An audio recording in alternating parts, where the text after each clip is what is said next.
of His Excellency, the President, John Dramani Mahama. We talked about that a lot. It's been launched and so on and so forth. Now, every mid-year, for some years now, what the governments do is to come back to Parliament to either, first of all, ask for an increment in the expenditure that they planned to expend, or maybe tell us that they are not going to ask for money, or maybe even revise it downwards for the budget deficit, the ones that we are going to look for outside, the monies that we are mobilizing from inside, and so on and so forth. And so it has happened for some years now. We can talk about at least the President, His Excellency John Agyekum Kufuor's period. We can talk about the former President Atta Mills. We can talk about John Mahama's first term, and of course, the Kufuor's first and second term, and what is described for a lot of people as the legacy term for His Excellency the President John Dramani Mahama, his second term. By some people within the National Democratic Congress have described his second term as the legacy term. And so there are a lot of issues for us to discuss this afternoon. You will remember also the issues, there are lots of issues surrounding the fuel prices.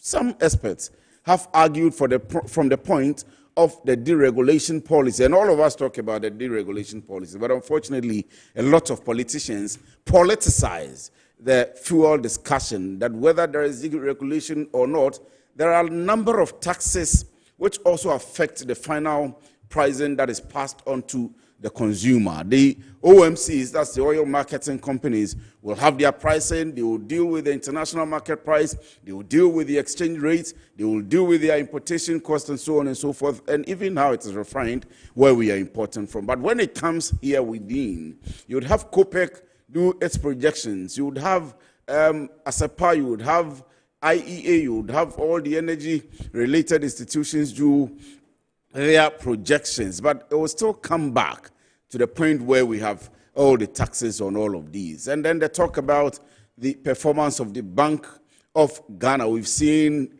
Johnson, Pandit, Isiama mount the platform, talk to us about MPC, how the MPC rate is being curtailed and managed or monitored to support the economic growth of the economy. We have been speaking to some people on the streets, and the major concern is that, of course, they see the macroeconomic indicators, the ones that I've been talking about, the fuel pricing, the exchange rate, the MPC rate, the interest rate. Interest rate is still high up anyway. For all of the things that are coming down, interest rate is still up. For those of us who want to get into business and who are going to the bank to look for financial resources and so on and so forth, interest rate is still high up. And so people's concern are that with these macroeconomic indicators, they want to see an effect on the micro. So this is what we are going to discuss. And of course, I'm not doing this alone. I am here, and we are coming your way live from our studios here at Rage in Accra with me, Kwesi Efrien. You are in here. You know, when you have a bride, sometimes you just have to make time. Allow the bride. Allow the bride all the time. It's important. Yes. It's very, very, very important. But you're still welcome. Yes, thank you. I hope you're doing well. I am doing well. And all geared up for Atoforsen this morning. Definitely. I mean, we have had the first hearing of the budgets in the beginning of the year, I think in March. And there were highlights. The government gave us a number of highlights. Maybe I will mention some of them. Rationalizing government expenditure and eliminating wasteful expenditure. We have optimizing domestic revenue mobilization through broadening of the tax base, increase non-tax revenue collection, adoption, enhanced tax compliance measures, and modernize of tax administration through the digital technology. Also, we have increasing the share of domestic capital expenditure to spur economic growth and job creation. And we also have reducing public debt, which today we can say that we have, at least by the exchange rate, we have benefited a lot from that, from the reducing of public debt.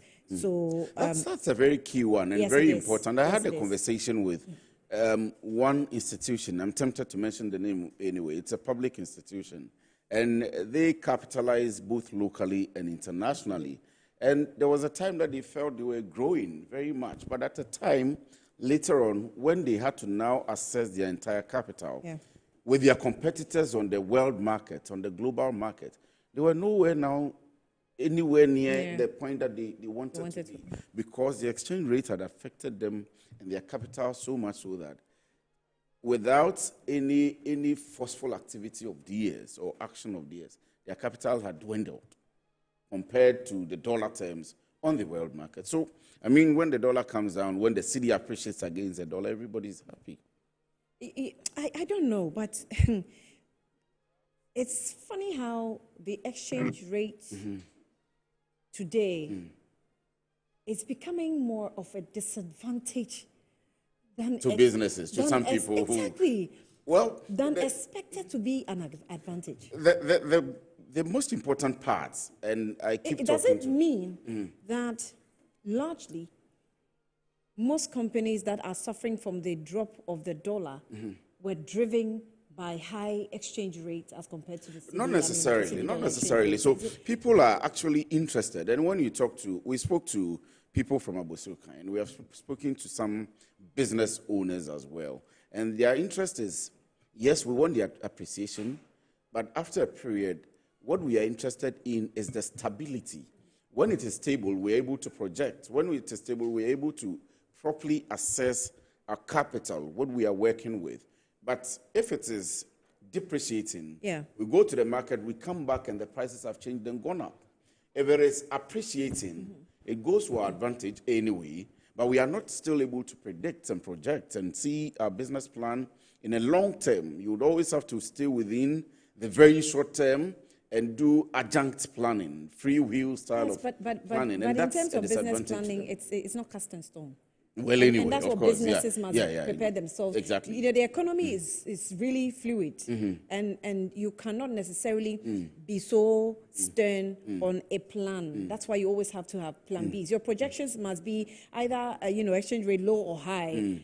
If it's low, if it drops, this because in this spare moment within a government switch, there's going to be a lot of exactly. Abnormal, I mean, when there is a change in government, it always happens. And so there's going to be a lot I would agree with you to the behavior. point where businesses have to prepare for a change. When there are serious policy changes, and changing governments necessarily comes with changing policies, and policies drive the entire economic space, whether it's the agri space or the financial space or the aviation space. So these businesses will tell you that we'll go for loans, and we are expecting that if interest rate is at this rate, we are projecting with it, and that's how much we are going for and coming back to pay.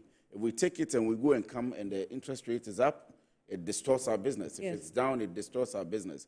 But for a long term, businesses want to plan. For medium term, they want to plan. However, when there is a change in government, it's important that as a business, you prepare for the windfall. You prepare for windfalls. The changes that will come up. Apart from the constant fiscal policies or fiscal environment that we operate within, they also will know or should know, or businesses must accept that new governments always try to pull.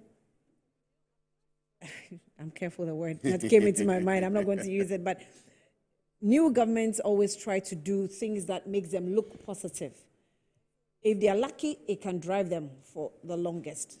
If not, it can fail, which is why sometimes, I mean, all these indicators are, that are coming up, the positive showing. You have the largest opposition criticizing that, it is artificial, it is for the optics, it is fake. And it can be fake. You can't really rely so much on a new government. This government is doing so well. In my opinion, I think 6 months is too early for it to say, they are doing so well. Just wait. Because we now have a situation of government is not spending. Now, with this mid-year budget that's coming in, what if government starts spending? What is it going to be looking like? Government has done quite a lot, which is good economically, in terms of cutting down expenditure.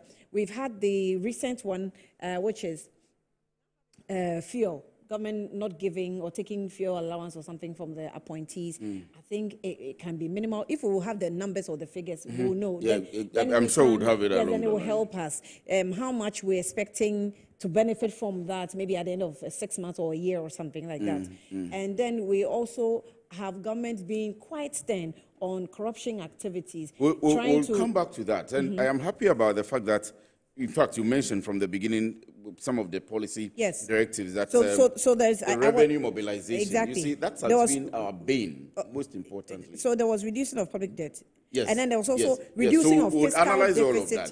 I am progressively. told that the minority in Parliament, ahead of, usually we'll see these after the budget is read or the review is read, but I'm told that ahead of the reading by Honorable K.C. Latofosin, the minority is prepared and setting up to do a press conference. Our colleague Jeff is in Parliament. Jeff, if you can hear me, good morning to you. Kindly tell us what exactly is happening in Parliament. Is the minority ready to put up a press conference?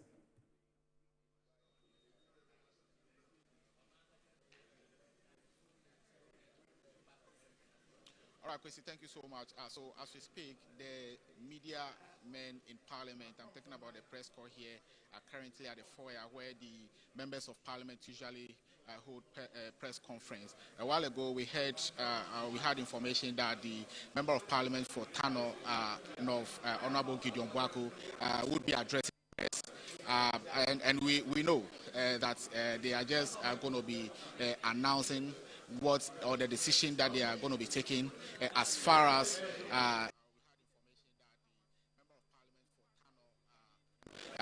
give us the media budget review.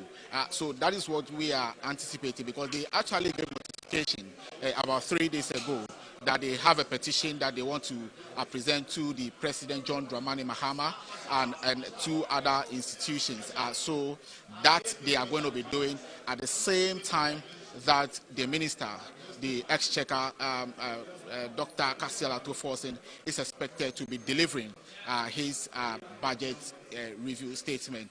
So we are still here at the foyer.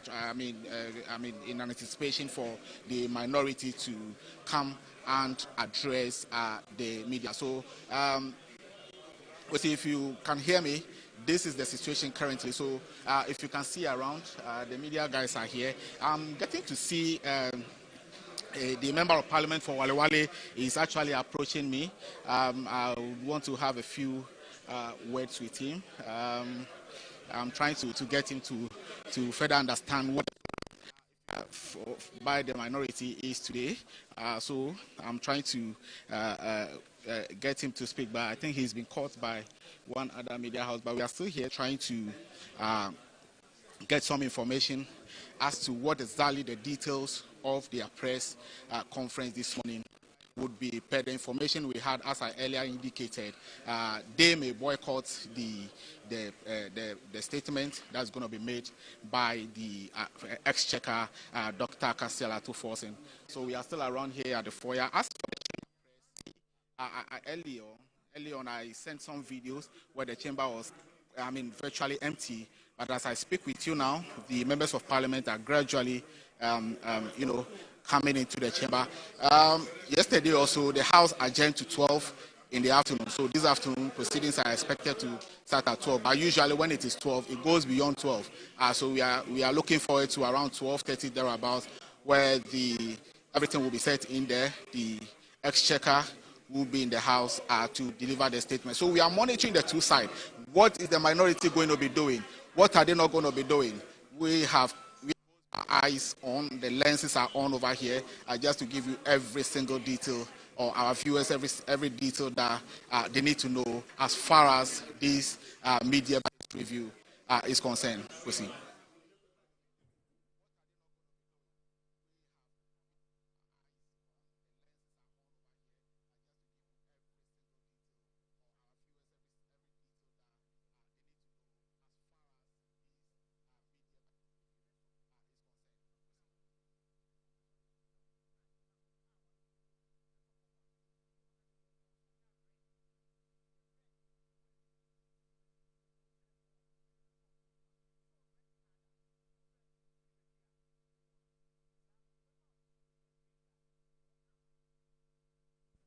All right, forgive me for that.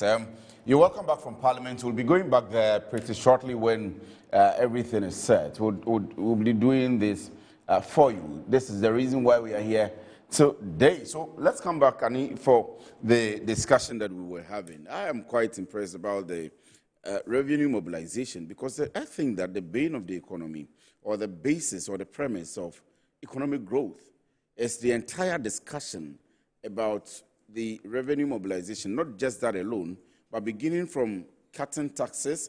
So if you remember, 2017, March, when the now fugitive, your cousin, so to speak, Honorable Oforiatta, the former Minister of Finance, your uncle, let me put it that way, your uncle, was in Parliament. The whole discussion had been about moving away from taxation to production, and that we're going to put away taxes, we're going to increase production, one district, one factory, one village, one dam. The idea, I was happy about it, that even if it hasn't happened, the conception that we need to move away from too much taxes to production. So we have gone through this, and here we are. We heard Dr. Forson talk about the fact that he's not going to focus too much on the macro, but he was going to focus on the micro. He's going to make sure the economy is in such a way that we mobilize revenue, whether through production, whether through cutting taxes, whether through expanding the tax net, and all of these actions that most of which we are seeing today. And I think that the government is on the right course.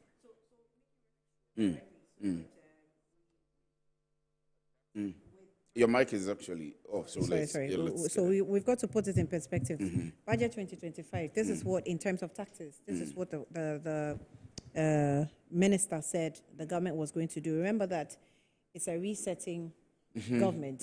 So as much as we're breaking down in English language of reset, we're also expecting to see some radical changes or radical implementation of policies within the economy to achieve what government says it wanted to achieve.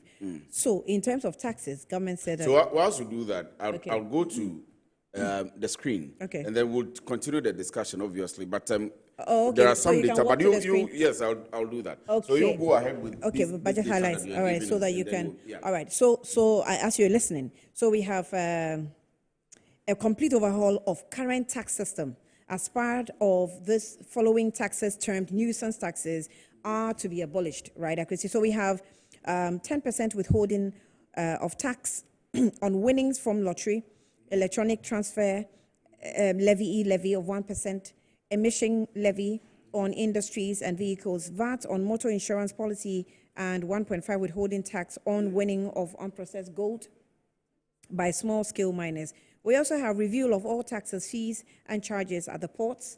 I think that's underway. Right, taxes, review of taxes at the ports. And have you been reading Professor Jampu on the things he's been writing on his Facebook? And I think that they are doing well at the port so far. Yes. I think there's some positive news coming from the port. I'll make reference to Professor Jampu's statement pretty shortly. So we have 2025 minimum wage will be zero rated, right?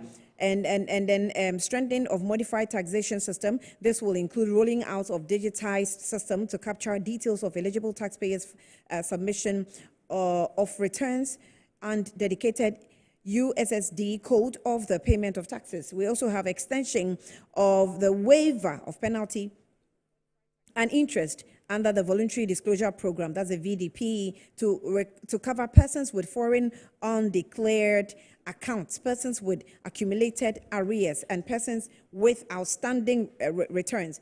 We also have elimination of VAT exemptions on non-life insurance, including motor vehicles.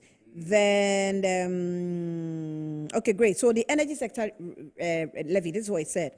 Review of Energy Sector Levy Act, that's ESLA, to consolidate the Energy Debt Recovery Levy, Energy Sector Recovery Levy, Delta Fund, and Sanitation and Pollution Levy into one levy. So this one, my question is, so the 1 cedi we're taking for the Energy Sector Levy, is it something, first of all, government says it's going to ring fences. So we're expecting that this is going to help us reduce the energy sector levy, debt. However, it's going to be energy sector debt recovery levy, energy sector recovery levy, that's Delta Fund, and then sanitation and pollution levy, all into one levy. So is this going to be revenue generation that will be for these three sectors? Cedi per litre levy, and you saw the OMCs actually make comments about, and even transport managers, and they were later engaged by the finance ministry and the minister himself. Yes. They explained the policy to him, and as you rightly quote, it's going to be ring-fenced. And it has a like the same ESLA levy when it was introduced, it has a specific duty. Yeah. And then you remember that President Mahama has, with all the sanitation issues about the Youth Employment Agency and so on and so forth, they are now sending it away from the DACF to the district assemblies. And so technically, if you look at the budget as read in March 2025, sanitation levy was cut off entirely. And so this is what's going to happen now within the energy sector. It is expected that it will go from the energy ministry. ESLA. It will go from ESLA. It will go to the district assemblies, and they will still be able to. But it has energy implications anyway. Sanitation Because has this is energy implications. Yeah. Levy, sorry, the sanitation and pollution levy and the energy sector recovery levy, all consolidated. So is sanitation and pollution levy going to benefit from this revenue generation? We are hoping that, yes, it will. That's the hope. We are hoping that it will. When we have purposed to ring fence and use it to clear the debt. But energy, it again, goes to speak to the fact that the energy ministry has to be working in collaboration. Now we don't have a sanitation ministry. The sanitation ministry has been scrapped, but sanitation has to go on. And then talking about, there is one aspect that I always say we don't really look at, sanitation within the oil sector. When we have FPSO Kwame Nkrumah, we have 10, we have all these fields. We have Galamsey also. There is a huge bit of energy in the sanitation realm that we don't really look at. If there is an oil spillage, for example, the pollution that they pollute the environment, for example, the communities that they work within, for example, the entire country, what's happening, what's the collaboration between clearing their waste and the funds that we get from there. So I'm sure that a lot of thinking must have gone into that area and how and why they are putting things this way. As it is now, as it stands now, I have said that a lot of people have called the Mahama administration currently a legacy term. This is his second and last term. He's failed before, and I keep referring to that. And I remember clearly his face when he lost the 2016 elections, and his demeanor, his presentation that night. I'm sure that it really informed his decisions. It really informed the pain and the regrets and the things that had happened in his first term. And so he sat back down, did his homework, did the analysis, and of course, he had a government to also learn from. Akufo-Addo was there, so he could see the mistakes and make comparisons between what he had done versus what Akufo-Addo is doing and what he thinks Akufo-Addo could do better. And so when he comes back, so he has a script. Anytime I take the mic, I keep saying it, that President Mahama has a script. He won't get everything 100%, obviously, and there are some things that we can comment on that we are not happy about or people are not happy about, but by large or largely, for the economy, for the growth of the economy, what Mahama is doing may be commendable by a greater number of the population. So all of these, I believe, has been well thought through. And you see, he's not allowing, usually the way when governments come into position, and it's rightly so, because most or all governments come as new people. They haven't been in the seat before. So they come with fresh ideas. Everybody comes with the ideas to him, whoever is the president, and they have to juggle between managing their people and managing the economy. But he understands the space. He has been there before. He knows what to do. He knows how to manage the people and also how to manage the economy. So I'm tempted to think that most of these that we are talking about have been well thought through and planned, and they are following the plan and the scripts. So I made reference to Prof's Facebook wall, which obviously most of the officials that have been appointed into office are using their Facebook walls for official communication, and they're putting a lot of information there, so you can make references to it. So there's one that I have seen. Shippers Authority secure BOG directive to end arbitrary exchange rates at ports. I mean, why would they seek?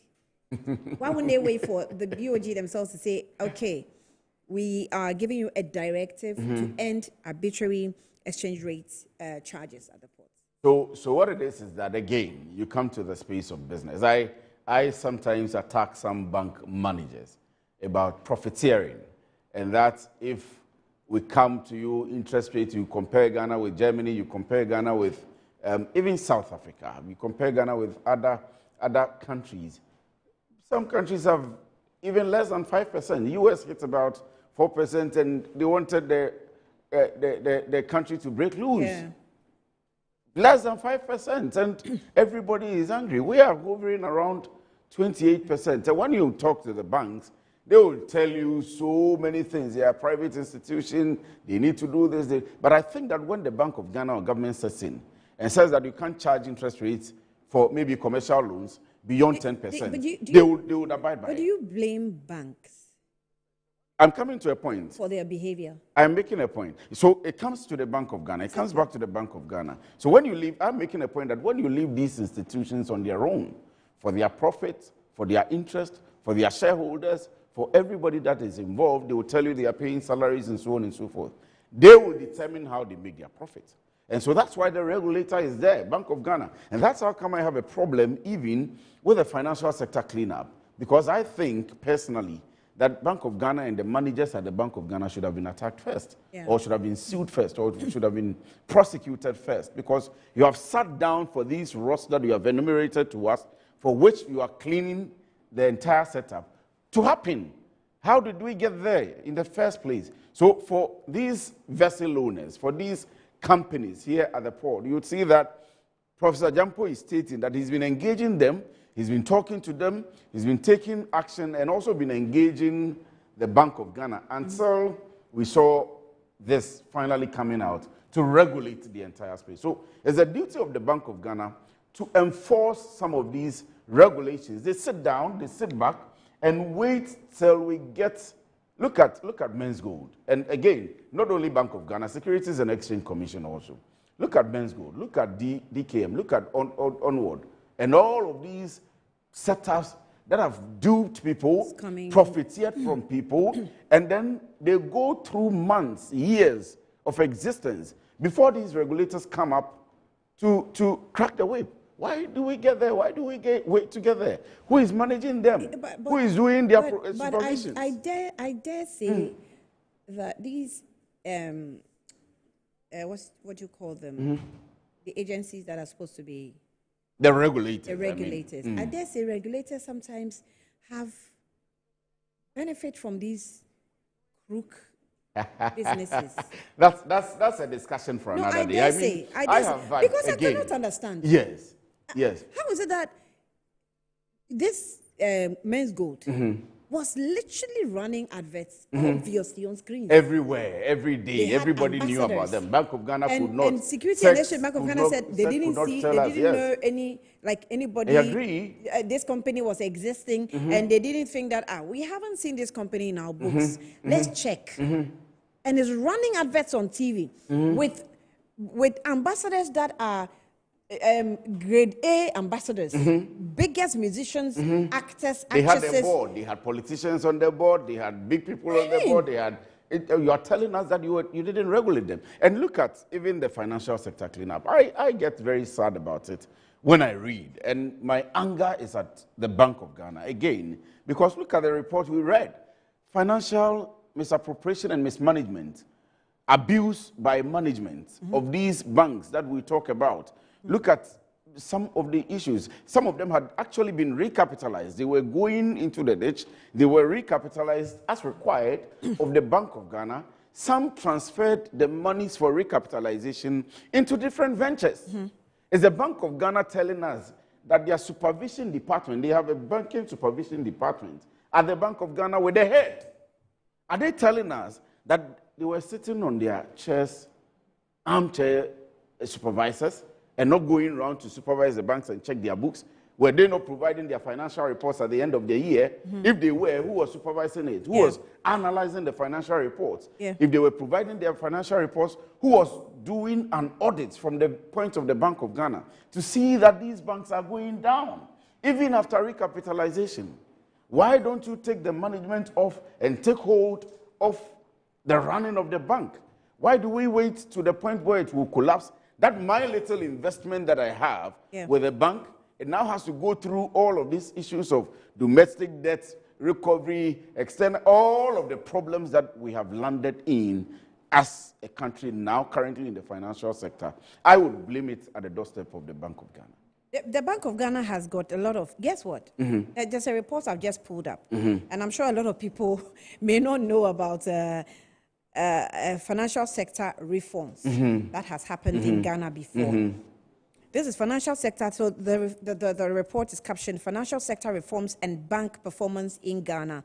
It's by, guess who? T.O. Nchasari and E.K.Y. Addison. You know the Addison we're talking about? Former governor? Okay. Okay. So we have Overseas Development Institute, University of Ghana. The report says, Financial Sector Reforms, Bank of Ghana Performance to Nchasari and E.K.Y. Addison. So We've had the research is led by Nchasari. Yes. From University of Ghana. Yes, and then E.K.Y. Addison. So we have it's quite it's about 132-page report. We've had, the point I'm trying to make is that we've had reports in the 80s that are existing. We've had just analysis and opinions within the banking sector. That why did we have to, as a country, get back to this situation again? That's the problem. And you have players who have been there and they are here today in different generations. But is it just wickedness? I think that's why I come back again to the Bank of Ghana. Some people don't agree with me, but I heard a story, and I don't know how true that is, that there are some people within the Bank of Ghana that take contracts from these banks. Yes. These microfinance institutions. And so they don't have the moral right to enforce the regulations that they have set up themselves. They protect them. It's difficult. Yes, exactly. It's difficult for them to make sure that they are protecting. It's not that they don't have the moral right. They don't have the moral will. The moral will. Is the will. So for politicians, for the rights the they do. In fact, will, it's more of a responsibility, but they don't do it. Yeah, I was just trying to capture a few lines from the report. We have increased credit availability and relax the credit constraints faced by private sector firms. This leads to increased investment and eventually output growth. Allow interest rates to rise, encouraging saving, which releases funds for investment to increase and then results in economic growth. Development of the financial sector leads to economic growth. Improve efficiency in production or the efficiency with which credit is allocated across firms. We have measuring progress in financial sector reforms,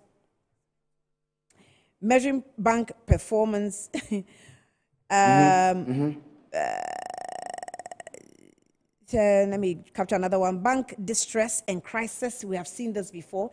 They captured in this report. Financial sector reforms aimed. Okay, this one I've read that. We have financial. I have this. I want another caption. Methodological issues. We have operational efficiencies. We have pre-financial sector reform period.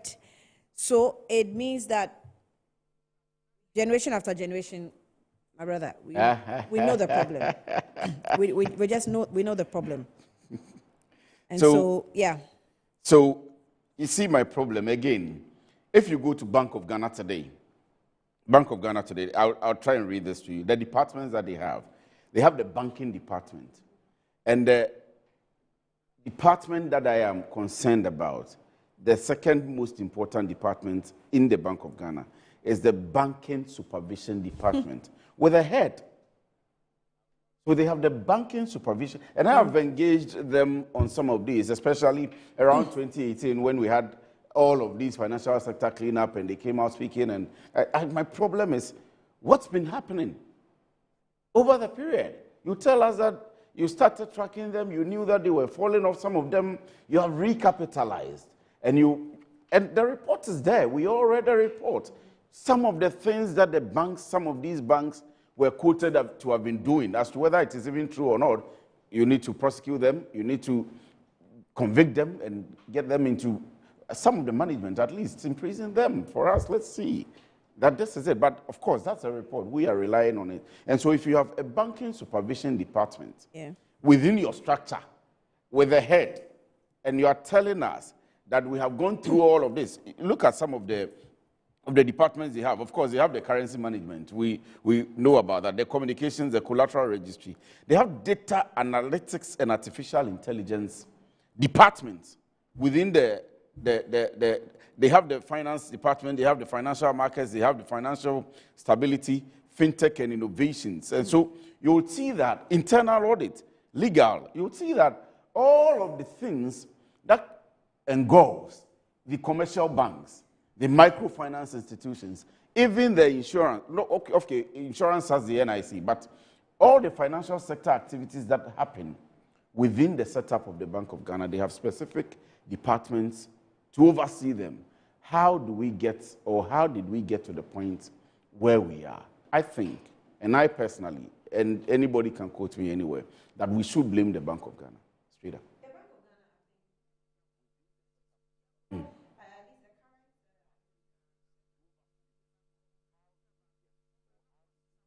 Your microphone. Hear me? You can hear me now. Okay. Apologies. So the current administration, I was saying, there seemed to be quite some close relationship between the finance ministry and the Bank of Ghana. It has always been the case anyway. However, this time I'm seeing the finance ministry is not handling the Bank of Ghana with kid gloves. It has given it a lot of conditions. It cannot be printing money.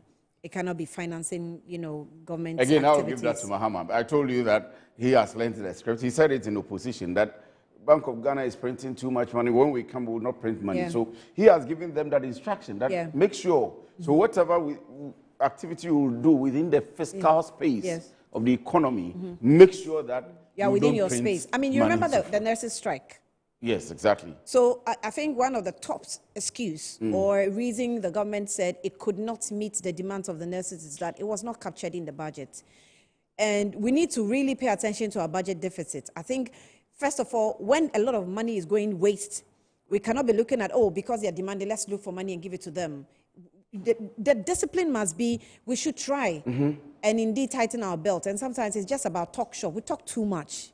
We talk too much in this country. That's the exact reason why the media review budget is there. When the minister comes back to Parliament, at least within the year, we see how, from data, from statistics, from the minister himself, how the economy is performing. So we are all waiting for the minister today to tell us all of these that have come up and all of the things that they didn't plan which have come up, the things that they planned which are being followed, how is it going? So anybody that's watching us, we'll be doing this presentation to you pretty shortly. But also remember that what we are doing today is staying with the Minister of Finance, Honorable Fiscal Atoforsen, who is ready or preparing to bring us the media review budget 2025. What we have done is to speak to some people who have expectations, who have projections, who are in earnest to listen to the finance minister, again, to be able to do their planning as we started discussing, and their business projections and so on and so forth. We want to pick some of them and listen to what they think. We'll come back right away. Yeah.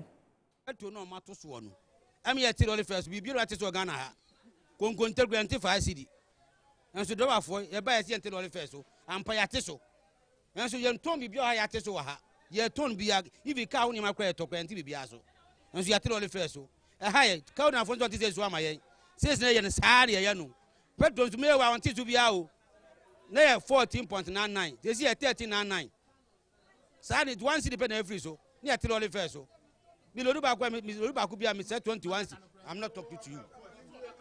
Mi loru ba ku bia mi say 21 cedis loru ba ku pa mi say di na out to me book for the 2 cedis. Is that me qualify for I say 1 million plus. Enti boyaka ye hu ye am ya say adwuma nya sika. Wo be ya adwuma ba du adwuma no na sika ka kreda be ko fie. Nti yesi ma ye driver fo no.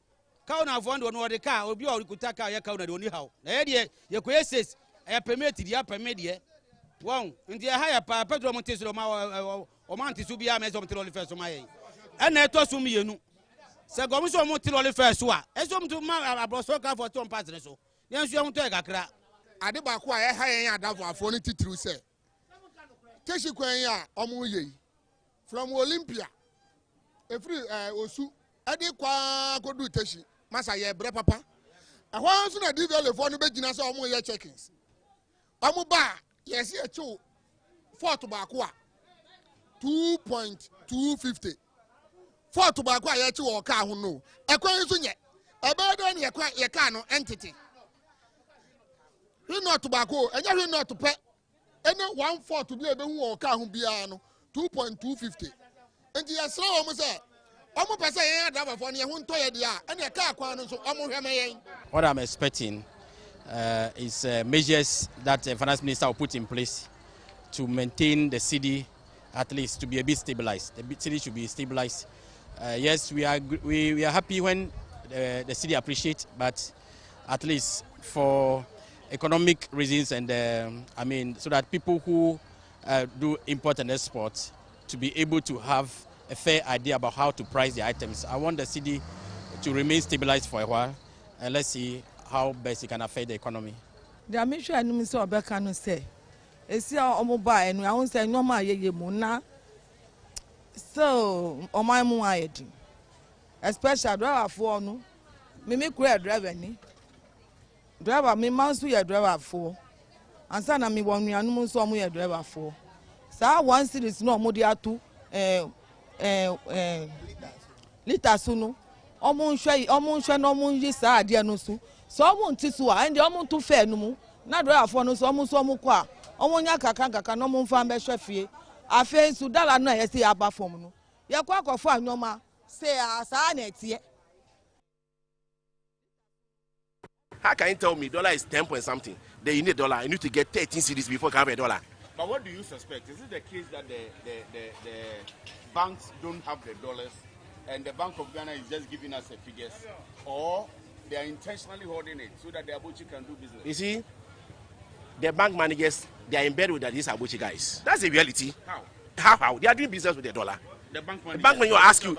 See, sometimes they will ask you, hold on, let me call somebody. How can a bank manager or call Abuchi person? So let me call somebody. Then direct it to the person. Go there. This person. See, that means they are doing business with the dollar with the Abuchi people. If you are not lucky, you know, these Nigerians or these foreigners, they are powerful.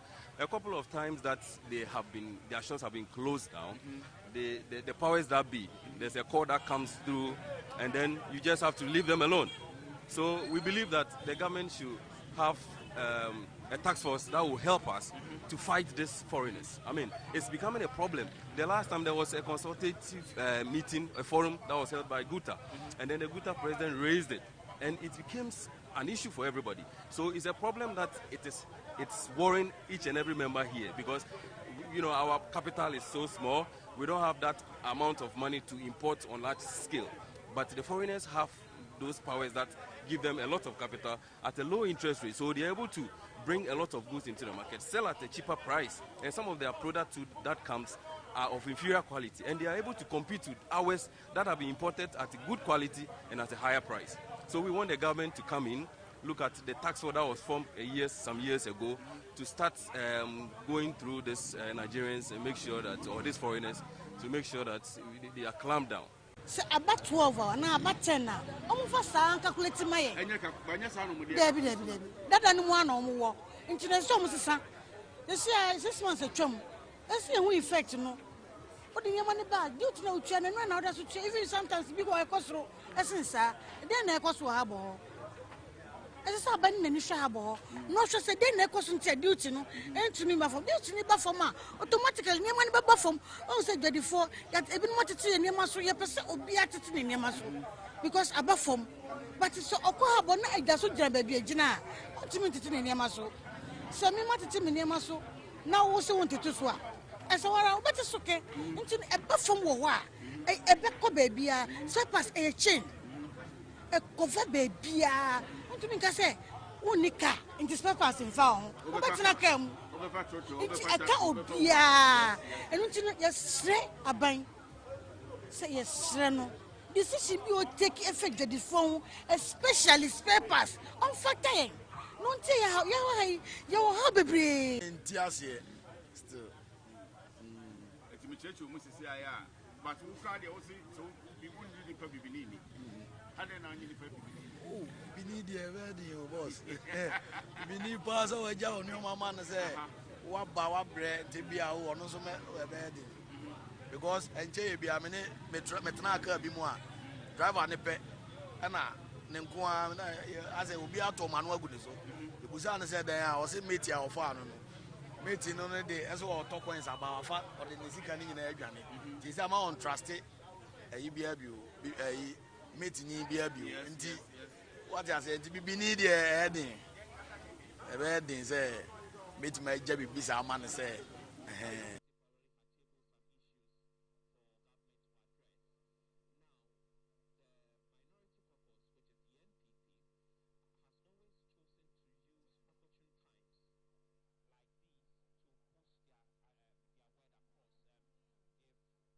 Right, so you all come back from that. Some people describing their feelings and expectations about the budget. Somebody actually says he doesn't understand what the 24-hour economy stands for. So this was from the business district of Accra, Abosokai, in the heart of Abosokai. And there is a woman who also says that the 1 cedi per litre should be removed because her husband is a driver, her brothers are drivers, and I think her parents are even drivers, so she is in the family of drivers. But in a short while, I'm going to do this to you, and we'll be doing all of this. But let's quickly go to Parliament. My colleague Jeffrey is in Parliament still, bringing us up to speed with what's happening.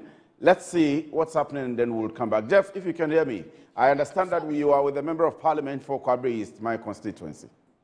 Government's performance in the last 7-8 months. Well, describing a performance since we haven't gone the full length of the year. From your own observation? From my own observation, there are pros and cons. There are things that have been done well. For example, free SHS, they continue the policy. School feeding, they continue the policy. LEAP, they continue the policy and even added some more beneficiaries. They cancelled the betting tax free.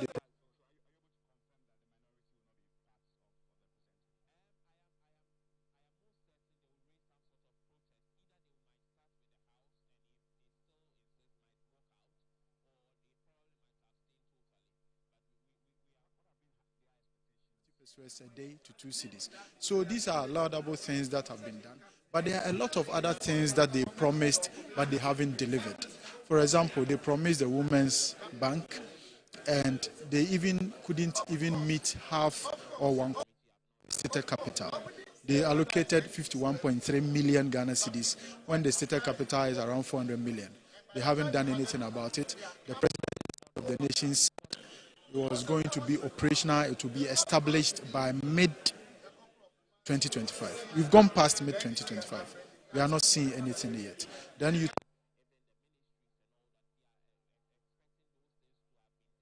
economy, even State of the Nation, they mentioned it. Budget proper, they mentioned it. Up till now, we haven't seen any 3 shifts in civil service. We haven't seen anything. Even a policy document is missing. 24-hour economy. We are not seeing. They said they will not tax. And now Ghanaians are suffering. They said, oh, now the city is doing well. The city has appreciated. But you go to the ground and it's... The opposite is that I was on the floor last week and I told you guys that the city, Bank of Ghana is quoting the city 10.34, 10.4. You go to the grounds now. First of all, if you need cedi to do business, you don't get it. Even when you have dollars in your own account, you have a dollar account, and you want transferred elsewhere, it becomes difficult. You are not getting it. Then another thing is that you have cedis, you go to your bank, you need dollars to trade, and you ask them to transfer dollars to your trading partners outside. You will not get it. Why? What's the reason? Wait, or let me connect you with someone. We don't have dollars. But then Some of the banks will even direct you to, oh, let me call someone. They will direct you to the Abochi man. And the Abochi man will be able to give you all the dollars, but at a higher rate, 13 cities. So what are we doing to ourselves? You understand me? So, and this is not something that I am just saying. This is evident, and it has come to the fore, and now coming out. After my last week's debate on Parliament, the people are coming out themselves to say that this is true. This is real issues on the ground. So what is happening? Why do we put out some figures and then turn out and find out that the figures are not exact? Right? Yesterday, one of the two of them at least, they make me understand that, I mean, with this dollar to the city, it's just a propaganda being made by the minority in Parliament, because when you even go to the black market, as you refer to, you still get the dollar at 10 cedi, 30. Trust yourself. Go to the market now and go and ask. Videos are coming out. People are testifying. The traders themselves are talking. Aboso is doing the talking. Before I came to the floor, I did my research. I went to the ground, right? And then now they are coming out boldly, saying this is what is happening. Well, we are still disputing it. We can't behave like the proverbial sun and pretend there's no problem. Look at gold. Gold board. A pound of gold that was going for 12,000 cedis. Now it's increased to 13,000 cedis. They are giving it to the dealer. So we are just shortchanging our citizens, right? And then the gold people are also on TikTok, social media, everybody on the ground. You understand? So this is the reality. No one is saying things out of the sky. We are just saying things on the ground. And the government can pretend that this is not happening. But before long, it will come and haunt them. It will bite them in the ass. And they will know that, what the citizens are saying is what we, the MPs, are communicating on the floor. What are you expecting from the Exchequer when he arrives in the chamber today? Well, first of all, our budget, various components, the revenue, the expenditure, and then the payments. So I'm expecting that he gives an update of the target and the achievement.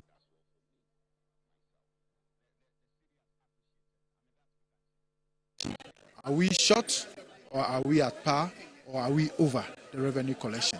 In terms of if there are gaps, how does he intend to bridge the gaps? The city has appreciated. So it means that when the budget was to be read, there was a projected cedi to dollar exchange rate, right, which was around 15 cedis, right? So, for instance, if we were expecting, it meant that it would have been converted into 15 million Ghana cedis. Now the cedi has appreciated to 10.4 as the Bank of Ghana gives. So it means that every $1 million, we are receiving 10.4 million Ghana cedis. So definitely there will be a revenue gap of 4.6 million per every Ghana cedis per every $1 million. So that gap, how is the government going to fill it? On the flip side, our payables in dollars are also going to reduce in cedi terms. So when you balance these two, is there a surplus or a deficit? And what is the government going to do about it? Then you look at also the cocoa prices. That not long, Mahama confirmed and gave assurance to cocoa farmers that they are going to receive a very juicy cocoa price. The farm gate price is going to be very juicy, and the farmers are going to be very happy. But we've been hearing counter proposals and counter statements from the CEO of Cocoa Board. He's been saying because the cedi has appreciated, he can't guarantee. And I know there are teams on the ground now who are going about meeting farmers and traditional rulers that, whatever price that, they should just hold it because the cedi has appreciated. These are conflicting accounts of people in government. So I need to understand what is going to happen with cocoa prices. The farmers need to know, because they were promised heaven. They were promised heaven in these cocoa prices. They need to increase this cocoa price. So I need to know from the finance minister. Then again, we'll come to the statutory points. and other payments that go to MDAs, ministry, departments, and agencies. Up to now, we haven't received any allocation for common fund. Nothing has come. So I want to understand when these allocations, I think yesterday is when I got the hint that some transfers are being made. Is it because, he's coming in today? That's why he's making some transfers yesterday. So let's see how it goes. I want to understand from the minister what the transfers are going. And lastly is the COVID-19. 2024 received 2.7 billion cedis in COVID-19 revenue. 2025, this government bastardized, criminalized, maligned COVID-19 that is inhumane. Yet, in their budget, they budgeted 3.8 billion, 1.1 billion more than the MPP budgeted for. Now they are saying they need to go through some processes to repeal it, to take it off. In that, there will be a shortfall, 3.8 billion next year. What are they going to do to fill that gap? Are they going to introduce more taxes like they just did with the Doomsday levy when they promised that no taxes will be introduced? So this sometimes, is a, QNet, this reset is turning into something else. We thought the reset would be a positive thing. So much. Honorable Onyina Champon, you've been live on Metro TV, so we thank you so much. That was the Member of Parliament for Honorable Onyina Champon speaking to us there. He's expecting a lot from the Finance Minister today when he touched down in the chamber to present the few more members of Parliament to speak to on this matter as far as the budget is concerned.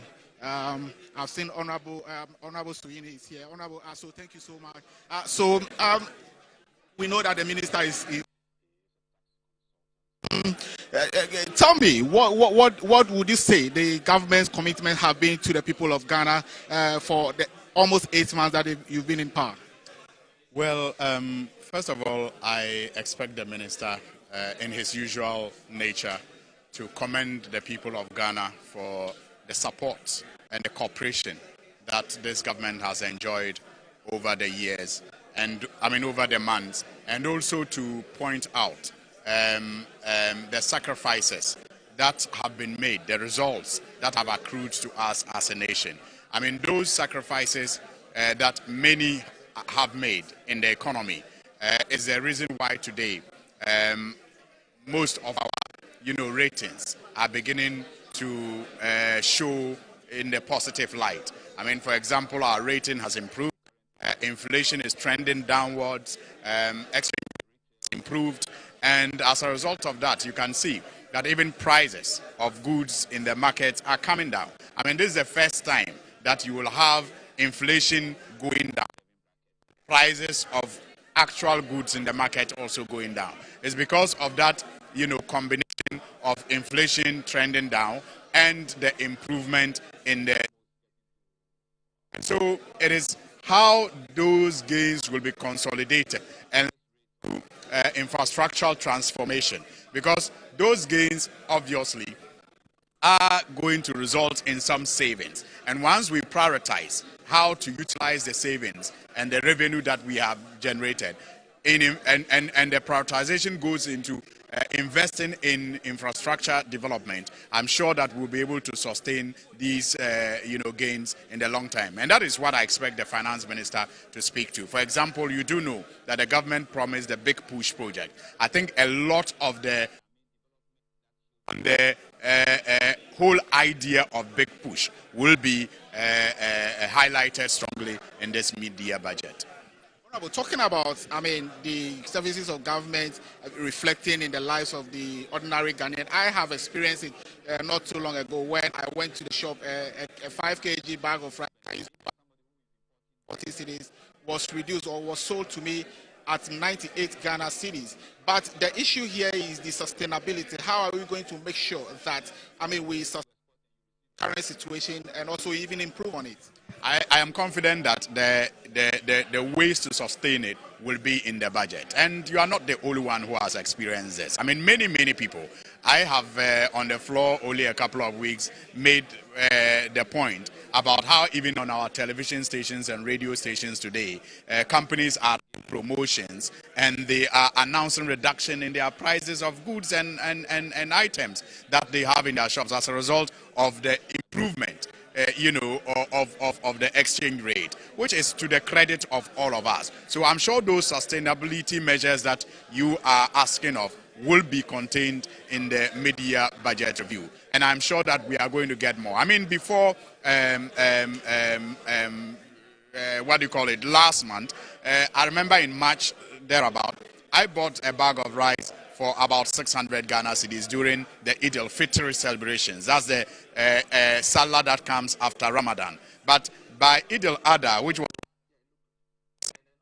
the big salah, we bought rice, the same bag of rice for about 400 Ghana cedis. So it is a reality that there are improvements, and I am confident that those gains and improvements will be sustained by measures that will be announced in the mid-year budget review. And the big push especially will also be highlighted, and that will point to the prioritization of investments in key sectors that will help the economy grow further.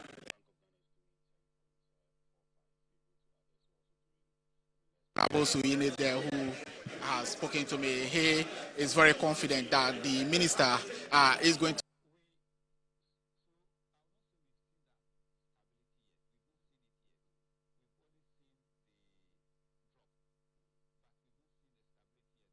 Right, so that's my colleague Jeffrey with some members of parliament, one from Kwabri East and of course, so MPP and NDC, speaking to us from their perspectives of what they anticipate of the budget which is going to be read in parliament as of this afternoon. So it's actually 7 minutes past 12 and we are waiting for the finance minister to be in parliament and then we can begin to listen to him. What are your expectations? What are you looking forward to? Maybe we're going to put the line, WhatsApp line, on air right away, and then you can send us your messages, what you expect. We'll read them for you before the finance minister comes in, and when he actually comes in, we'll listen to you as well, or we'll read your messages as well. So the line, or the WhatsApp line will be on the screen pretty shortly, and then you can tell us what you think of the budget. If it's possible,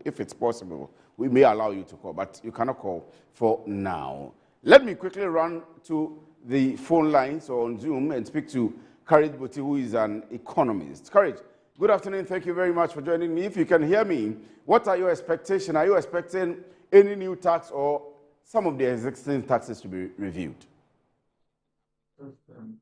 Well, good afternoon to you and your listeners. In any economic administration, there are trade-offs that need to be weighed carefully, and then whatever has the most benefit to the economy is considered. We are having now stable exchange rate, but it comes with also consequences. Revenue at the port, other revenues linked to FX, which would have been projected as a certain rate in the budget, would have been affected now. And we are told, even if the numbers are not out yet, that revenue performance over the first half of the year have not exactly met expectations. And that is not new for our economy, especially having taking away some tax handles and then introduce maybe one new one that are just taking effect really. So the trade-off here becomes, what do we do? Do we introduce new taxes, increase some handles, or we try to optimize collection from existing handles? You would have to weigh or gauge the pulse of the nation, and then what would most likely set, because beyond the economics, it's also a political issue, right? So my expectation of sitting here wouldn't be for introduction of new taxes. I think we still have capacity with existing tax handles to ramp up and maximize our collections from the existing handles really. How do we do that? I wouldn't claim I have all the answers, But that's why the technocrats, the policymakers are there. And so I think it will be more about driving efficiency and driving compliance with the existing handles instead. We haven't, as a nation, showed toughness against people who haven't paid their tax in the past. And we have to begin to be ruthless with non-compliance with our existing tax policies and all that, and get the numerous many people that are not in the tax net to also pay their due. And some of them can easily be found anyway if we put our minds to it. The artisans who take millions of CDs from us and putting up our houses and doing our plumbing works and doing our carpentry works and the many, many other things that we know and see every day. How are we making sure we get something from them? And in the many, many, many other professionals, artisans around us who do not pay their due, what are we doing to ensure that even the entities that are declaring VAT and then all of that, how do we ensure that what they are declaring is accurate, and then we are getting the most out of them? Those are issues that need to be looked at, really. So it's not as easy as introducing a new tax. My expectation largely going into this budget review has been that, look, we've done some good stuff start of year till now that has led to the level of stability we're seeing. It is quite obvious for everybody to see now that the fiscal is the problem. We haven't spent much, and we have been disciplined even on our spending for the first half of the year. The result, inflation has decelerated significantly. Exchange rate has corrected and is now stabilized. We've seen interest rates moving in the right directions, and all of those will largely support private sector investment and job creation and all of that in the economy going forward. So I know second half of the year with the audit of the ongoing contract and all that, then arrears payment resume, some contractors will return to site. We are developing economy and we need to fund our growth and all that. I get all of that. But while at it, we need to prioritize. We need to prioritize projects that maximize, call it the multiply effects that could pass through the economy. If you are considering a kilometer of road, it shouldn't be because your grandmother comes from there or your father comes from there or they voted the most for you. It should be about which kilometer of road gives the most value to the Ghanaian economy, because we don't have limitless resources. And the whole big push agenda, the 10 billion agenda, dollars agenda, would hinge on investor confidence and the sentiment in the market, really. So if we do not sustain the behavior that delivered the improved macro outlook, and you go on winding them in the name of trying to deliver growth, you might not attract a persuade of that 10 billion. And then the whole economy comes back crashing again along the way. And by the way, we've seen some of these improvements before in the past. You start well, all the macros pointing to the right direction. And I mean, right after you exit your IMF program and you begin to manage your own affairs, then we see a reversal in the fortune. We need to guard against a repeat of such circumstances. And I think that is what, if we do in this budget, this review, acknowledging that we are going to ramp up expenditure a bit more, we do not have to do it for the sake of it. It should be measured in a way that still sustains the macro outlook that we are seeing. That's on the macro side. We've seen the launch of the 24-hour plus economy turn out to be something more than just operating 24 hours. Which is good. And if you read the whole program, the coordinated approach to it, agriculture, manufacturing, infrastructure, and all the auxiliary sub-programs that are supposed to support that system, brilliant idea on paper. And if you juxtapose that against some of the recent programs we've seen and policies we've seen, really, I think it's very integrated in approach. All the recommendations go to those who put this together. But let us not make it look like one beautiful document again. Let us look at the implementation approach. And I expect to hear where we are starting from.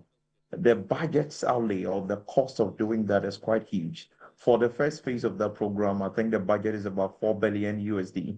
And we are going to attract that from private capital. These private guys would want stability, would want predictability. and would want to safeguard the security of their investment, really, if you are to get them in there. And it has to start from somewhere. We cannot start all of them at a go with the agroecological parks, the Wumbe parks, the infrastructure project, all of them at a go. If you do that, it will be chaotic. So where are we starting from? We expect some pronouncement around where we're starting from and what is the approach to doing that, so that there's clarity for those who want to participate, to also want to participate in all that. And the target lending rate that the program envisages, 12%. I know the governor said you want to bring lending rate down to 10%, but we are not there yet. And the owners of capital ultimately would have a say in how much they lend their capital. So that consultation should go on. Currently, how much is DBG lending to the financial institutions they work with?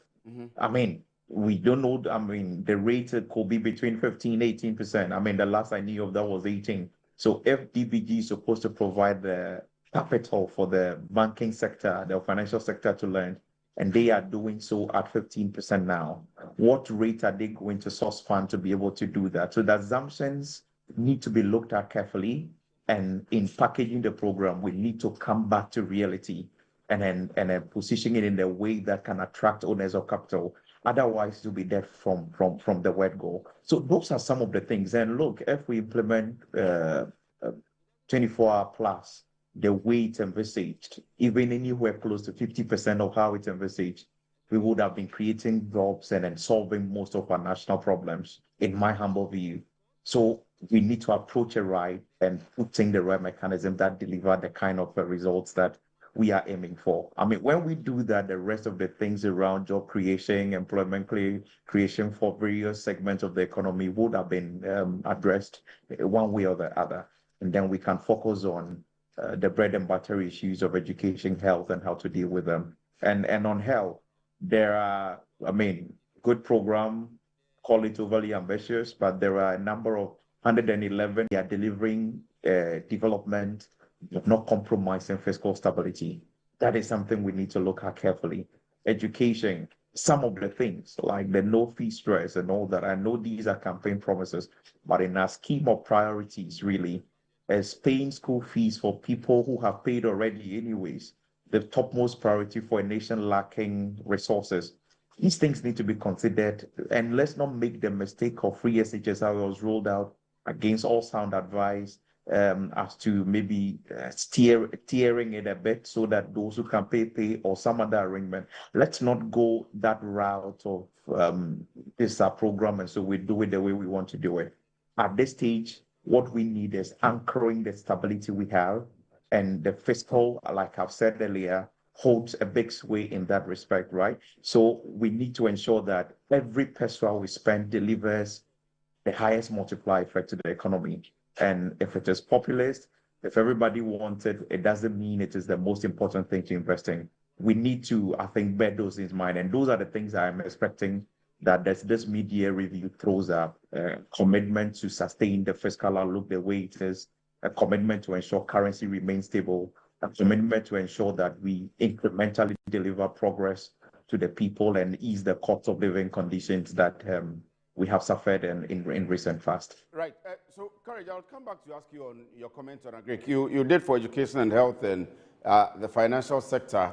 I am happy about. I'll come back to ask you about agric, particularly on the Feed Ghana project and program and how you think the government should go around it. Because from your point, and of course, development consultants would hear that the beginning of the economical growth should be with agric and its entire value chain, to be able to mechanize, first of all, to be able to get into production, and to be able to put it, the raw feed into a final product where we can also sell and compete on the international market before we even get into the services. But before we do that, you commented on the tax issues about the compliance and the expansion of the tax net. E-levy has been cancelled, but we are in a space currently where everything is going technological. Artificial intelligence has come on board.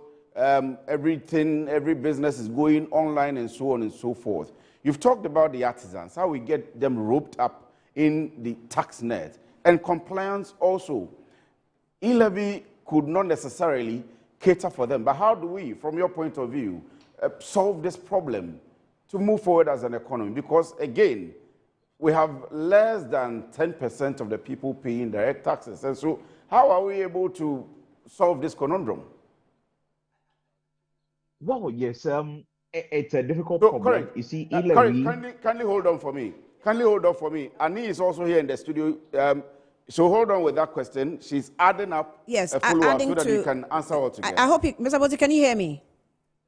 I can hear you loud and Great. clear. So, with the earlier presentation of the budget in March by the finance minister, he actually mentioned an overhaul, a current that we want to complete overhaul of the current tax system. As part of this, following the taxes, term nuisance taxes are to be abolished. Those ones are the ones that they actually did when they came into office. But the overhaul is what I'm looking at, because he's mentioned the expansion of tax nets, which has been a chorus we sing almost every year, every government, and all that. So as you're answering his question, you want to tie into when they say overhaul, what exactly do we or are we expecting to see in terms of the tax system itself?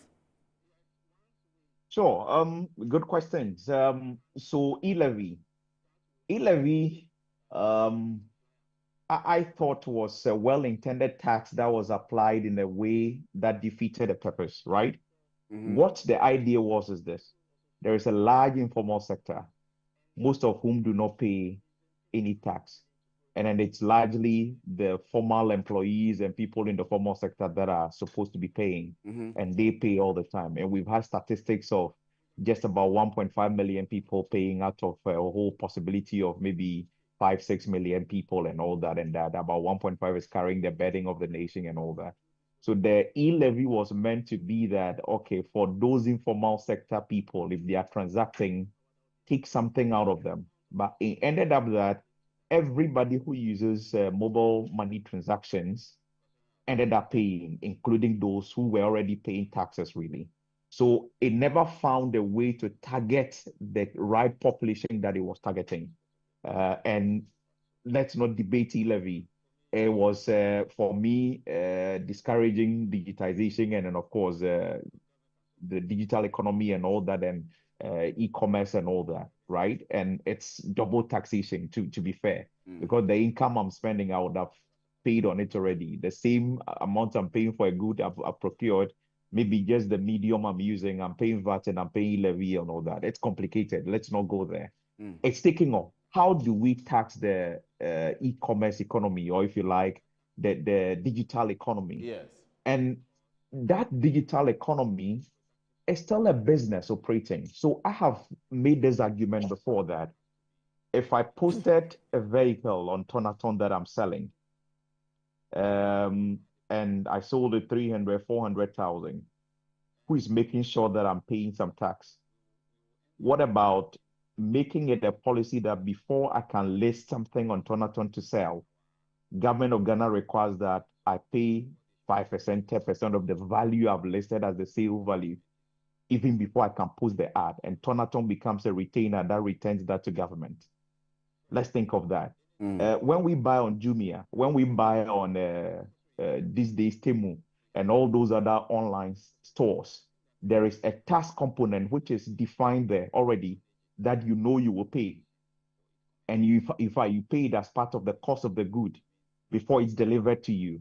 So Amazon does not have to worry about what you list there, because your applicable government laws will apply, and then you pay the appropriate taxes you need to pay.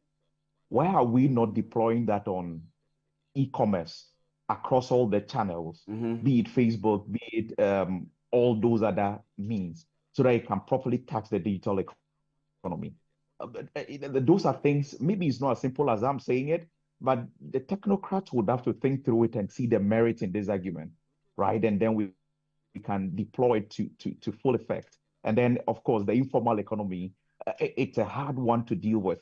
And you need to talk about the efficiency that comes with chasing people who may pay 10, 20 CD or 50 CD in tax versus the cost of getting it. Those arguments are there.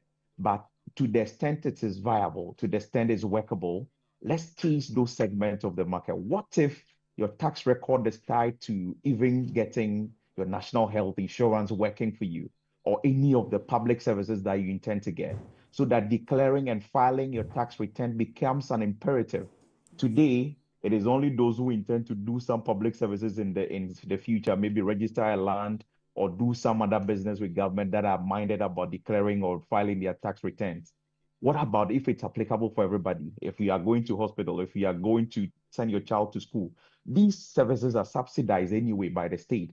And then to benefit your if you like, certificate to benefit from some of these things may be a proof of what your tax records and all that.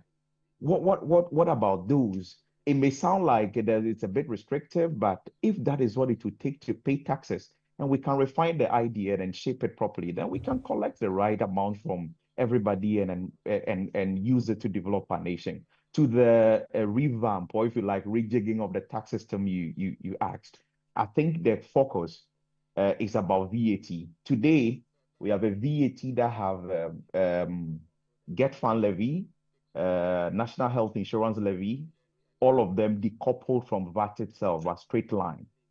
And so you have a VAT of, I think, 12.5. I don't know if that is the current rate now. And then you have those other elements added to it. And so effectively, you might see VAT of 17.5 or so, but the effective rate when you are paying tax,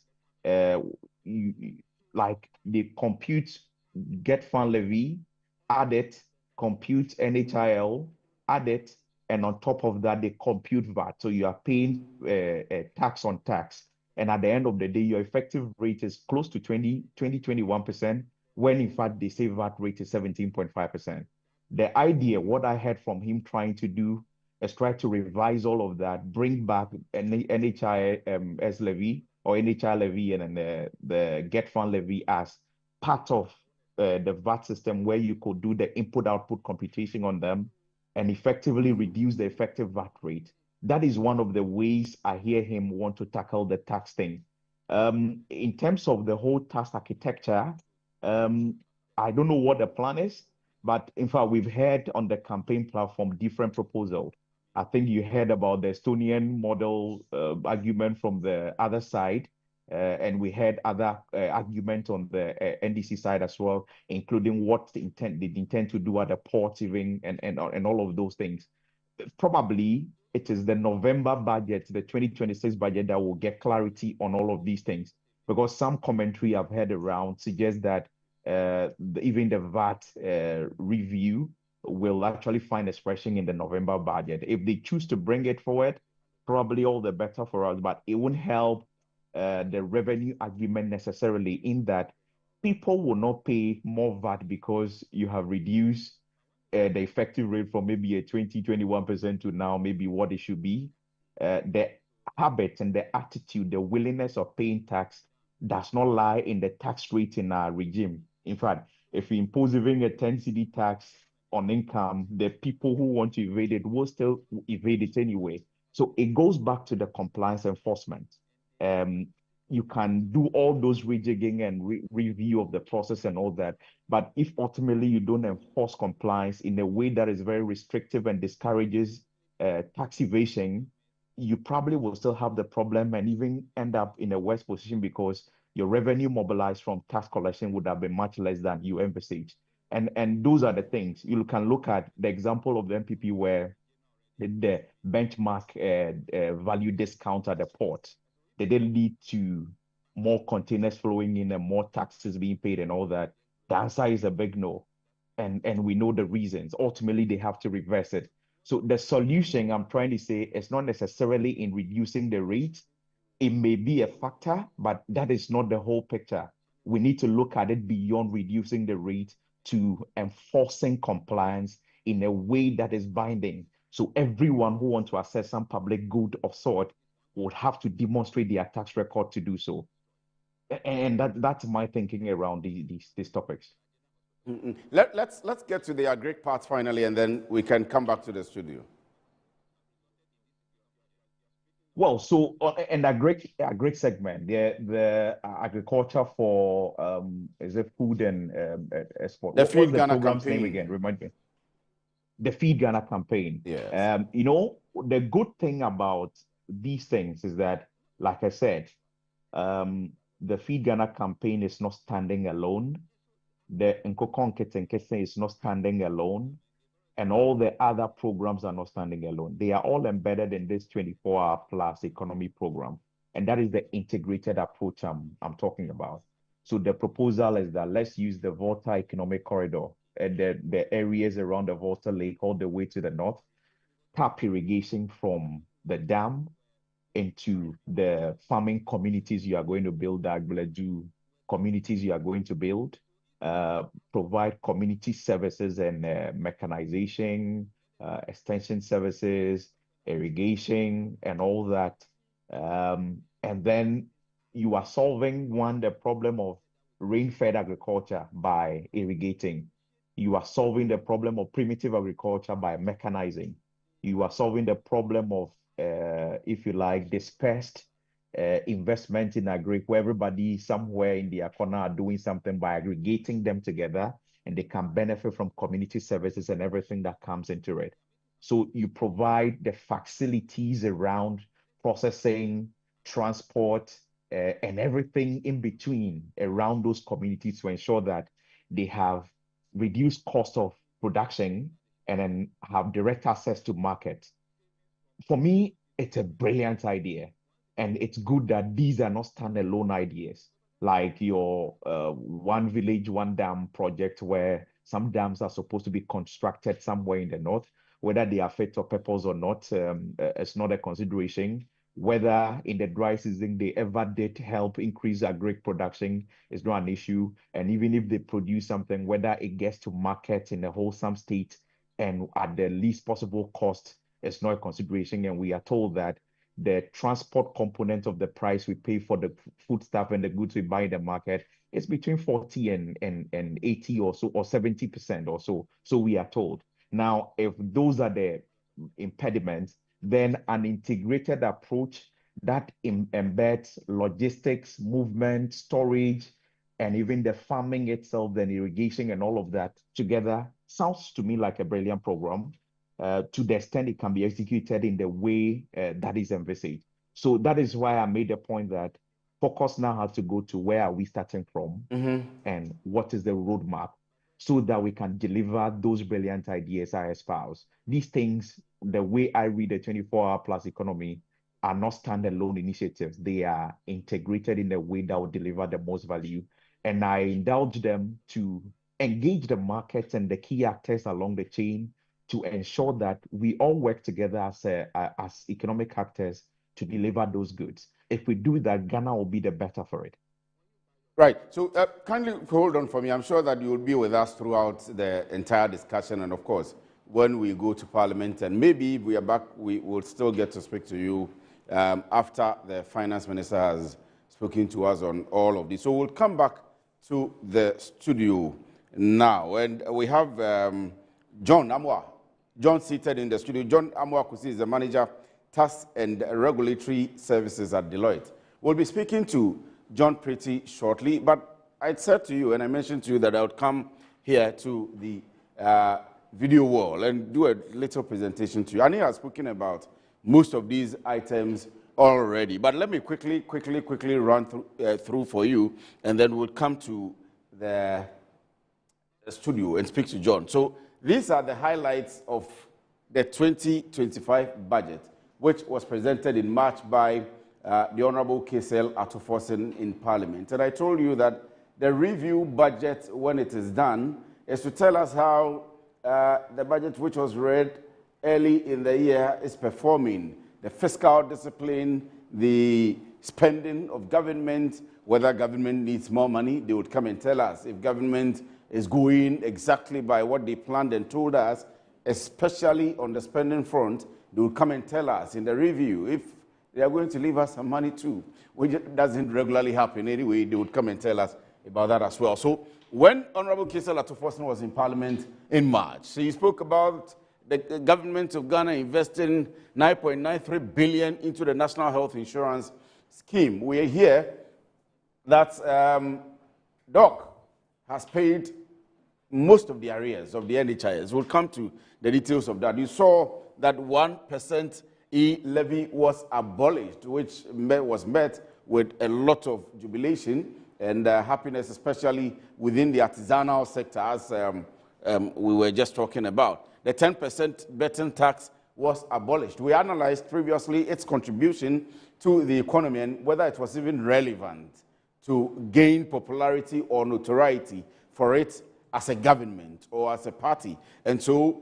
whether the NPP needed to keep it or take it off, the NDC government has taken it off. That's the 10% betting tax. The VAT on motor vehicle insurance abolished. And we have had few discussions on this ones too. Emission levy on industries and vehicles were also abolished. So this was part of the presentation by the finance minister. 499.8 million Ghana cedis allocated to no academic fee policy to provide free education for all first-year students in public tertiary institutions. We spoke to Dr. Shiraz a few weeks ago, and she was telling us that they had, as of the time we were speaking to her, paid over 8,000 people, refunded. So Courage was just telling us about let me be able to put the words right, whether it was relevant or a need for us in this material moment of our growth as an economy. When students have paid their monies already and then you have money, that is what you are going to use it for, to refund. Some people think that we could have started towards the end of the year or in the new academic year when people are coming in, you gather the data and pay for them. But government has its own reasons that they promised and they want to deliver by the promise. As of last week, about another 8,000, up to between 8,000 and 15,000 had been verified and also paid, in addition to the previous 8,000 which were paid.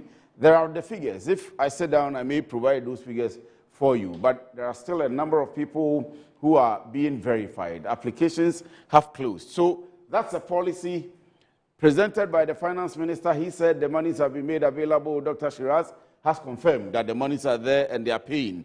13.85 Ghana cedis to be invested for Big Push. We're just talking about Big Push. 1.5 billion to be allocated to support farmers for economic transformation agenda. So this went to the Ministry of Agri.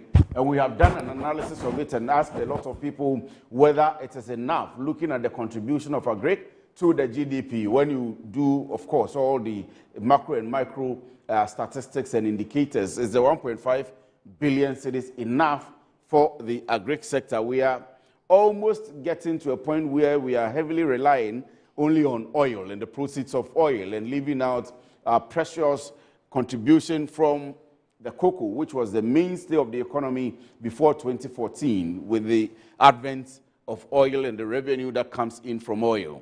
294 or 92.4 million Ghana cedis allocated to commence the distribution of free sanitary pads to female students in primary and secondary school. We have been on this discussion also. Concerns have been that why don't we establish a factory here in Ghana and get to produce here in Ghana? Number one, you would look at the number of jobs that it will create. You would look at the revenue it will again create for the economy and the entire value chain, from the production point to transportation to delivery and everything that has to do with this almost 300 million Ghana cedis that's going to go into the production. Why do we import? Some others have also said there will be a certificate of emergency. People are in school. You need to get them the sanitary pads. I almost said pampers anyway. But to get them these to be able to use. And it is a very sensitive topic, especially the women are involved. We'll leave that to Annie to discuss when I get my seat. Allocate equivalent of $279 million US as a revolving fund for the Ghana Board to be able to purchase and export at least 3 tons. Well, let me get back to it. Annie is on. Let me get back to it before I come to Gold Board. You don't have a wife or a girlfriend? Well, we'll come back.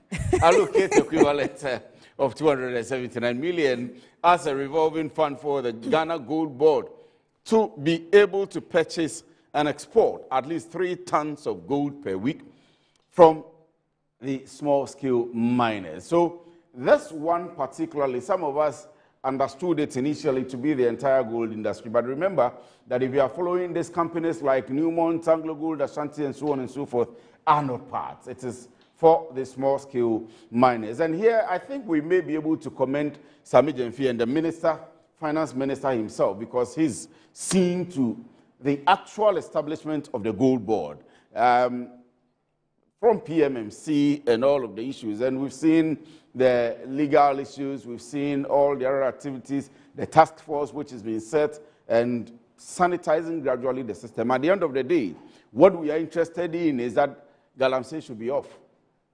They can't, or Gold Board can't alone take away Galamsey, but it should be a motivation enough to support enough small-scale miners or to regularize those small-scale miners who are actually doing Galamsey to have legal forms of small-scale mining and take away the destruction of our environment and the problems that we report on each and every day. And CAP, the Ghana Education Trust Fund, Get Fund, to provide adequate and dedicated funding for the free senior high school program. And you saw the Member of Parliament for Kwabri East also comment government that government has been able to continue the free SHS policy. It was a major issue of campaign for both the MPP and the NDC as to whether it will continue.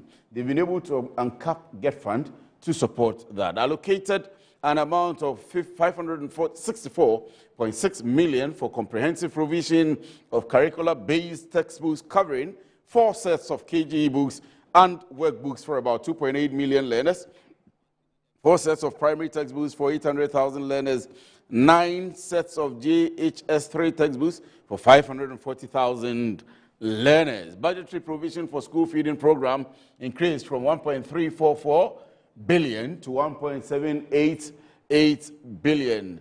Capitation grant allocated 145.5 million and allocated 203 million for the payment of the teacher trainee allowance and another 480 million for nursing trainee allowance. We'll come to the licensure exam, which is under contention now.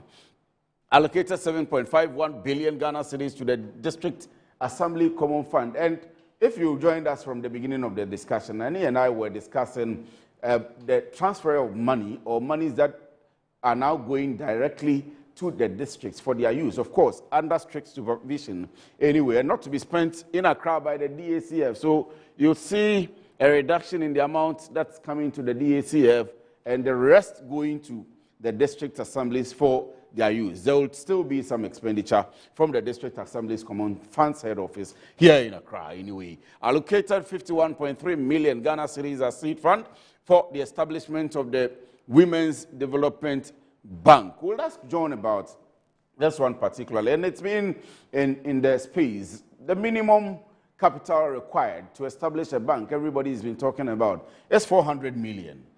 The seed fund from government is 51 million. Government communicators, I think, on this particular one, haven't done well in explaining what is going to happen. How is the bank going to roll out? How are we going to get it started to be able to support women who are in business and women who are in the development sector? How is the bank beginning and when exactly is it beginning, and so on and so forth? Would learn from him today. Allocated 300 million Ghana cedis to the National Apprenticeship Program. So you see Osman at the National Youth Authority. There is also, I'm sure, we should have allocated 100 million to the Ajuma Rural Program. You see Eric Ejay also at the NEIP. So Osman is managing the 300 million at the NYP. That's the National Youth Authority, NYA. And then Eric Ejay is managing Ajuma Rural at the NEIP. They have all launched their programs. President Mahama was there. Osman was with President Mahama in Tamale.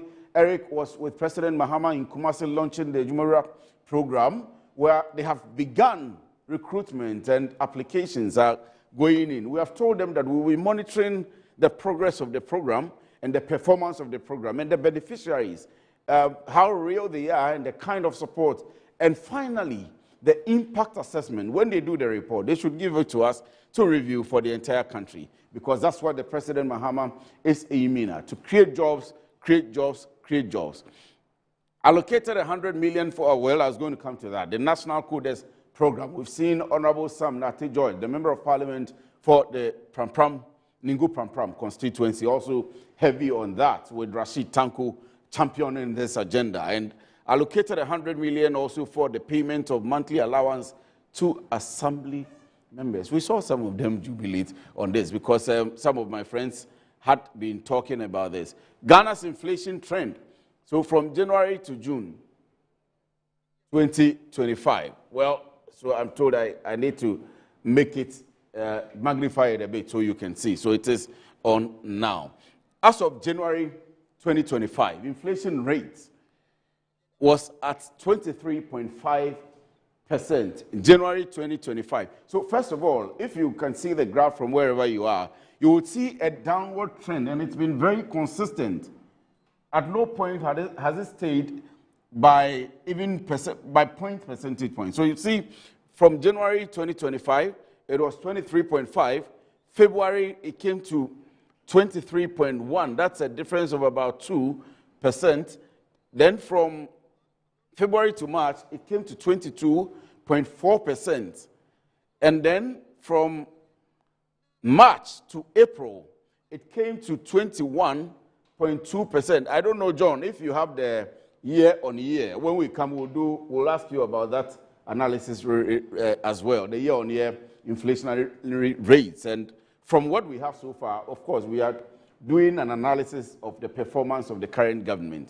And what we see is a downward trend. So from January at 23.5%, we are seeing 13.7%. The concern again, and you watched the Vox Post that we played to you, that from Abosu Kanye and that's from other parts of Accra. The concern is we want to see this reflect in our pockets. We want to see this reflect in physical prices. We want to see this reflect in an increment in the value of the money that we have in our pockets. So that's it. That's the performance of inflation under the NDC government from January to June. So I think I'll end this one here, and I'll leave you to John whilst I join you, and then we can go on from there. Maybe, I don't know, generally, Deloitte, what exactly they are expecting from the minister in Parliament today.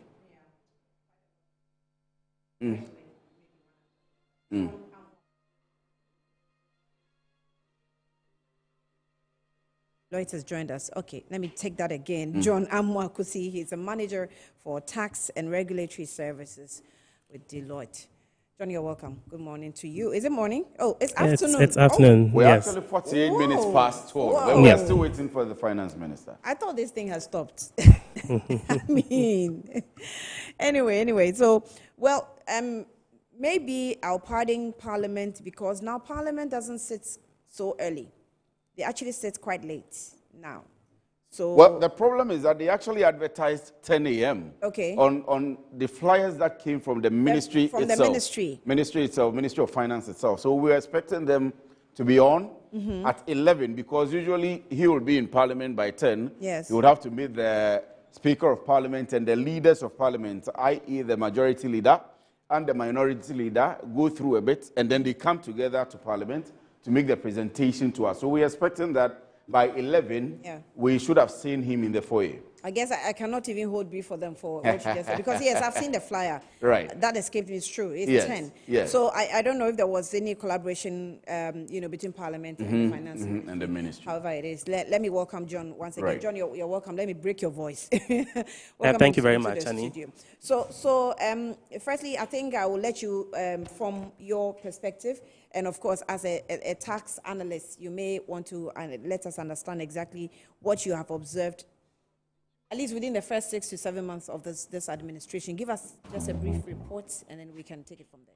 Okay. All right. Thank you very much, Annie. So, as Kwesi mentioned, and good afternoon to your cherished viewers. As Kwesi mentioned, in the 2025 budget, we saw government announce some policy proposals around the tax issues. Yes. We saw a number of proposals with respect to the scrapping of withholding tax on proceeds from unprocessed gold, 10% withholding tax on lottery winnings. The government proposed to scrap that. VAT on non-life insurance products, which is a law we had in our books for, I think, about a year. Government, the intention was to amend to exclude motor vehicle insurance from non-life products and then implement the policy as we had in our law books. There was also a policy around extending the sunset clause for the growth and sustainability levy and same for the special import levy. The expectation was that the revenue gap and the revenue shortfall we're going to experience by scrapping some of these taxes, some of these other measures, we're going to close the gap. We are yet to see the numbers to be able to tell us whether indeed these new measures by way of the extension of the sunset clause for the growth and sustainability levy and the special import levy are indeed closing the gap. That's something that we expect the finance minister indeed when he comes to present. But of course, the, for taking those measures, we expect that the gap will be closed, I guess, at least. That's the expectation of the minister at the time. So the expectation is that today when he comes, he gives us an indication as to how we have performed in terms of closing the gap we had as a result of scrapping these taxes. One other issue that they mentioned, and that is something businesses are really looking forward to, professionals are also looking forward to, is the issue around the reform to the VAT scheme. Although he gave an indication it could take a bit of time, but the expectation is that once he comes in today, he gives an update as to the progress made so far. From where we sit, we know there have been... I was asking Carrie Buti, same question, or similar question, because we had the indication of a complete overhaul of the tax system itself. So I'm obviously that will affect VAT and everything else.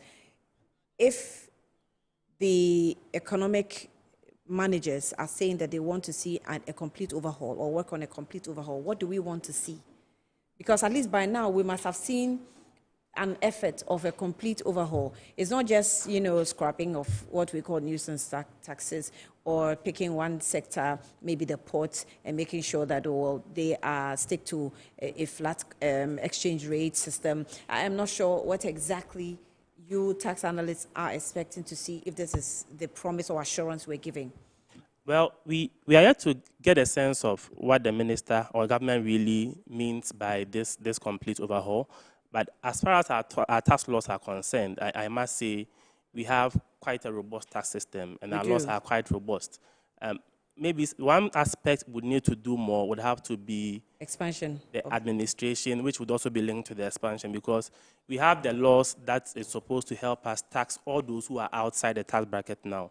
So it's more around administration, ensuring compliance, and making sure that those who are outside the net, we get them into the bracket. But we are yet to get a sense of... When you say those outside the tax net, we now have the law to capture all that. What exactly are you saying? Okay, so... When did that law come into being? All right, so in the current tax law we have, quite robust. So you would know recently the GRA, I would say, relaunched the modified taxation scheme, which is not a new tax. It has been in our tax laws since the 2016, when the current tax law we have became effective. Even prior to that, we had it in our law book. So it's not a new law. It's just about implementation and how we find a way to make the people know about these laws and then be able and willing to comply with those laws. So recently, GRA launched the modified taxation scheme again. The intention is that tax system is targeted at SMEs, small businesses, traders. With that tax system, there are no complications around filing and payment. The intention is to make it relatively simple to comply.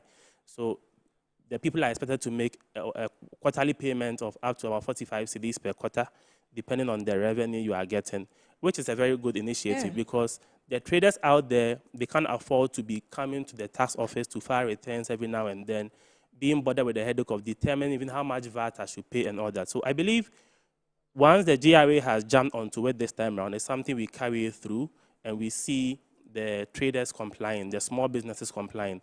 One other thing too would be for the GRA itself to train staff. Is it the system that will make you comply without even necessarily you realizing you are complying? Well, not necessarily. They'll still require some Because effort. sometimes when there's a requirement for you to come and file and all those paperwork, some people don't evade because they intend to evade. They just, I mean, some have a problem with illiteracy, and so they struggle with understanding everything. The process is too cumbersome for them. Others just won't do because they won't do. The factors are varied. But I think there's also been the communication around making more flexible, where people can comply without necessarily even feeling that they're complying. We are talking about the digitized system, which, of course, when integrated properly, it can be done effectively. And you see that the tax system is very important, because that is how we survive, and that's how we can survive. Even when we go to IMF, they still want to see you generating your own finance or showing the capacity that you can generate a certain amount of finance or percentage, you understand? So we cannot pretend we don't care about the tax system, yes. Yes, and I agree with you. And Annie, the system, the modified tax system I referred to is one that is supposed to be simple for these small businesses to comply. For businesses who have made up their mind not to comply, that's an issue, that's a criminal issue, which should be dealt with separately. But there are people who genuinely would want to comply, but there are issues around how the system is, the difficulty around understanding even the laws. And that is where our revenue administration comes in. We would need to employ the right people, equip them with the necessary skills, send them out there to provide that information to these SMEs that we need them to comply with these laws, help them to understand how this system functions. And one thing I really admire the GRA for doing, in recent times, issues around digitalizing our tax system, I might say they are doing very well. And even for this modified system they have relaunched, they are allowing taxpayers to make payments using USSD, mobile money options, and all that. The most important thing is, let's get the word out there. Let's get the staff of the GRA in the various markets, visiting these SMEs, speaking to them about the system, giving them guidance as to how they can comply. And I believe with that, we'll be able to make some positive strides. So what's the purpose of the relaunch? We have the law. We launch and relaunch and relaunch. How did it benefit? After relaunching in 2016, what was the achievement? Okay, so in 2016 was not relaunched. The current Income Tax Act we have, the current Income Tax Act we have those provisions. Okay. So from 2016 is applicable. But then the GRA has now, as a way to get the information out there to the general populace, because there's constant communication around expanding the net, bringing those who are not within the net, who are supposed to, into the net. And I believe one of the ways GRA has adopted to do that is to do this relaunch and make a bit of noise about it, so that people who need to know about it can then know about it. Quickly, and then we'll come back to the tax issues. I understand that our colleague Vanessa has been speaking to some people around the markets and around some public spaces about what they expect of the Finance Minister, Kisiel Atoforsen, when he gets into Parliament. And so, Vanessa, if you can hear me, let's hear you and the people.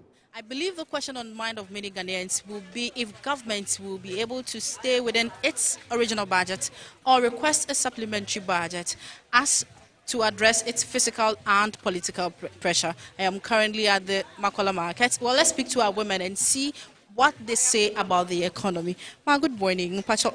You are live on Metro TV. Economy, so far, no one is saying. Nyamia dumo aya kakra. Eye da nyamia ase. Eni mu se bibia ye sha asan kakra kakra ebe yi. Ye bom pesa nyame nka no ho na ne wodi ato ne so wontimi ye maye na ye ho nto ye nchense. Na me hawo ye ba ko spe bebi a me firi ba no me firi ableku magape down. Na me ba me fa ka mensa ka ba obeba akra na obeka se oba junction.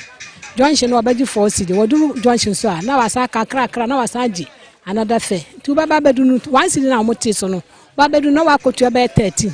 Ti medru anu ndo se me du ha 12.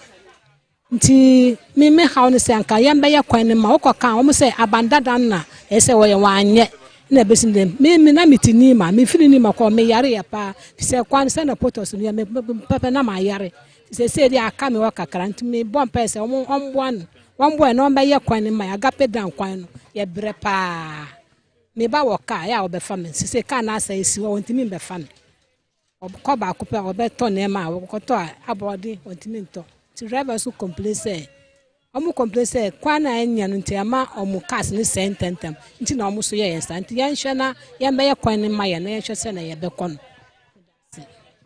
Enti so far no economy who say ade ayedin. I mean say ade to yedin saying first and I say so sisia no ni boyefo saying na ma bi wo ho a aba fom kakra na ma bi aba fom kakra ya say yanka dia na yeboa na ma bi aba fom kakra pa na yebo mpa say emba fom chensa so yebo mpa say o mampani nyame nka no ho na ne odi atu n'ani so no wontimi ye kora na ye ho han ye enchense na me kwane de hia me pa me ya pa ne chew o ka o say abanda da na wanye ti emba ye agape kwan no ma ye na ye ho ntoy na ye bre drivers nso say kwan nti na omo ye yensa kwan ya omo nya yensa nti omo be ye ma ye na ye ho ntoye acho me dase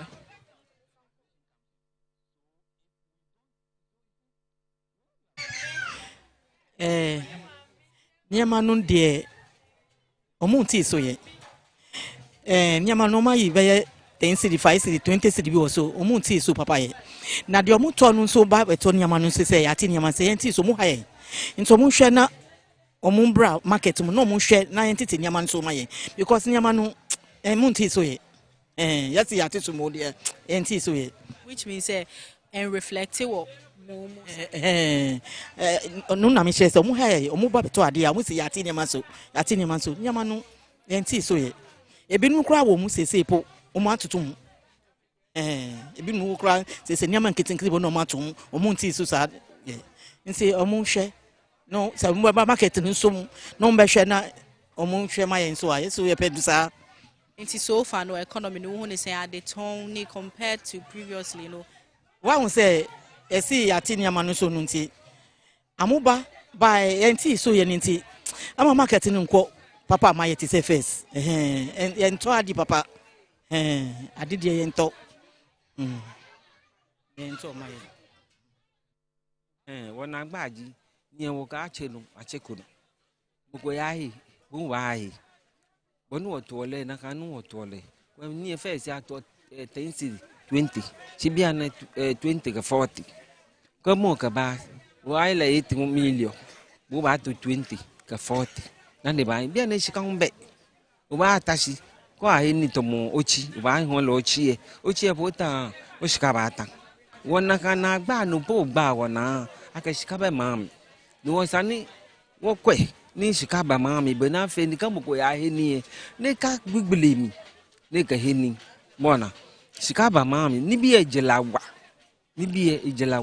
first man ko onye 10 si Dubai onye 5 si Dubai si bia ne ko onye 20 po Dubai si bia ne ma nya to 20 ni bi e fe ejelawa sa de bashi be na fe ni wona ana shika na kai shika ba mam won pa fai shika ba mam onu won to ni shika ba mam won pa government e fai ni shika ba mam ye meji e mam ni sana meta e ja ke onyo tashian ni bo ba ko bi e sani mo ko mi no ha ni wo ba wo mi no ni yo yue moji no won pa fai wo jela na mbo de fie won to no wo jela fe fo bọ́ọ̀lù kwasi aja no kwasi aja no wo yo ani wo jela fe fo.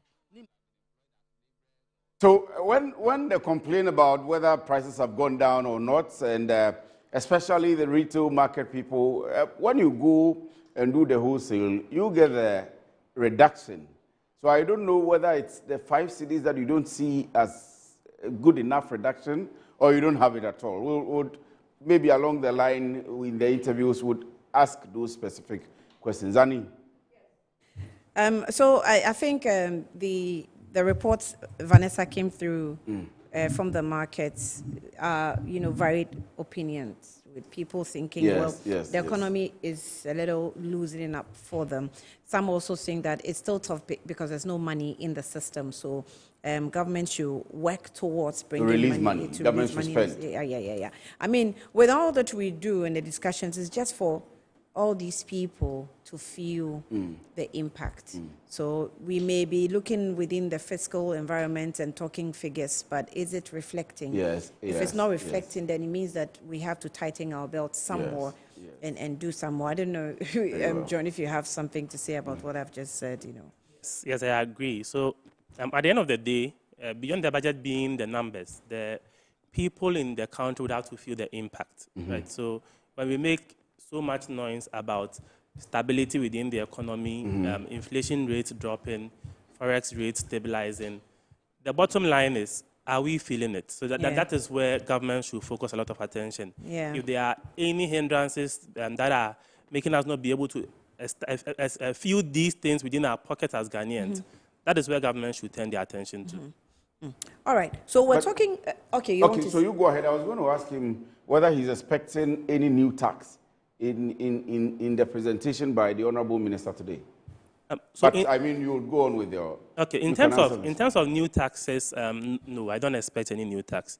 The Commissioner General recently made some utterances around potentially we seeing the COVID levy go off, and then the decoupling of the levies being reversed back to the old regime we had. So that is something that I'm looking forward to in the new. That's the 2.5% NHIL and then the 2.5 get fund levy. Get fund, 2.5 get fund, which, I mean, the calculation for some of us was so difficult. If you were transacting a business, but how is it going to look like now? I don't know, and if you can allow that time to explain from the finance minister's point of view, or as it was presented, how it is going to happen with the decoupling. So there were times that, for example, if you were buying a product or you were doing a transaction, they would tell you, you will do the 2.5 on the 10,000 Ghana cedi worth of whatever you were engaging in. And then what you arrive at, you will now come and do the 2.5 get fund. So it was not together as you do 2.5 on the 10,000, but 2.5 first on the 10,000, then that result is now taxed another 2.5. But how is this new one going to be? Okay, so maybe let me speak to what we have currently. What we have currently, so yes. Now what happens is, if the cost is 10,000, the levies, which is the 2.5 get fund, 2.5 NHIL, and 2.5 COVID, 1% COVID, that gives us 6%. So we apply the 6% on your 1,000. That should give us about 1,006. And we apply the VAT of 15% on that 1,006. Now, when the COVID levy goes off, what it means is we're going to have only the 2.5. Yeah, I was going to ask if that's going off anytime soon. Well, from the comments we've heard from the Commissioner General, it's something that we expect to go off in this hearing. That's the expectation. That's the expectation. So once that goes off and then the decoupling is reversed, what's going to happen is the 2.5 get fund, 2.5 national health insurance levy, the summation of the two would be 5%. That 5% would then be added to the 15% VAT to get 20%. And when you are buying and it costs 1,000, the 20% will apply on that 1,000. So it would apply straight? That's the expectation. So once they reverse the decoupling and then take off the COVID levy, barring any modifications they do to the applicable laws, that's the expectation.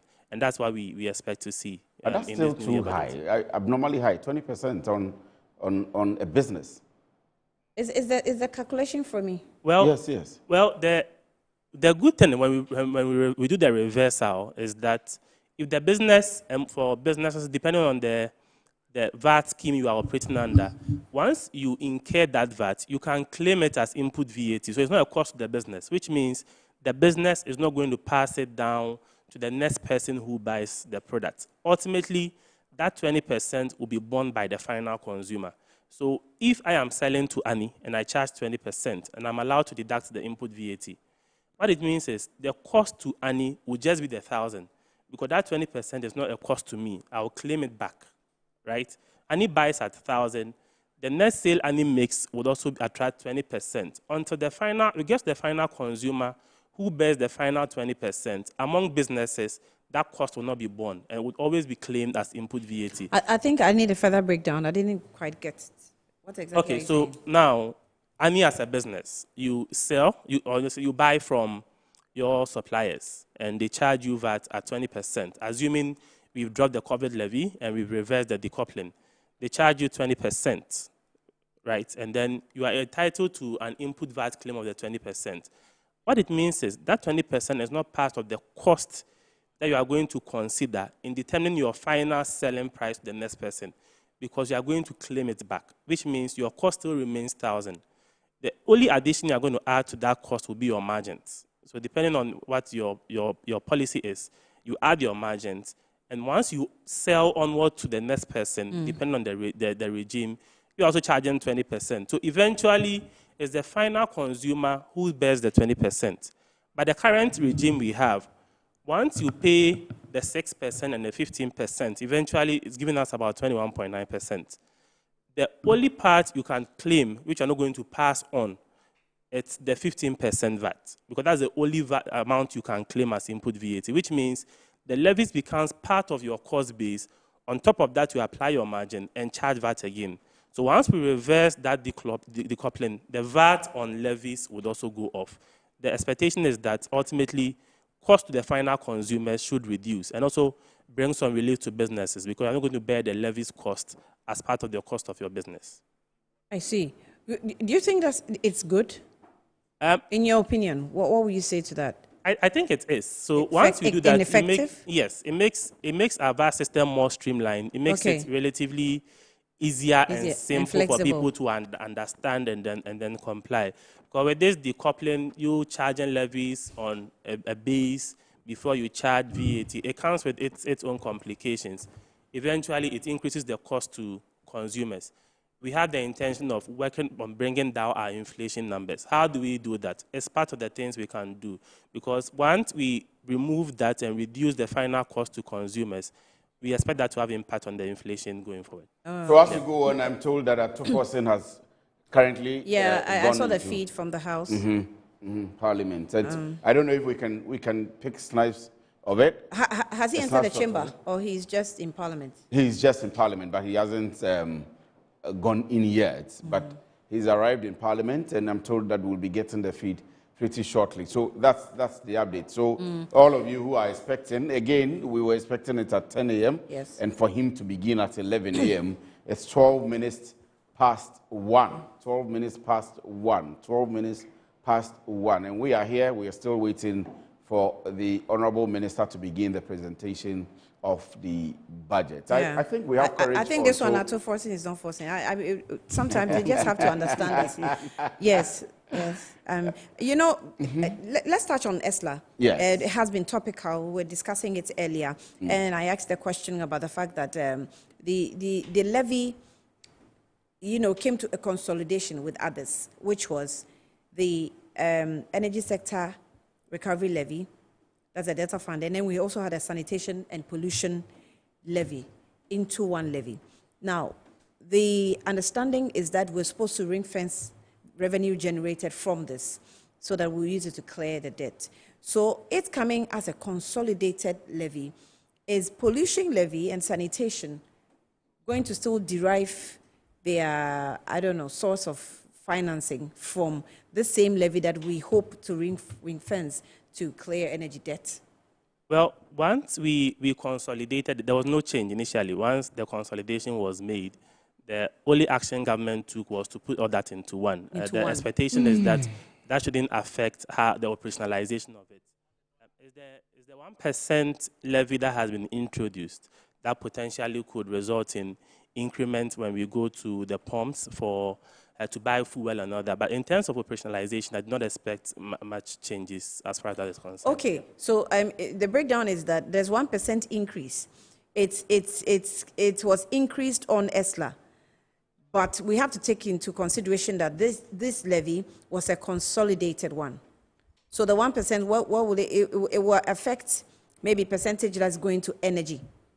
That's how it's going to be. No, so if you look at the act that brought that percentage change, you will see the breakdown in there, and there are different components and then different rates that are applicable as well.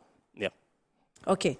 You want to engage Courage? Yeah, I was just reminding you that we still have him on. But Courage, if you can hear us, we've been discussing the issue about taxes and, of course, the impact, especially the NHIA and the Get Fund 2.5, which is now going to be consolidated. Let me take you away from this a bit, and then we'll come back to the taxes. We had 2019, 2020, the COVID, which brought about the COVID levy. The Russian-Ukrainian war became external shocks to our economic resilience. For you, this year we've had Trump's actions all over from the beginning of the year, tariff cuts and so on and so forth. We'll come back to that with John. The Trump tariff cuts and the taxation again.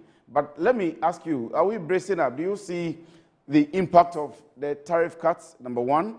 And number two, the Iranian war, all of that. We saw the issues about fuel, where a lot of people had panics about the fuel, which was going to increase in price and so on and so forth. But moving forward, do you foresee anything like that? Or what are your expectations about the impact of external shocks? Well, yeah, so they are with us, right? Let's not pretend that COVID didn't have an impact. Let's not pretend Russia-Ukraine war didn't have an impact and all those. But maybe the argument is, were they enough to put us in the position we were? And that is where I think the debate is, and not whether they had an impact or not. COVID was a major thing. Now we're talking Israel, Hamas, Iran, and related issues. The impact that has probably is a lot on oil. And of course, external dynamics, demand supply dynamics, especially if any of our major trading partners are affected largely. Because the thing is, if your major trading partner is locked in war, they are not growing, there's low growth, or even the ramification, the transmission of that to related economies or surrounding economies is so high, and that happens to be your trading partner, it means they cannot demand as much as they will from you again. And that also affects how much you trade with the rest of the world and all that, and vice versa. If you are importing certain goods and services from those sides, how it will be affected. But let's look at it this way. Yes, Iran is a major player. The Middle East region is a major player in the oil market and all that. Iran has been banned in times past. It came back not long ago. So even if there are some restrictions on output and all that, the whole oil market has been producing under capacity for this long, in fact, for a very long time now. OPEC Plus have been curtailing output, and they are only about to unleash production, like the plants are to incrementally increase the output because there is a fiscal impact for a lot of these nations as well. So while Iran is a major player in that space, Nigeria is producing below capacity, and a number of the oil majors are producing below capacity. And so there, Iran is cut off.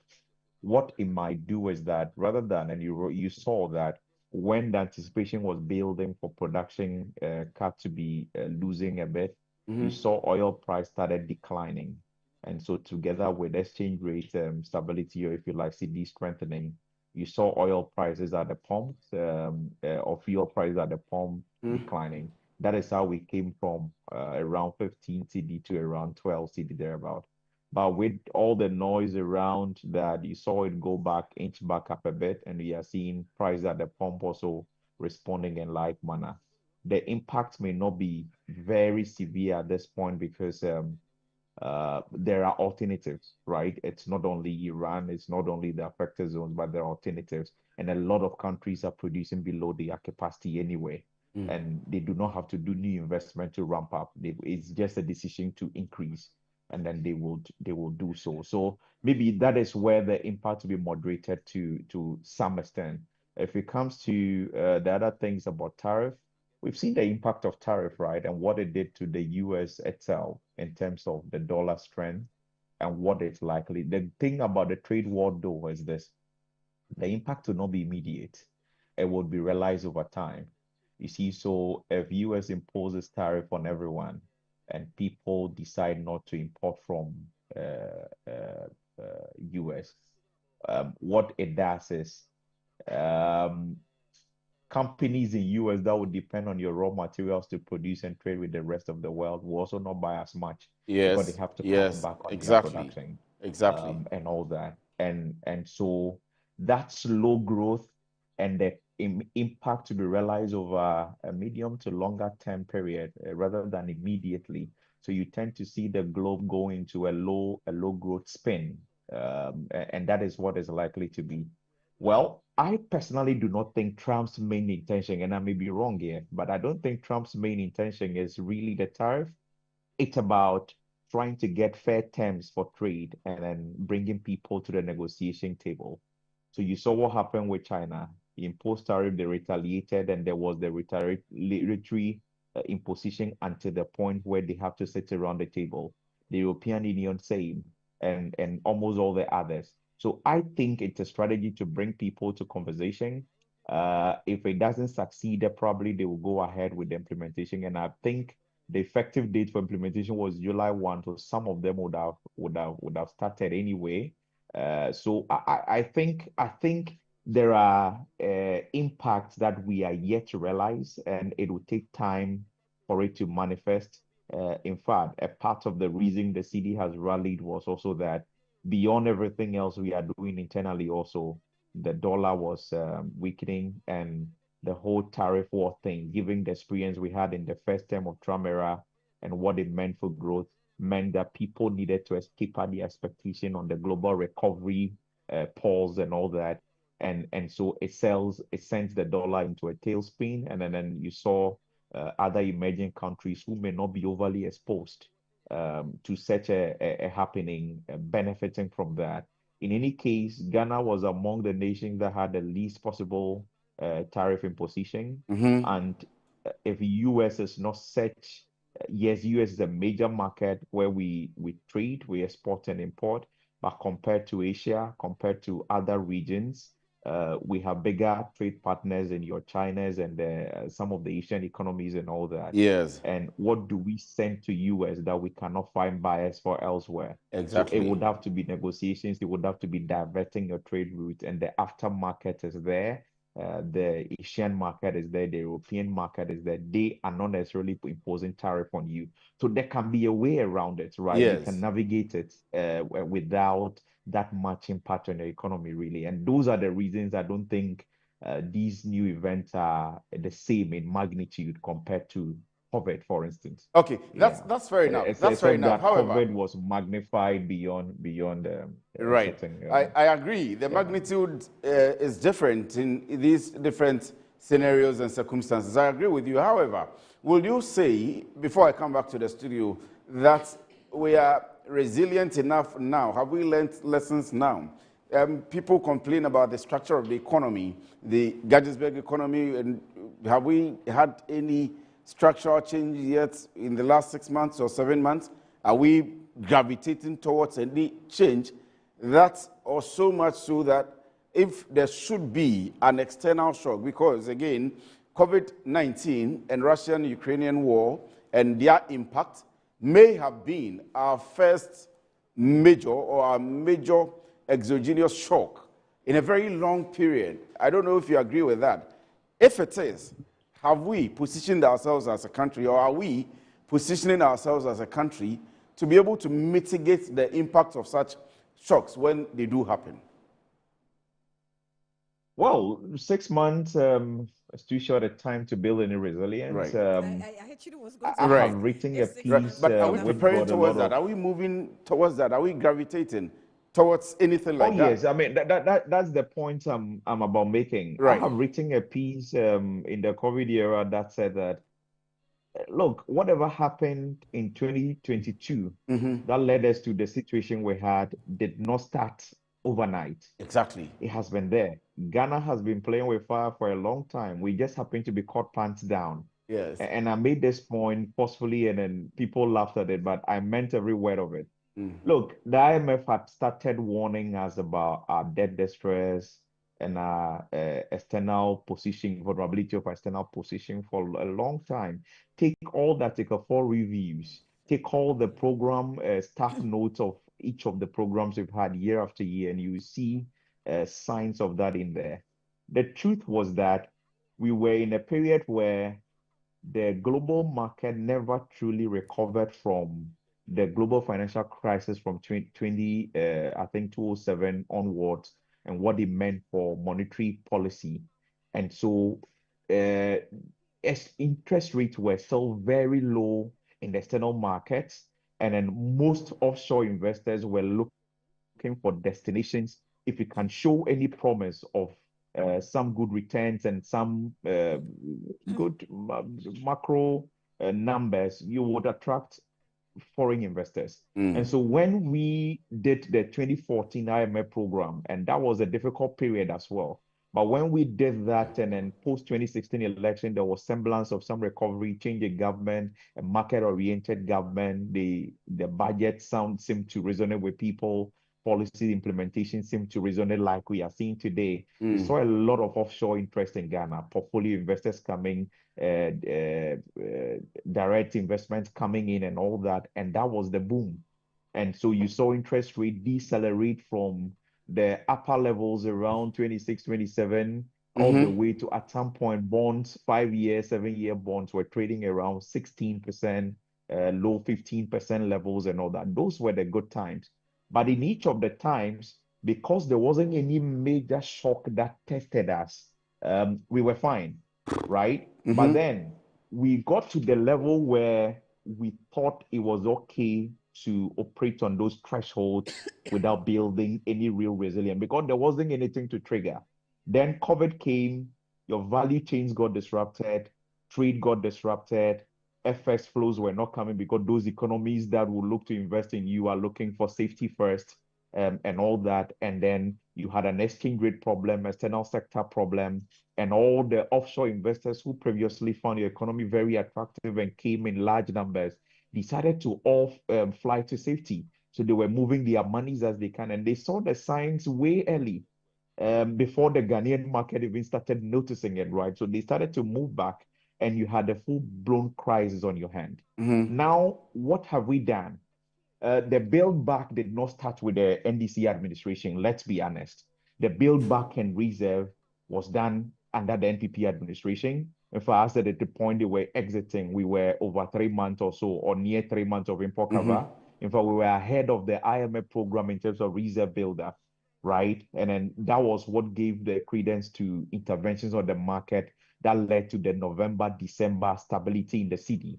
Really, it was because we had built back enough reserve. And it started with the Gold for Reserve program to try to build reserves in that area.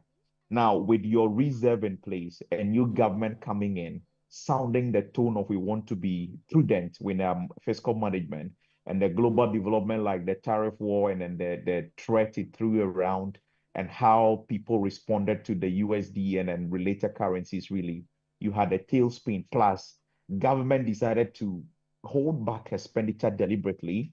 And then so arrears were not being paid, all contractors were not made to go back on site because we are auditing those. So expenditure never existed really, or practically didn't exist. And then you had all those positive momentum translating into inflation correcting, exchange rates correcting, and then you are seeing the effect on macro. So once your exchange rate is improving, and your fiscal side, you are not spending, monetary is mopping up excess liquidity. And I just did the numbers really. If you compare the first half of maybe January to July last year to January to July this year, monetary policy or Bank of Ghana has mopped up in excess of about 204% more in OMO than they did last year. And all of these help in bringing down inflation to the levels they are. So these are good progresses, but I mean, progress that has been made, but they are fragile. They are very susceptible. And we are seeing also on the external side of things, we have, for I think the whole period of the NPP administration, run mechanized trade surplus. So the goods we export versus the goods we import, the export receipt tend to be more than import. So for the whole period of NPP's administration, we've run trade surplus. But we have been in current account deficit until the last, I think, 2 years or so, where due to a suspension of external debt service and things related, we have run a current account surplus. Now, this year, even with the resumption of external debt service, we're still on course to run a current account surplus, and it probably will continue into 2026. These are structural changes that are happening, but they are very fragile. So what is required now is that we stay the efforts, we continue the execution towards building that resilience. And that is why I'm excited about the Gold Board initiative. I mean, it's a continuation of more or less the Gold for Reserve program, but in a more structured, transparent way. so that there is visibility around what is happening and all that, eliminating middlemen and making sure the state architecture is ensuring it works to the benefit. We are seeing from then that reserves are still growing and growing at a very appreciable rate regularly. And if that trend continues, right, we will be building enough reserve right, that can ensure that we guard against external shocks. right. And those are the things we need to stay. Right. And then the discipline on the fiscal side, monetary side, also need to be stayed. Yes. When we do that, then we can build the resilience we need. And it would take probably the whole term of John Mahama in the second term to build I agree. something that will look like a resilient economy that will withstand any shock of any kind. Yeah. I agree. Right. So we'll leave you there and come back to or you wanted to ask him. John, you will listen in, and if you have Right, some responses, right, you that's add. fine. The interesting part of us going back to COVID, I am sure we've had the debate back and forth. And now I'm looking at, every government is looking at discipline, the fiscal sector discipline. And when it comes to COVID, we've seen, we've reported, we have played videos of obvious indiscipline of the previous or former administration when COVID funds even came in. There's been the argument that instead of Ghana losing out on COVID funds or COVID as a pandemic, we actually gained because we had donations, we were able to gather revenue. IMF alone, World Bank alone gave us about 1 billion. We spent 1.7 billion, we're told. So according to the report, that's all we can do, the equation, and then look at revenue that came in for us during COVID, and then what we spent actually. I'm doing this because we're anticipating, okay, should it happen? What exactly are we going to do? Are we ready for the shocks? But let's not leave out then discipline that were recorded, because we played, I in particular, played videos of politicians who were telling us how COVID funds were distributed.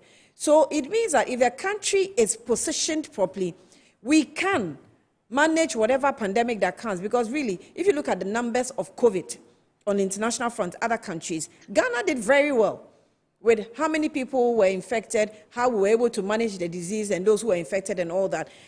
And talking about the revenues that came in and how we managed it, I think largely, if we look at what happened, we can blame ourselves not just for COVID, but how we manage revenues and resources that came in. Mr. Boti, I don't know what you say to what's the analysis I just gave you, because if you look at the numbers, before COVID even came in, Ghana was recording GDP, debt to GDP was about 63%. World Bank was anticipating 76.7% of, by end of 2020, before COVID hit. So it means that something was wrong. Oh yeah, I mean, you are spot on. I agree. Let me just bring and there's leg of the argument, the indiscipline problem, and I created this scenario to say this. You have to.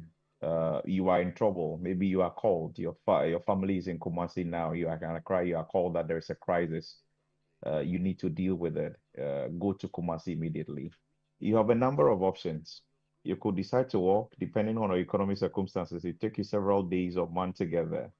If you have a bicycle, you can ride. If it's a motorbike, you can. You can sit in a car. You can fly. The options are available. What you choose depends on your economic circumstance and how you would do it not to be disadvantaged at the end. If you choose to fly to Kumasi and assuming it costs 1,000 cedis, and that is all you have, and then you get there and you have to take your child to hospital and you do not have the resources to do so, I don't think you are such a wise person. You may have spent and I'm even not talking about corruption here now. It's just about the choices. I mean, the corruption issues are there, and we can talk about them, right? But I'm not even talking about corruption. I'm talking about, for instance, deciding to give free water to everybody, free electricity to everybody, cold, hot meals to people, and all of that. They may not be bad things, and even I'm ruling out the corruption element of that, and there are a lot of it really. But even let's take away that, the choices you make, whether to keep people in their houses and give them water, as if that is the most important need they have, and all of that. For me, it's a choice that ultimately comes to bite you, right? When we decided to detain people in five-star hotels, people who normally would never sleep in those hotels in the name of COVID and all that, those are choices we made, and we paid for them anyways. So those are the bad choices that landed us where we were. Yeah. So, and you could argue that COVID was a decoy. It was an election year. We know our election year over expenditure history. So COVID more or less became that decoy that we used to spend, and the ramifications are what we are seeing play out. Yeah. But then, if you, in my language, they say that to mean that, I mean, play the devil advocate a bit. We saw in 2020, the COVID year, growth slammed to, in fact, the projection was a pause of 5%, a slam to 0.4%. When growth slams to 0.4%, that means employment is not being created. And the revenue you can mobilize from a 7% growing economy will not be the same as one that is growing at 4%. So there's a revenue gap that needed to be closed. And so it will mean you tend to borrow more if you have to spend at the same scale. Wisdom will tell you that if the revenue that you are expecting to spend is not coming, then you cut back on the expenses.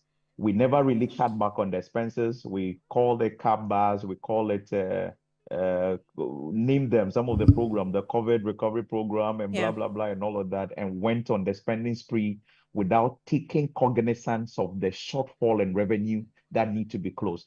I think those were the choices we made that ultimately landed us in the dish. And that is what we need to learn from going forward, that should there be crisis, yes, there is a desirable response and there is, call it a prudent response. The prudence here means you look within your resource bucket and what is achievable to minimize the impact of the consequence. Then you go that way. Of course, if you are saving lives, it's a good thing. But if you do so at any cost or sometimes above reasonable cost in the name of saving life, we will suffer the consequences as we have suffered. And that is something we must really learn from. Right, John. Yes, and maybe just to add a comment. And for me, the most important thing would be the learnings from these past events and how we move on from here. The expectation is that as we have a new government in place, they've learned lessons from what happened in the prior years, and going forward, we get prepared enough for these external shocks. And even when they do come, how we incur some of these expenditures. I'm hoping we learn from it, and then going forward, we don't go back to the same situation again. Yeah, because it has been, and like Boti said, we're using it as a decoy, and it's a cause and effect situation. You don't engage in indiscipline and expect that you can even close revenue gap, knowing very well that your growth rate you projected, you're not able to achieve it. You have to cut it down because of all these exigencies. Now, if you are able to, engage in a certain level of discipline, you might not even necessarily feel the pinch. Well, it's true. And maybe I might say I like the trajectory the new government is going now. Especially you see the government scrapping full allowance for political appointees. Those are indications of fiscal discipline, which is a good trajectory they've started on. The expectation is that between now and the end of the term of the current president, we see similar progressions, and that we don't go off board along the line. So that's the expectation of the current government. Especially when they start spending. Especially when they start, because I was caught up in a conversation amongst friends, and someone mentioned that, maybe we have to take this document to Sami Jenfi for Sami Jenfi to sign, so that, at least we can get some cuts. Then another person said, you want to take this to Sami Jenfi, you want him to finish you. And I thought, okay, if he's giving an indication that he doesn't entertain things that will make the government look bad or even his office look bad, then that's a good thing. There should be some sustenance of the discipline. That's right. We're just 6 months old. That's right. If by 1 year, 2 years, we see that it's continuing, then there's hope. Yes, that's right. And one thing I would also want to add is, issue around the work of the Auditor General and being on time as far as these audits are concerned. So we don't have a lot of backlogs. You do audits for, say, 2021 in 2025 or thereabouts. We don't get to reap the benefit of those exercises they are doing. So that's one thing we should also be looking at. I was going to office. Okay, I was going to you know, and now a new, for example, CEO or finance director will have to be answering for questions even within the same government. Exactly. So it happens 2 or 3 years later, and then if there has been a reshuffle, you would see a new chief executive now providing answers for something he didn't supervise. But before you come back to that, I just wanted to. You're told that what? I am told that apparently the Honorable Finance Minister has been in Parliament for over an hour. And so the initial information was that the minority had decided to boycott. And so if you are looking at the screen, you would see that a lot of them are in black. So that was their plan before coming into Parliament. As it is now, there has been ongoing engagement. We are told that leadership, both leadership, minority leader and majority leaders of the House have been in meetings for over an hour. Engagement is ongoing, and that's how come you see some members of Parliament. So we saw. Wait, how is the boycott threats affecting his presentation? They want them there? It won't. But for them, of course, a quorum will be held. But for diplomacy and some of these things, it's important that you gather everybody around. And so, well, once the quorum is formed, maybe I have a radical mindset.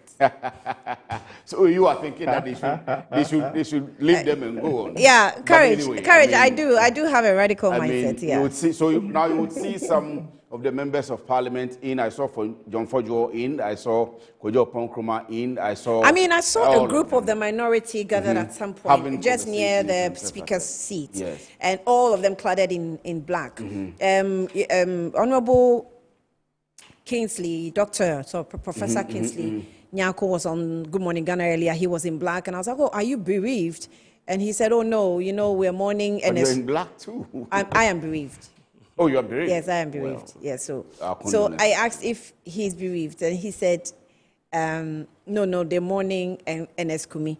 But now that you're saying, I now get where the black is coming from. We need to clarify that information, whether the black that they are clad in is in reference to Ernest Kumi, or it is to a boycott of but the information is that they had intended to boycott. That's from our parliamentary correspondent, that they had intended to boycott the proceedings for today. However, as courtesy and protocol will demand, negotiations are currently ongoing, and they will come and sit. And so that's how come for over an hour. But to be fair to them, the minister himself was late because he arrived just about an hour ago, which should be around 12 thereabout. We were still expecting him around 10, and then to begin the proceedings at 11. If he was there about an hour ago, that was about 12:30 thereabout. 12:43. It's 12. Okay, 12:43. It's 1:43. Maybe give and take. We're giving him. We are just projecting, but that's the information we get. That about an hour ago. An hour ago, and if you go to his Facebook page, he has posted also when he arrived in Parliament. His media team also posted pictures on social media, so we can also verify that he arrived a little after 12. I mean, let's be serious as a country. I pay attention.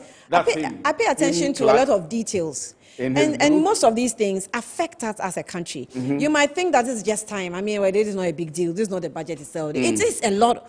It tells you if the fault, and I don't know where the fault is coming from, whether it's from the minority, whether it's coming from Parliament, whether it's coming from the Finance Minister's office.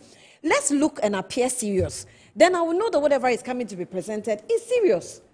This thing has to stop because, every time budget is going to be presented, media houses almost shut all their programs and they give way. That's how most of us are private institutions, and that's how we also feed ourselves. We contribute, we pay taxes. You have to look at all these things, that it goes a long way into contributing to the overall economy. So let's not. I think this it gets to me. I just don't like it. When my uncle was there, I was complaining. I don't think I want to see this with Atuforce because he's even much younger. But it's difficult to comment from me. And John, I don't know how it is for you because you also do highlights. When the budget is read, you put together a comprehensive highlights and interpretation for us to be able to understand in simple terms what the ministry means and how the performance of the economy is. So you get around it. I have seen finance ministers postpone about 4 times in a row. So they have given you 22nd, and they come back to say 25th, then they say 27th, and then finally it will go to the 1st of August or something. And then from inquisition, you would realize every single minute, every data that's coming up, they want to or try to put it together and add it to the budget, whether it's a main budget or the review budget. And so they do a lot of last minute back and forth. And of course, there are different departments taking care of different aspects of the budget. There are reports which are supposed to come from different ministries to those departments for preparation, and now to the minister himself to get abreast with all of these details. So there are back and forths. There are things they would see and will say, no, go back and change this. So within the last minute, even on the morning, you would still see a lot of changes. But of course, I'm not holding brief for the finance ministry anyway. Whatever it is, they still should be able to prepare because they know that this is what is guiding the country. And so we should be in it. So in about an hour ago, as we put out, he arrived at Parliament clad in his navy blue suit with a beautiful gold tie, dotted black. It looks like gold board anyway, but Sammy Jeffy wasn't following him. It was Felix Kwachi Ofosu, the Minister of Communication, who was with him, of course, with his leather brown bag sewn to made the in Ghana, please. Made in Ghana. Of course, made in Ghana. Thank He mentioned that in March when he brought it. Is it Horseman? I think Horseman, Frederick Toyin Senaya's product. Okay, So that's the Honorable Minister of Finance, Ato Forcing, who a lot of people say is forcing, currently entering Parliament. But this is about an hour ago as captured. So that's him.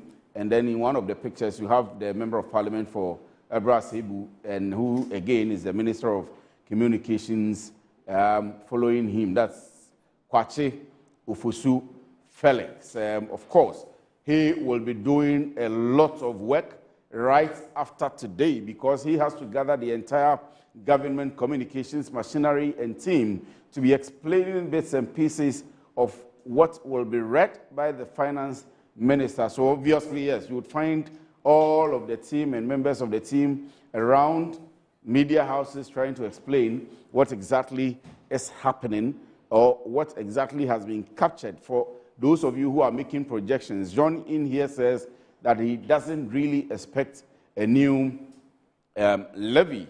Some of us are anticipating or expecting that there may be a new tax. And so we're all waiting for the finance minister. He has graciously arrived in Parliament, and he is waiting for a truce between the minority and the majority, and for them to be seated in Parliament so that he can be hauled in by the Speaker of Parliament, mainly or probably the Speaker himself will be seated, Mr. Alban Sumanu Babin. And so if all is set, we will be seeing them on the floor of Parliament pretty shortly, and then we will now be listening to the budget as presented by the Honorable Minister K.C. Latofosin. So early on, we had given you a review or an overview of his presentation in March 2025, and we had told you about some of the cancellation of taxes. Remember also that in 2017, Oforiatta did the same. They called it the 17 nuisance taxes. People at Abosu Kaim were jubilating, have rapturous jubilations around the period, praising the then government. And it's fascinating to think that Ken Oforiatta, who was hailed at the time, would now be called a fugitive here in the country. It goes to speak that Ghanaians are well-minded and, of course, very active in the political and economic discourse of the country currently. And so it doesn't matter how the beginning is, the most important bit of your governance is the sustenance of the gains that you will make with your oncoming as a new government. And so he went through 2017, 2018. They had always hit heavily on the macroeconomic indicators and the external praises that were coming. Fitch ratings, we had seen lots of other rating agencies we had seen. And now, when we had the external shocks, the problems that had come with everything that was to do with the economic management of the NPP government. NDC had complained, people were talking about alternatives, that if you have alternatives, give them to us. And however it was, we went into an election 7th December 2024, and NDC emerged victorious with overwhelming victory. So yes, we have him on the screen now. I'm happy that we are in Parliament now. You'll see that he will be arriving very soon. So as I was saying, they won with overwhelming victory, and in March, I think 17th of March or so, the minister had his first bite in Parliament as the Minister of Finance. Well, it is Honorable Alban Subanu Babin, the Speaker himself, who is getting seated today in his proper African dress, depicting his true background as an African and most importantly as a Ghanaian. So again, you would see that the members of the minority are largely clad in black. But you would again also see that there are some empty seats on the side of the minority. We'll see if we can have a shot at the majority side also and see whether there are empty seats. But obviously, we will not expect more than 2 or 3 empty seats on the majority side when it is their own man and their own governments coming in to show the country what they are made of in terms of the economy of the country. And so they need to come around and show solidarity to the government and to the Minister of Finance and be able to speak out when they come to us that their government is performing. In the shot now is the Right Honourable Speaker of Parliament, Alban Sumanu Babin, going through his papers and receiving the order of the day so he can read it and begin the session for the day. Well, on the majority side also, there are quite a few number of seats which are empty, but I think that they will be filled by the time the session begins. So Parliament has arisen now to receive the Honourable Right Speaker of Parliament to begin the session. I think that we can go in and get, of course, to have a prayer. Is Courage there? Courage, are you there? Hello, Courage. Okay, I guess he's off. So all of us should listen, probably. Mm-hmm.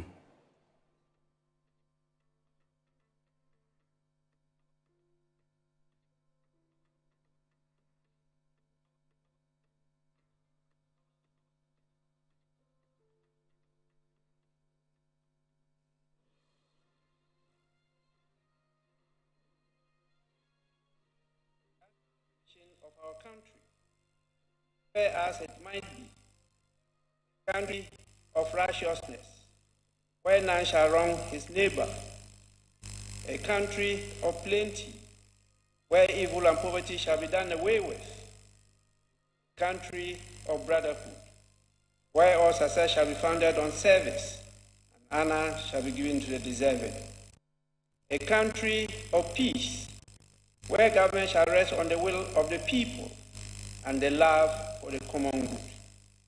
Bless the efforts of those who struggle to make this vision a living reality. Inspire and strengthen our people, that they may give time, thought, and sacrifice to speed the day of the coming beauty of Ghana and Africa. Amen.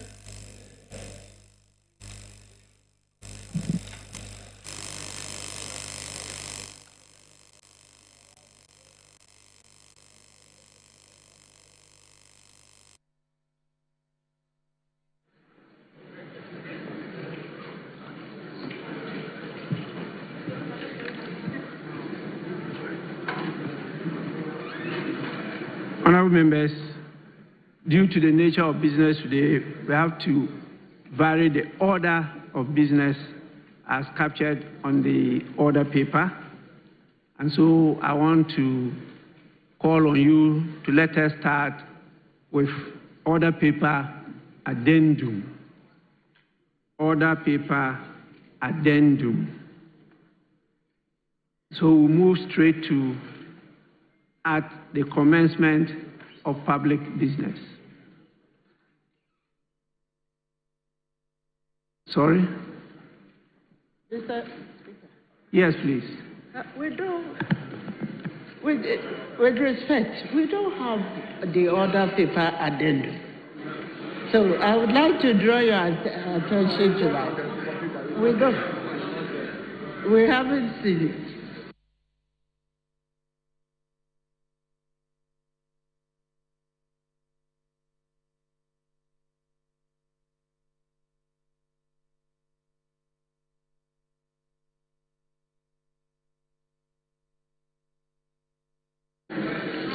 Honorable members, please, we are still in transition, so sometimes it can be an oversight, but it's there in the soft copies are there with you.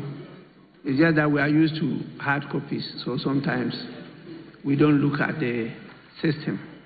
So it's available, order paper addendum. We have one, but it's not numbered one. It's just order paper addendum. Then there's order paper addendum 2. So we'll start with the order paper addendum. Yes, please, Majority Leader. Yeah, Mr. Speaker. So we'll take item 1 on the order paper addendum.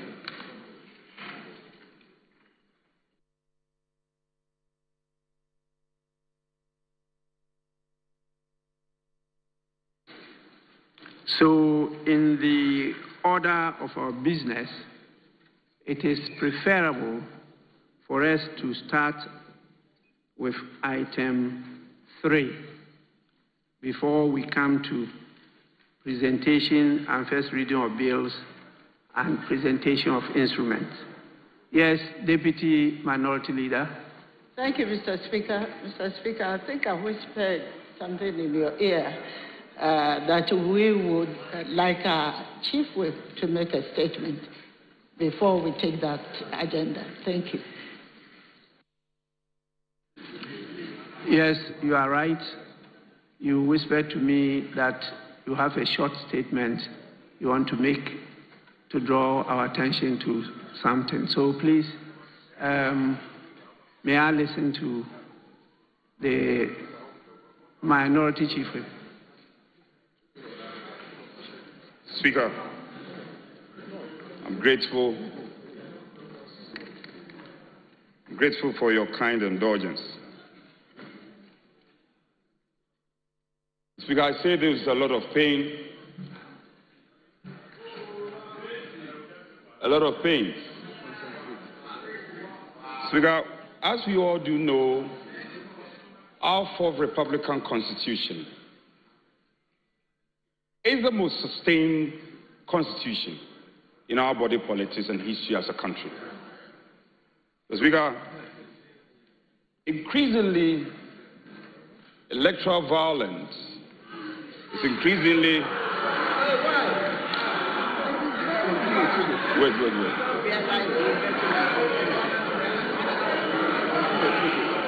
Wait, I want them to be quiet before. Electoral violence, Mr. Speaker,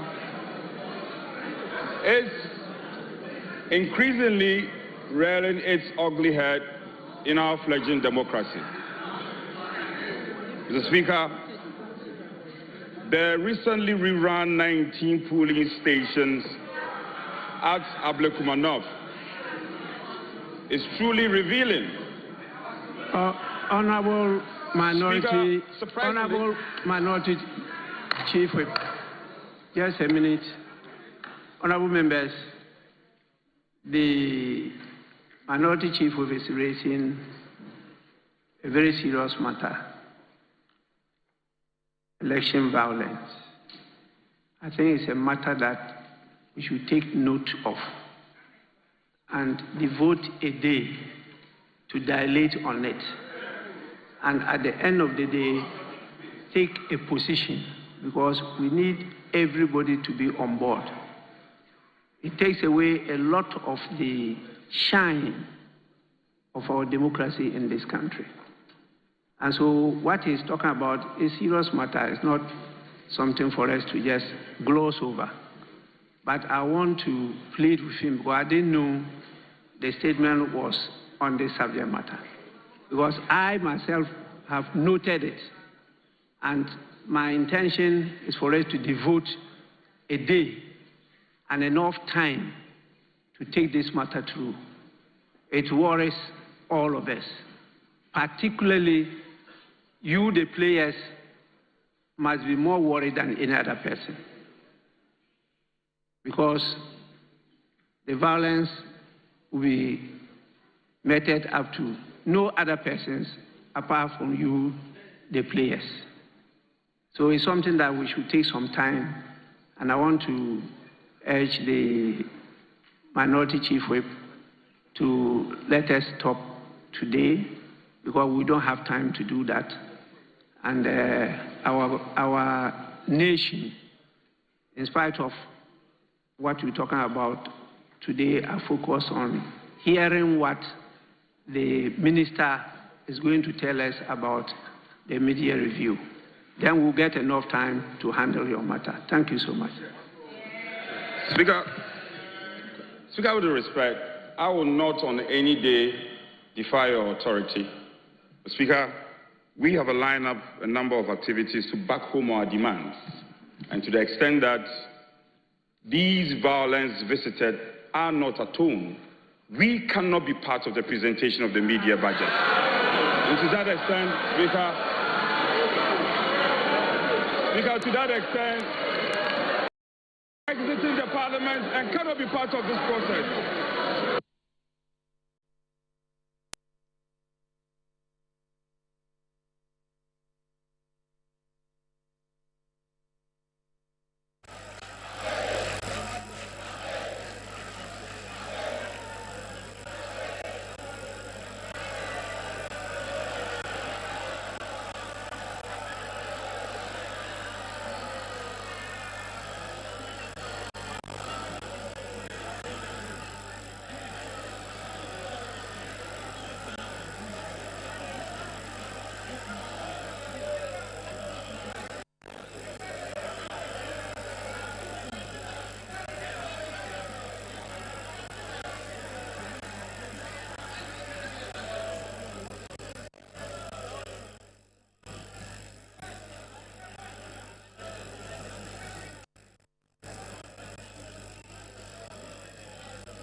Yes.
something that any of us should countenance. We do agree that as a country, we should be committed to ostracizing any form of electoral violence. We agree with them. Indeed, Mr. Speaker, yesterday I attended the National Executive Committee of the National Democratic Congress on behalf of this side of the House. And the issue of electoral violence was discussed. And I attended a meeting of the National Executive Committee of the National Democratic Congress, and there was a clear commitment by the National Executive Committee to take steps to deal decisively with the issue. Honorable Majority Leader, once I did not permit the statement to be made, I don't think it's proper for you to make comments on it. So what you've done is sufficient. Let's move on to business and do what is proper for today. Yeah. As I said, we have another day to discuss this matter. Yeah, Mr. Speaker, I agree with you. Just one last No, sentence. but it will not be fair that after I've stopped him, yes, I allow you to make comments on it. Unfortunately, Mr. Speaker, we couldn't stop them from walking out. No. We couldn't stop them from walking out. Well, and the whole nation has seen them walk out. Whether it's fortunate or unfortunate, that's a different thing altogether. Let's go on with today's business. That is so, Mr. Speaker. Please. Except that I will land. There is no except. There is no except. Okay, Mr. Speaker. So we will take item number 3 on the addendum order paper. Yes, honorable members, before we do that, let me just acknowledge the presence of our august visitors from a number of our schools and other institutions.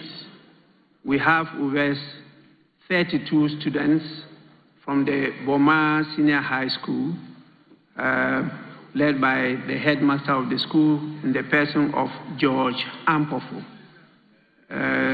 The school is located in the Tano North constituency. Yes, they are up there to my right side at the public gallery. Please, you are welcome. And what just happened is what we call a walkout.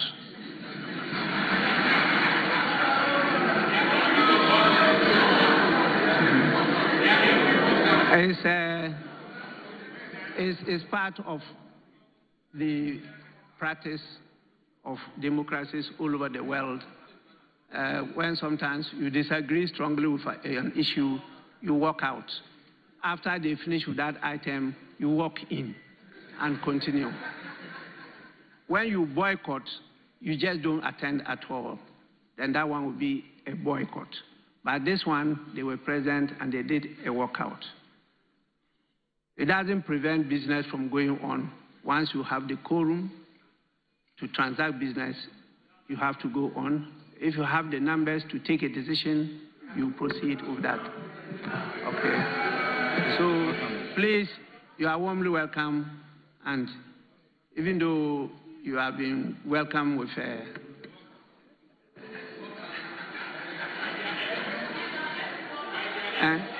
your MP welcome you, so please, you may resume your seat. It's an experience. I'm sure you never forget of it. Yes, we have 41 students also from Sewa Kese Girls Senior High School, also from Tano North. They are led by the head mistress of the school, in the person of Margaret Anane Ajay. They are also to my right, you know, and one common thing about them, they are beautifully attired. You know, both institutions, they are well dressed. I hope you get time, even though he walked out, to take a picture with him. Please, you are welcome. You may resume your seats. We have students from the University Practice Senior High School, led by the teacher, Mr. Andrews Amo Smith. The school is located at the Cape Coast North constituency, and there are 36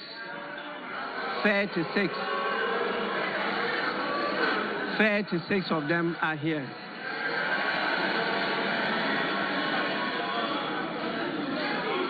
You are warmly welcome. Kindly resume your seat. You are lucky your MP didn't walk out. We have also from the Jamase Pentecost Child Development Center. There are 55 in number, and they are led by the director of the center in the person of Magdalene Kobla. This center is located in the Afija-Sechere East constituency. 55 of them are here. I, in the absence of your MP, welcome you to the House. But as I advised, please, it's a good opportunity to have a shot with the MP. I'm sure he'll be waiting outside for you. Honorable members, you may resume your seats. We also have the presence of a number of visitors from the Kuna Presby Child Development Center.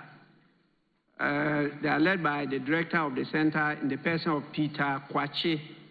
There are 56 in number, and that is also from Afija-Sechere East constituency.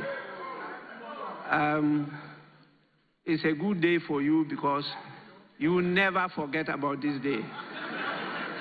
That you came, you saw, and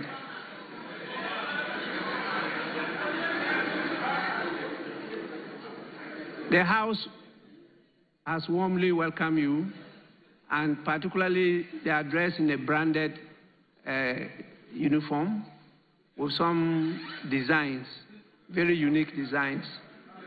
Please, you are most welcome. Resume your seats. And the last is 12 gentlemen and ladies from the MDAs and CSOs on basic parliamentary training. Are you hearing the name? MDAs and CSOs on basic parliamentary training.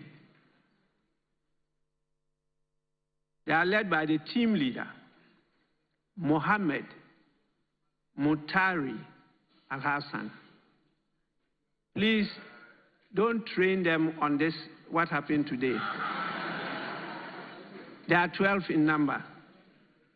And because of the nature of the institute, they are not specified where it is located, which meant that it's made out of a collection of many people from all over the country, MDAs and CSOs all over the country, and they participate in basic parliamentary training, and this is being handled by the Parliamentary Training Institute, which is located and created here by Parliament itself.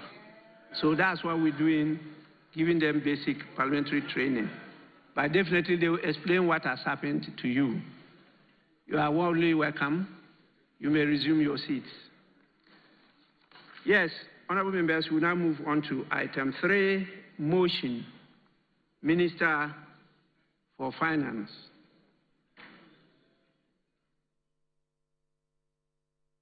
Majority Leader, you may usher in the Minister for Finance to move the motion.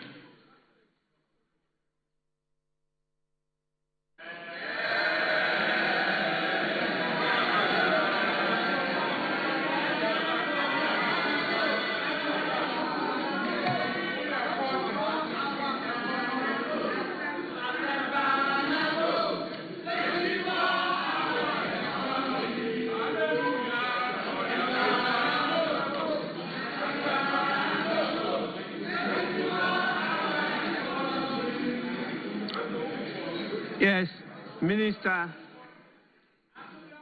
Motion number 3, that this Honorable House approves the mid-year fiscal policy review of the budget statement and economic policy of the Government of Ghana for the 2025 financial year. Minister for Finance. Honorable members, please, I'm watching all of you. Yes, Minister. Right, Honorable Speaker. Before I proceed with the media review, I would like to pay a tribute to the former President, Professor John Evans Atta-Mills, whose unfortunate demise occurred on this very day, 24th of July, 13 years ago. Mr. Speaker, may his gentle soul rest in perfect peace. Mr. Speaker, I beg to move that this House approves the mid-year fiscal policy review of the budget statement and economic policy of the Government of Ghana for the 2025 financial year. Right, Honorable Speaker, I'm back to the House today with deep sense of duty and optimism to present the mid-year fiscal policy review of the 2025 budget statement and economic policy of government on behalf of His Excellency President John Dramani Mahama. Mr. Speaker, this presentation is in line with Section 28 of the Public Financial Management Act 2016, Act 921. Mr. Speaker, I respectfully request the entire mid-year fiscal policy review to be captured in a Hansard while I present the highlight. Mr. Speaker, this review is more than a fiscal update.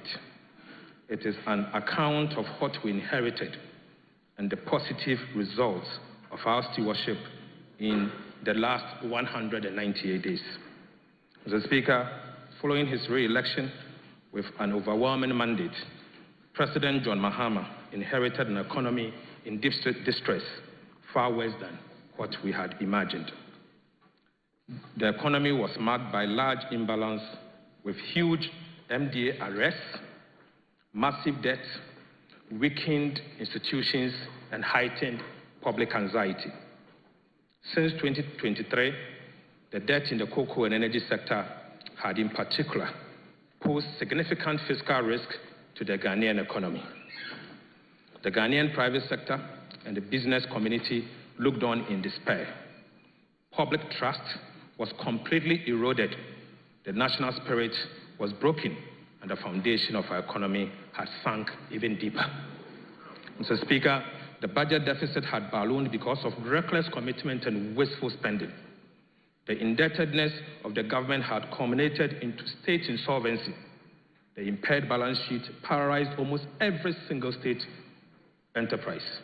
High cost of living and inflation impoverished large segments of the population, eroding the real value of their income and savings.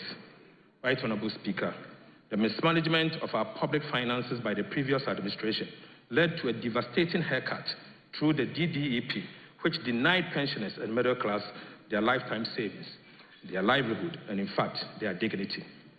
Mr. Speaker, Eurobond holders also suffered painful haircuts, severely affecting Ghanaian businesses and financial institutions. Soaring interest rates crowded out essential spending on education, health, and infrastructure.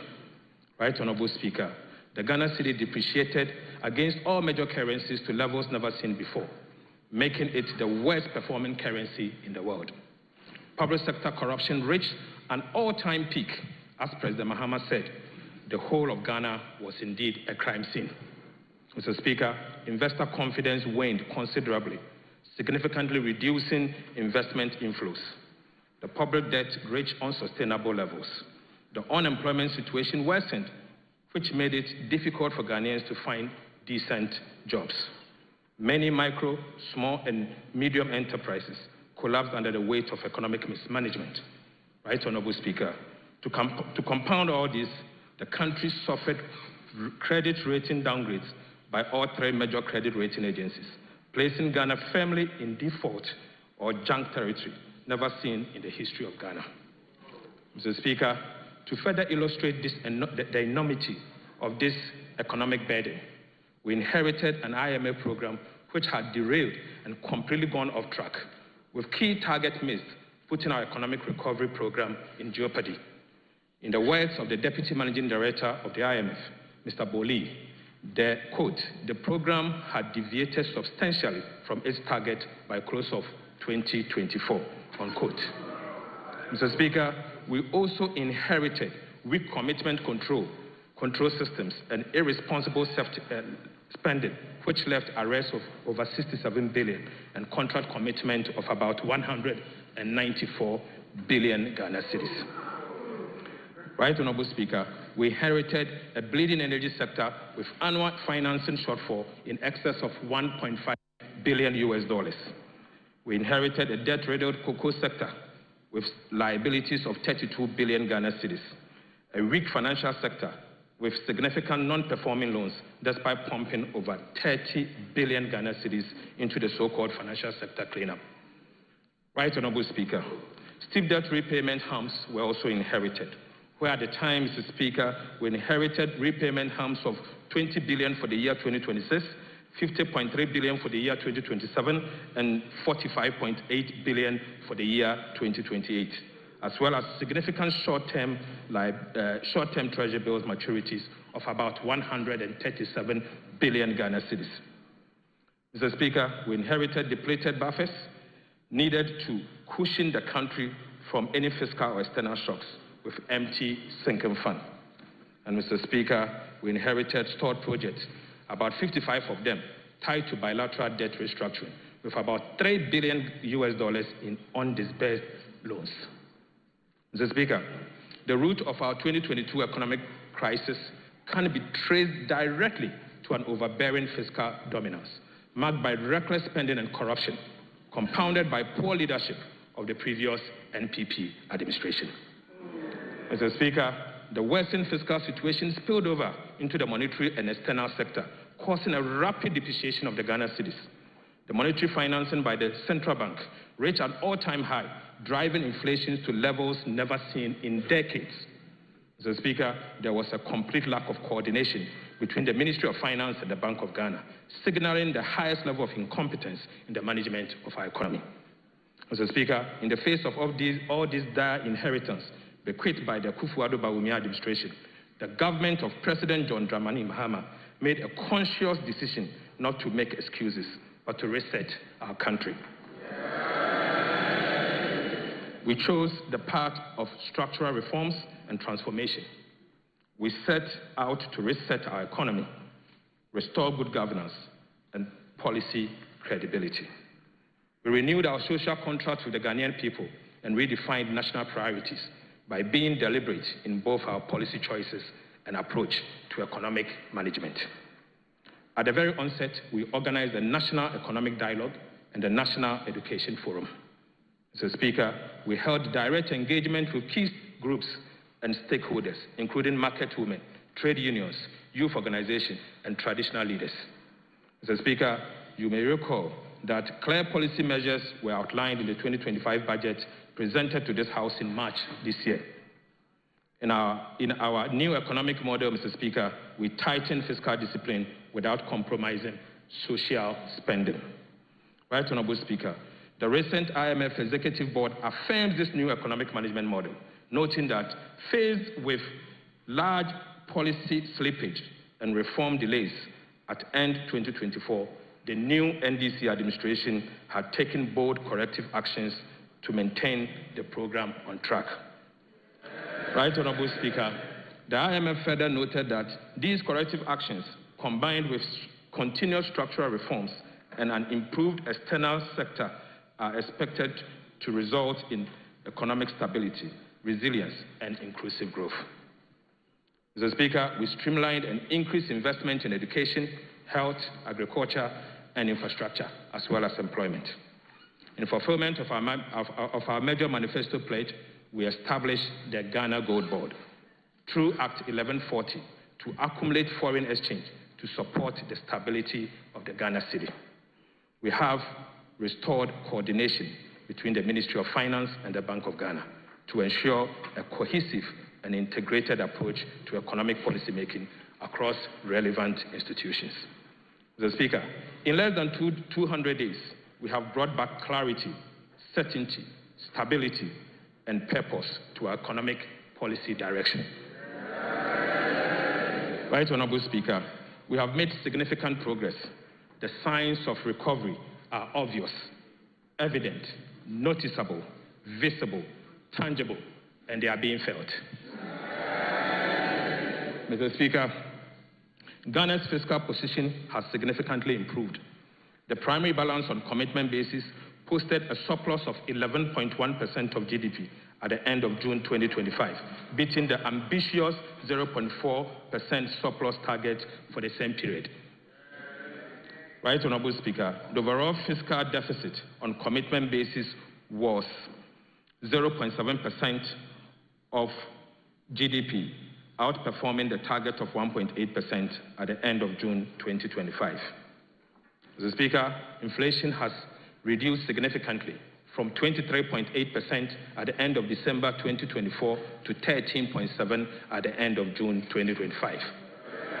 Mr. Speaker, it is important to know that this is the lowest since December 2021 and marks 6 months of continuous decline. Interest rates are declining with a drastic drop in Treasury bill rates.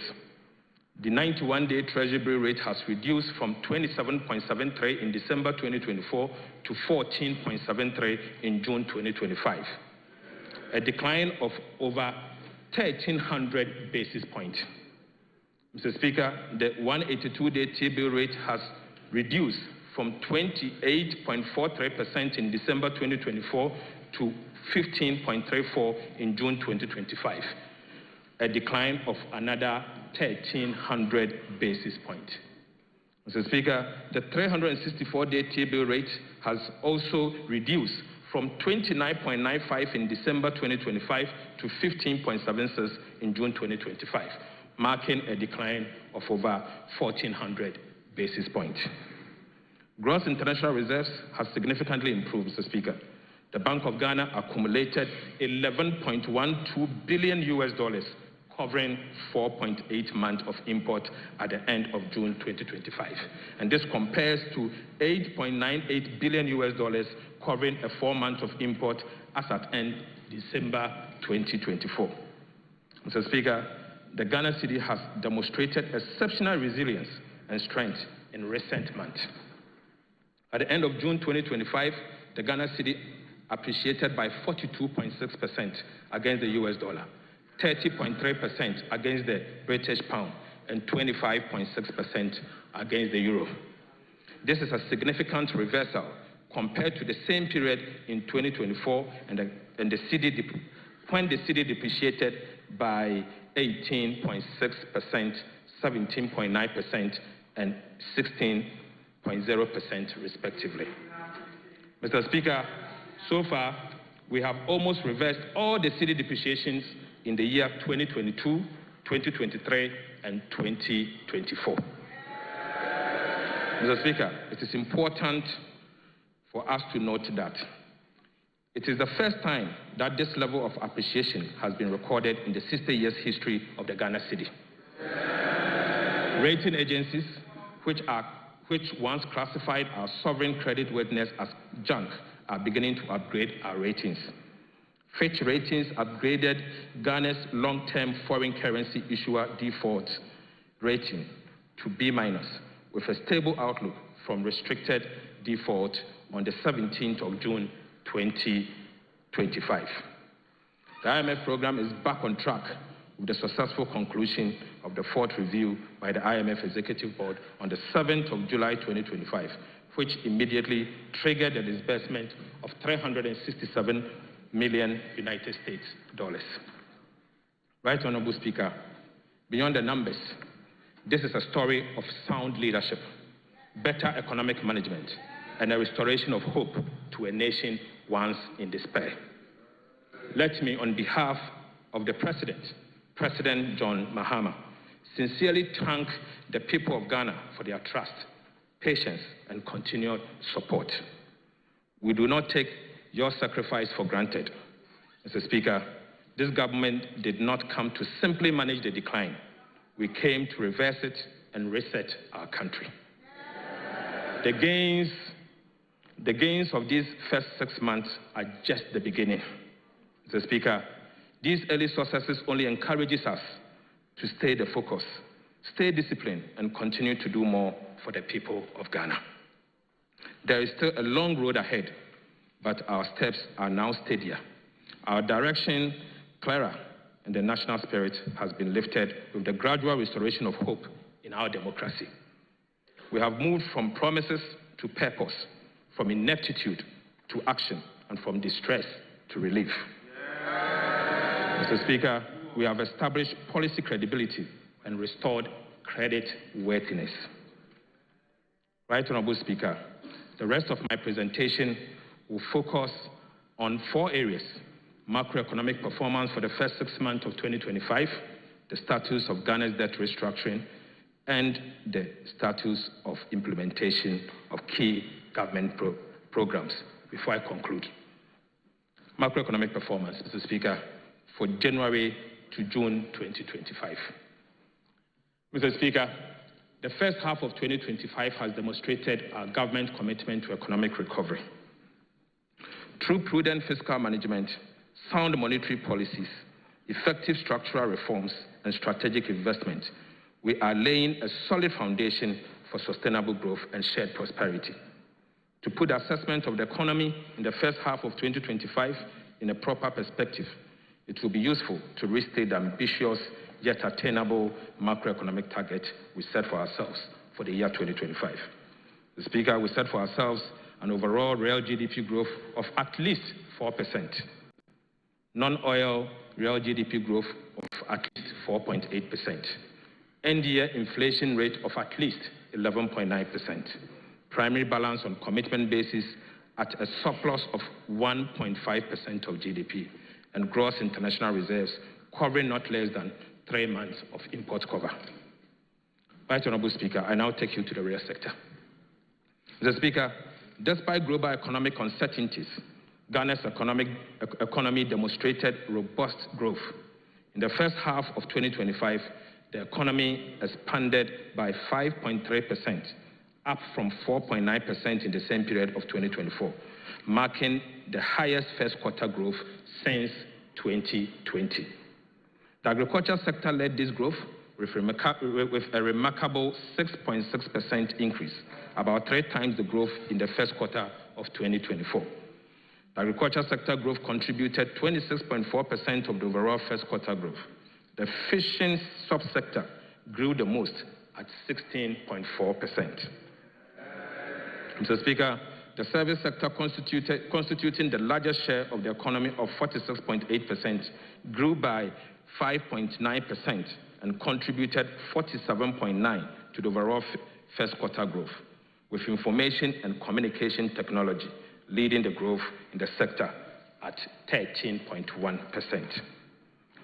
Industry grew by 3.4% in the first quarter of 2025, contributing 20.6% to the overall first quarter growth. Manufacturing also posted an impressive growth of 6.6%. Right Honorable Speaker, non-oil GDP growth, the real sector, also picked up strongly, growing at 6.8% in the first quarter of 2025, compared to the growth rate of 4.3% in the same period in 2024. Importantly, Mr. Speaker, the non-oil GDP growth is the highest since 2018. It is expected that with the introduction of our 24-hour economy policy, the Big Push program, and the Agriculture for Economic Transformation program, the GDP growth will be sustained and possibly exceed the target of 4% for the year 2025. Mr. Speaker, I now take you to prices. Right Honorable Speaker, we pledge to pursue the following to reduce inflation. We pledge to implement aggressive fiscal consolidation drive aimed at reducing the fiscal deficit and borrowing. Mr. Speaker, we pledge to stabilize the exchange rate, to reduce inflation on items that rely on the exchange rate for pricing, such as fuel, transportation, imported sugar, rice, and cooking oil. We pledge to implement policies that target items with large weight in the CPI basket, such as transportation and utilities, to reduce their prices. We also pledge to implement, through the Bank of Ghana, to implement an appropriate monetary policy stance and use its liquidity management interventions to support the disinflation process. And finally, Mr. Speaker, we pledge to implement agriculture for economic transformation agenda to reduce food inflation. Mr. Speaker, it is instructive to know that these intentional policies announced in the 2025 budget to tame inflation are yielding massive results. Inflation pressures have eased significantly. The drastic fall in inflation is not by chance or sheer luck, but as a result of hard work and deliberate government policies. Mr. Speaker, consumer price inflation has reduced from 23.8% in December 2024 to 13.7% in June 2025. This represents a massive 10.1 percentage point decline. Similarly, producer price inflation saw a sharp decline from 26.1% in December 2024 to 5.9% in June 2025, representing a steep decline of 20.2 percentage points in just 6 months.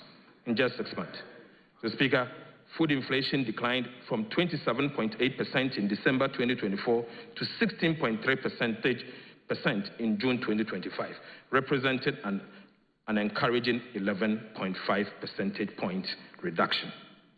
Non-food inflation also declined from 20.3% in December 2024 to 11.4% in June 2025, representing 8.9 percentage points reduction. Inflation for locally produced goods and services declined from 26.4% in December 2024 to 14% in June 2025. Right, Honorable Speaker, inflation for imported items decreased from 18% in December 2024 to 12.5% in June 2025. These improvements are reflective of the effective fiscal consolidation, tight monetary policy, strong central bank reserves, and the appreciation of the Ghana cedis. Mr. Speaker, with this trend, we are focused and determined to achieve our end December 2025 inflation target of 11.9% ahead of schedule. Mr. Speaker, let me assure this House and the people of Ghana that things can only get better in the coming days. Mr. Speaker, I now take you to interest rate movement. Interest rates have declined, reflecting improved macro conditions. Mr. Speaker, the 91-day Treasury bill rate has reduced by 13 percentage points from 27.7% in December 2024 to 14.7% in June 2025. Similar trends were observed in the 182 days and the 364 days bills. The 182-day Treasury bill rate decreased by 13.1 percentage points from 28.43 in December 2024 to 15.34 in June 2025. The 364 Treasury bill rate also declined by 14.19 percentage points from 29.95 in December 2025 to 15.76 in June 2025. The average lending rate decreased from 30.3% in December 2024 to 27% in June 2025.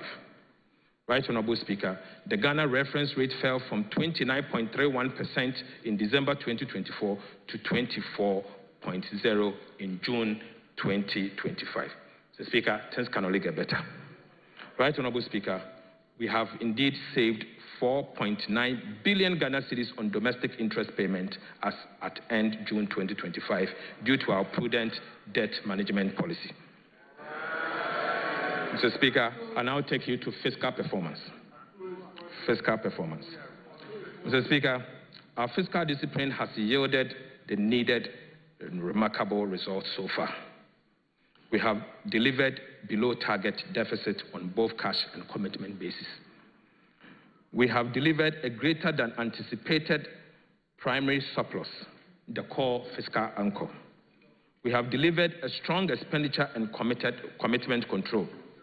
we have delivered robust tax revenue performance. Mr. Speaker, provisional data shows that the primary balance on commitment basis, the fiscal anchor, as at end June 2025, recorded a surplus of 1.1% of GDP, surpassing the target surplus of 0.4% of GDP set for the same period. The overall fiscal deficit on commitment basis was a deficit of 0.7% of GDP, better than the deficit target of 1.8% of GDP. Mr. Speaker, on cash basis, the overall balance recorded a deficit of 1.1% of GDP. This is significantly better than the projected deficit target of 2.4% of GDP.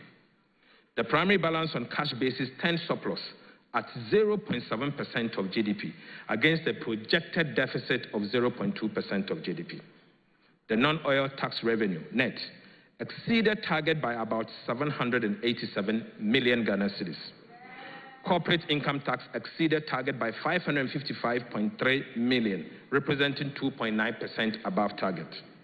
Mineral royalties exceeded its target by 143 million. Mr. Speaker, unfortunately, import duties fell short of target by 1.6 billion. Expenditures were contained at 109.7 billion Ghana cedis, or 7.8% of GDP. This was 14.3% below the program amount of 128 billion, or 9.1% of GDP, reflecting strong expenditure control. Mr. Speaker, primary expenditure on non-interest expenditure on commitment basis amounted to 84.3 billion, or 6.0% of GDP. This is an improvement of about 13.3 billion over the target of 97.5 billion, which is 7% of our GDP. Mr. Speaker, interest payment amounted to 25.4 billion, which is 1.8% of GDP. This is below the target of 30.5 billion, which is 2.2% of GDP, and this was mainly due to lower domestic interest payment. Domestic interest payment amounted to 21.6 billion, against a target of 26.5 billion, representing a reduction of 4.9 billion Ghana cedis, mainly on account of lower than planned domestic borrowing and the decline in the T-bill rates. Mr. Speaker, external interest payment amounted to 3.8 billion Ghana cedis against a target of 4 billion, due mainly to the appreciation of the Ghana cedis. Other expenditure, mainly comprising energy sector levies, transfers and energy sector payment shortfalls, amounted to 11.4 billion Ghana cedis, or 8% of GDP. This was 12.7% below the target of 13.1, or 0.9% of GDP for the same period. Right Honorable Speaker, arrest clearance amounted to 4.8 billion Ghana cedis. It's important to know that there was no build-up in arrest payable during the period under review, signaling strong commitment control and fiscal discipline. Mr. Speaker, we are very different from our friends that decided to flee from this chamber. Mr. Speaker, the deficit was largely financed from domestic sources, with net domestic financing of 13.1 billion, well below the 18.7 billion target. The net foreign financing was 2.8 billion, mostly from the utilization of the 4.5 billion IMF disbursement. Mr. Speaker, between 1st of January to 6th of January, the IMF disbursement of 4.5 billion was spent before the Mahama administration took office, just in 6 days. Mr. Speaker, project loan disbursement was 2.4 billion Ghana cedis. Mr. Speaker, even though Ghana is relying on the domestic market for financing, we have borrowed less than we planned, signifying strong expenditure control and fiscal discipline. Right Honorable Speaker, this is a strong signal to the investor community and all stakeholders that the needed fiscal consolidation is happening here in Ghana, and it will be sustained. Right Honorable Speaker, Ghana is back on the international scene. Mr. Speaker, exchange rate development. Right Honorable Speaker, government commitment to implement the following measures, committed to implement the following measures to stabilize the exchange rate. Mr. Speaker, we committed to establish the Ghana Gold Board to enhance the generation and accumulation of foreign exchange to support the stability of our currency. Mr. Speaker, we committed to pursue strong fiscal consolidation through the reduction in public sector spending and the fiscal deficit to reduce the pressures on the exchange rate. Mr. Speaker, the Bank of Ghana also committed to implement appropriate FX forward auction to support the stability of the cedi. And Mr. Speaker, finally, we committed that the 24-hour economy and accelerated export development program will boost local production and reduce reliance on export. Right, Honorable Speaker, let me state emphatically that these deliberate policies announced in the 2025 budget to stabilize the Ghana cedi are yielding massive results. The results we are witnessing are not by chance. They are the fruits of hard work, discipline, and intentional policies. Mr. Speaker, the cedi performance in the first half of the year 2025 has been impressive. The Ghana cedi experienced significant appreciation against all major trading currencies in the first 6 months of 2025.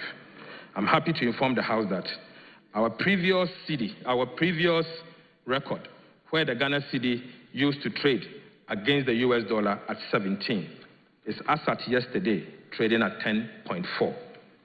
Mr. Speaker, similarly, the Ghana cedi, which was once trading at 21 cedis to the British pound, was trading at 14.1 as at yesterday, 23rd July 2025. Mr. Speaker, as at end June 2025, the cedi appreciated by 42.6% against the US dollar, 30.3% against the British pound, and 25.6% against the euro. This is a significant improvement over the cedi depreciation of 18.6%, 17.9%, and 16.0% against the US dollar, British pound, and the euro.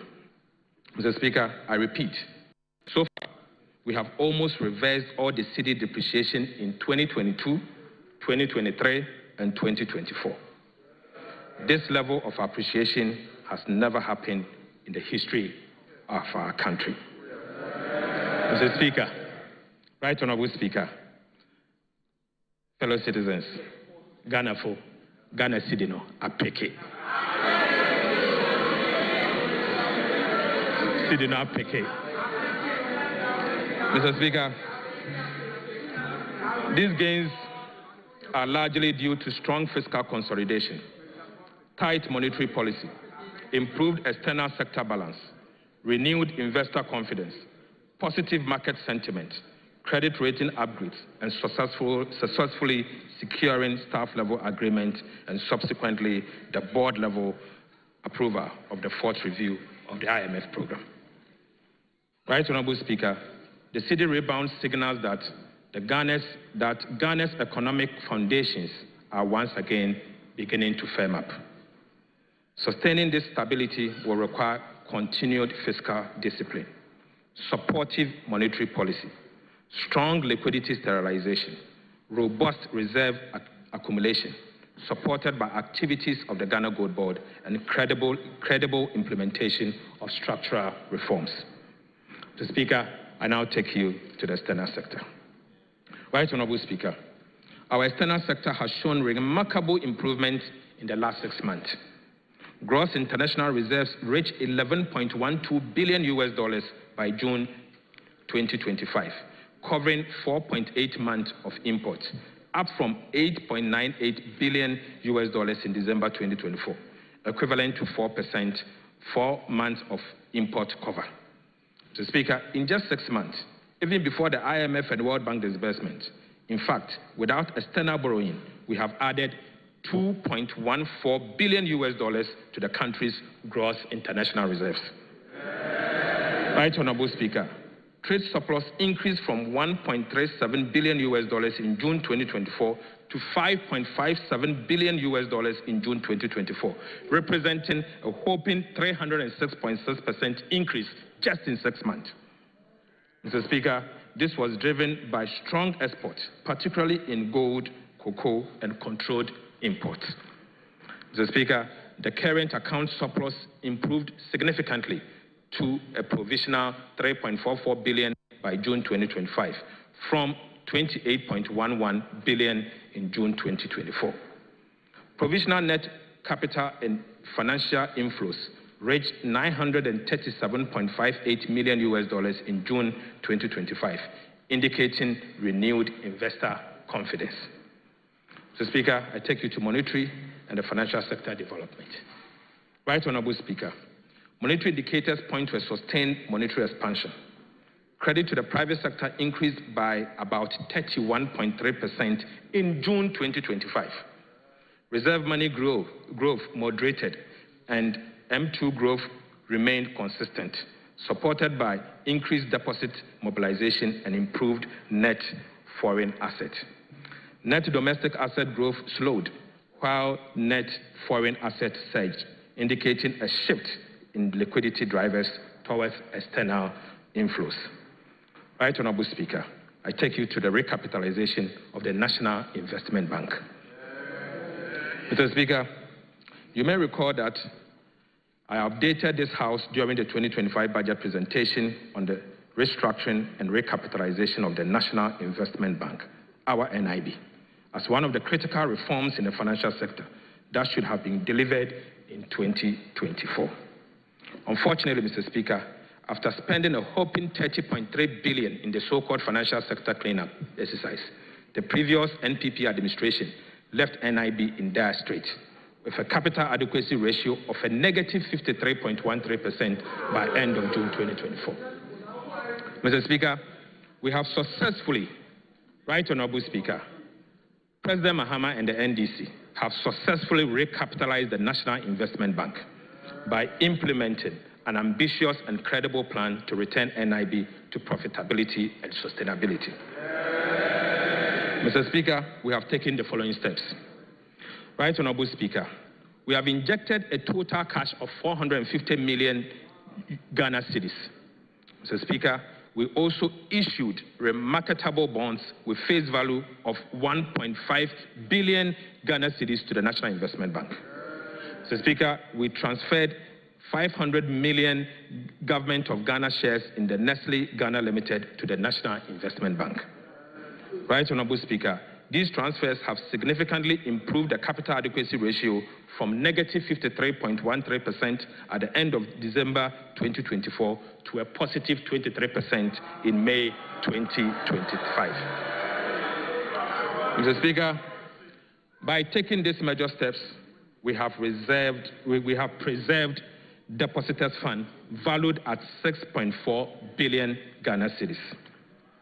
We have also saved over 900 direct jobs at the National Investment Banks. So, Speaker, we have preserved an indigenous Ghanaian bank. But, Mr. Speaker, let me say this.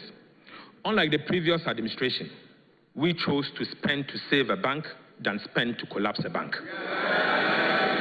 Right Honorable Speaker, we have also prepared a forward-looking, overarching restructuring plan for the National Investment Bank to put the bank on a sustainable path of profitability. The plan also aims to enhance board independence and objectivity, strengthen risk management, promote accountability and transparency, prevent insider dominance, and improve strategic decision-making. So, Speaker, this plan will, among others, strengthen corporate governance framework and systems, improve enterprise risk management and controls, establish a modern business model, revamp operational strategies, improve financial performance, institute and enhance supervisory measures, and eventually we will list the NIB on the Ghana Stock Exchange.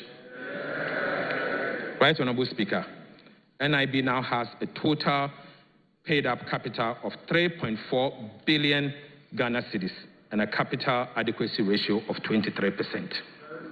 Mr. Speaker, on behalf of the President, I want to use this opportunity to assure the people of Ghana and depositors that our indigenous bank, the National Investment Bank, is now prime for business. More importantly, Mr. Speaker, NIB is back. NIB is now liquid. NIB is now safe. NIB is fully capitalized.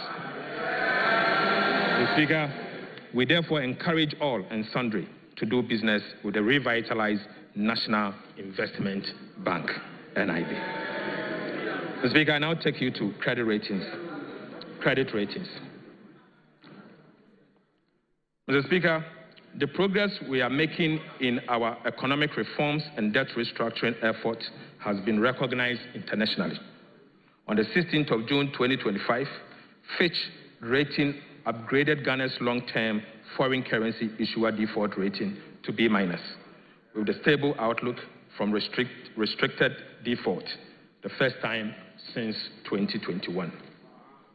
Fitch cited significant exchange rate appreciation, declining debt levels, strong nominal GDP growth, increased reserve accumulation, and normalized relationship with external creditors as key drivers. Right, Honorable Speaker, to sustain these gains, we will, among others, do the following.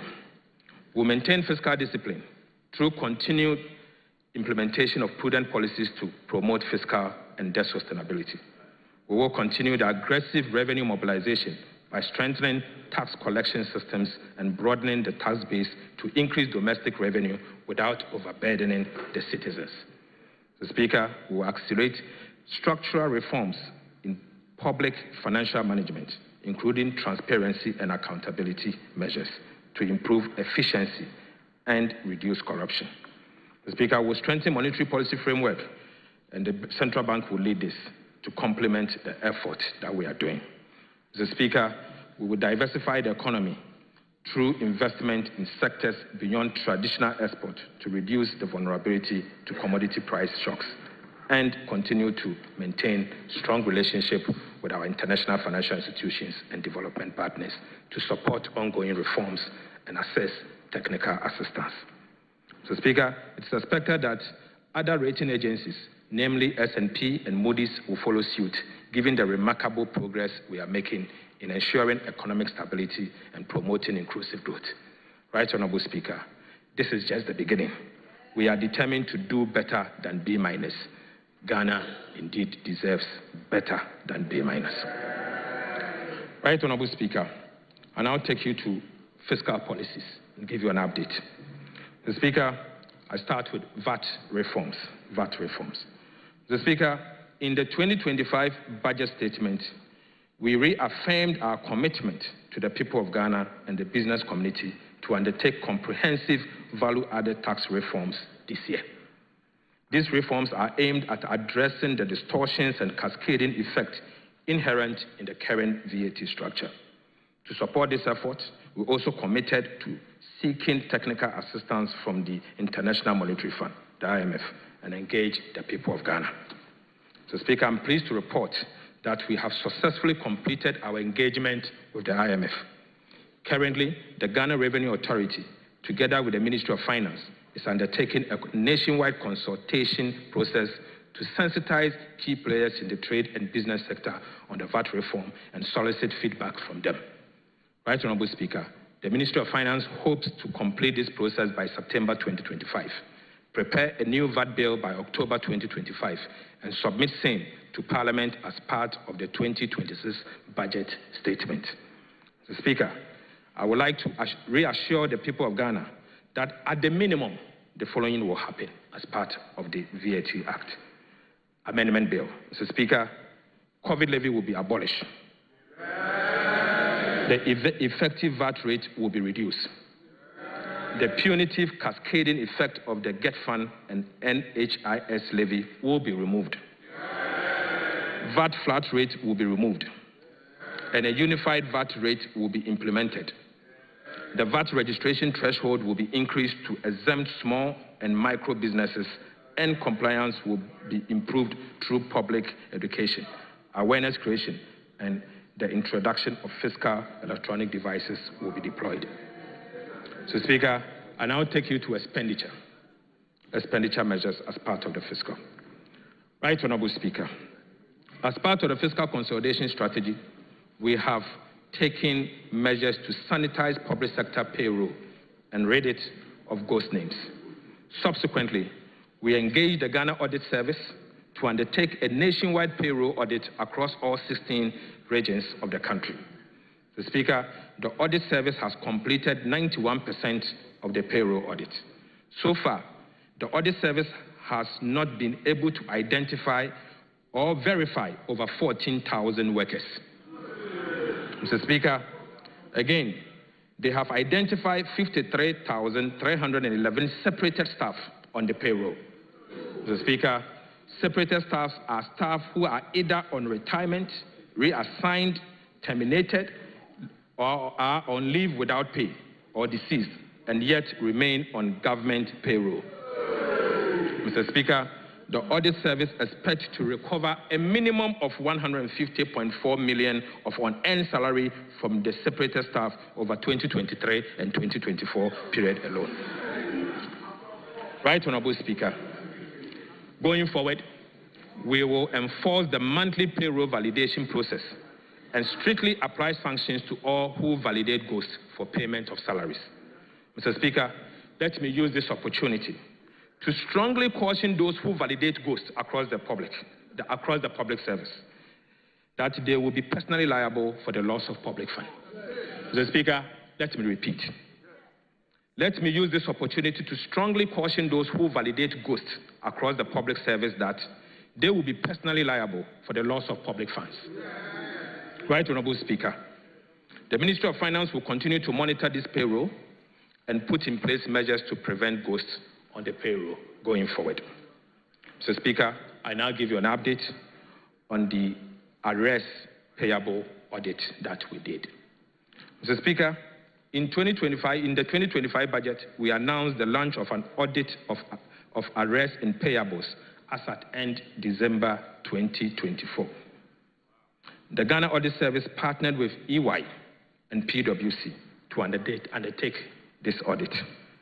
Mr. Speaker, the audit service was tasked to audit and validate 68.7 billion Ghana cedis. Mr. Speaker, 68.7 billion Ghana cedis.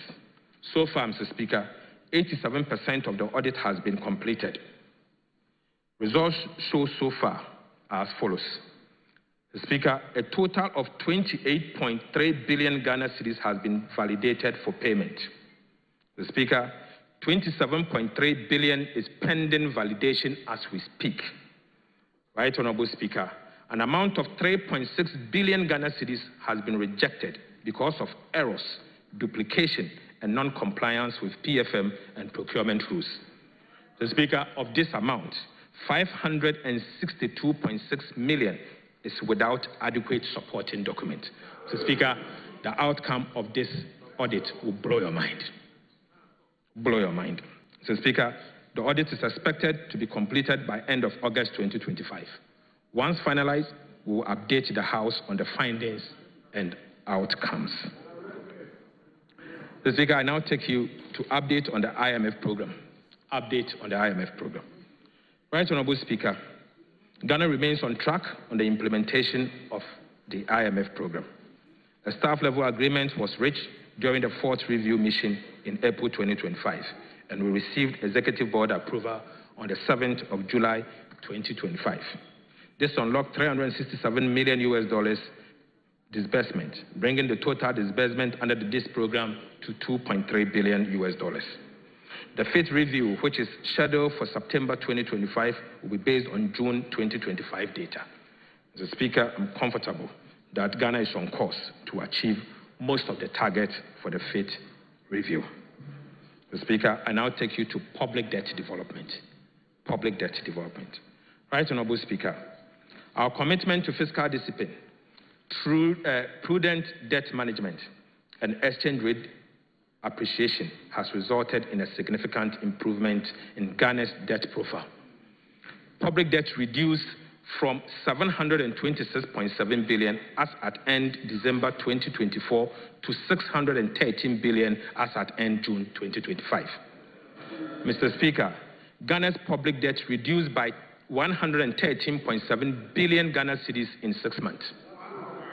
Mr. Speaker, for the first time in Ghana's history, there is a negative 15.6% rate of debt accumulation.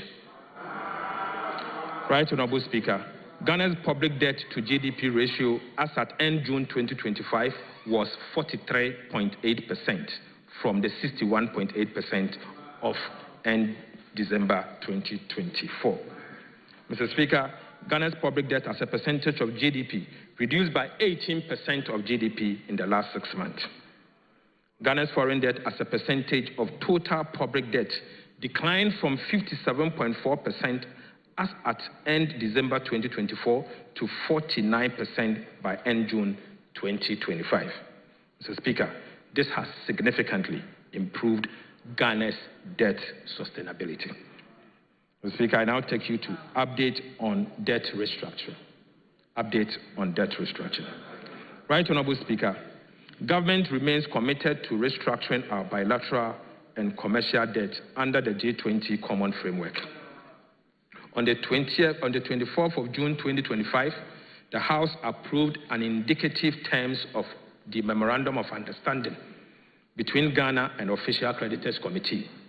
On behalf of His Excellency the President, I wish to thank this House for swift action which has enabled Ghana to begin negotiation for the signing of bilateral agreements with each of the creditor countries. We are ready to sign the agreement with 2 countries as at tomorrow.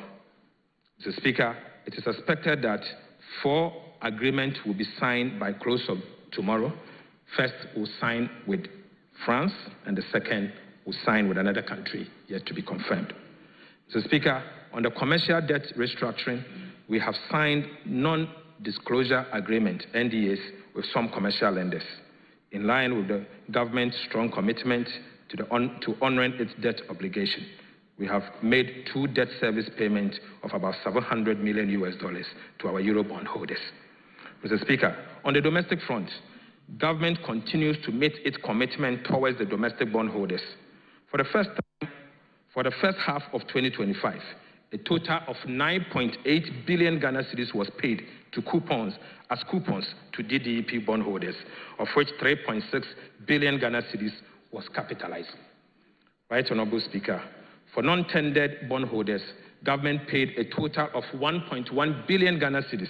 This was the outstanding debt service as at 2024. Mr. Speaker, for the second half of 2025, an amount of 10.2 billion Ghana cedis is due as coupon payment on the DDEP bonds and 724.1 million as debt service for the non-tendered bondholders. It is important to know that government remains committed to honoring its debt service obligation, and therefore, we have made sufficient preparation towards the settlement of this debt, and bondholders should not worry, this amount will be paid in due course. Mr. Speaker, priority project under the restructured bilateral debt.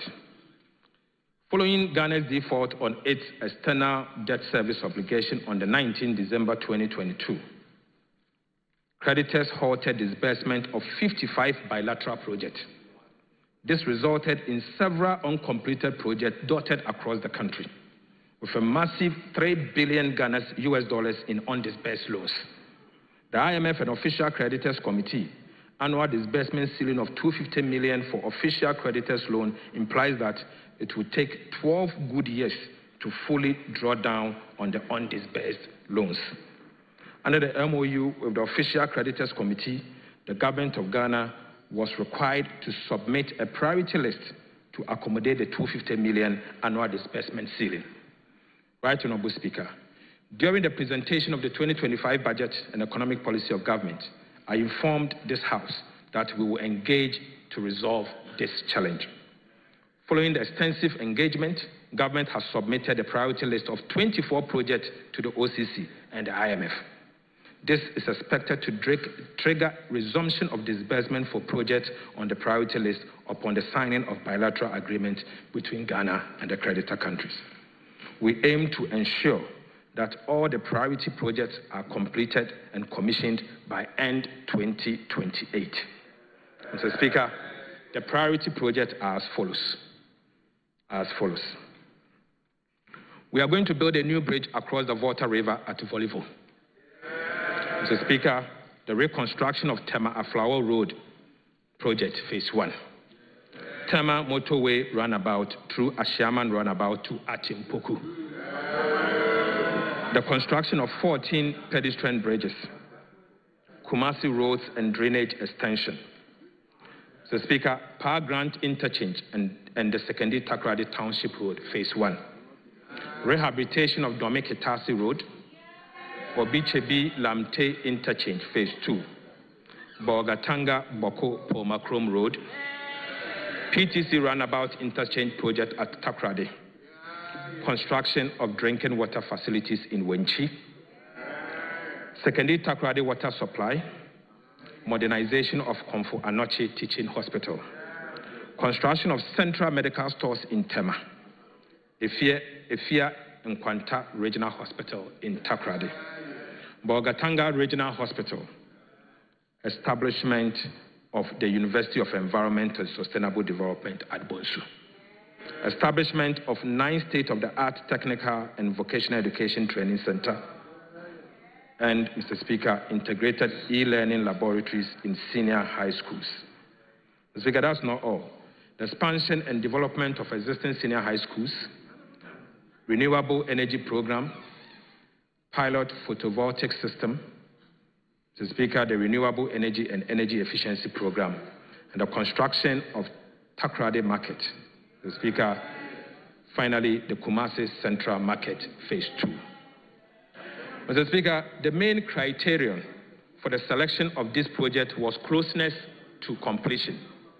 As a result, projects which were over 70% complete were given priority.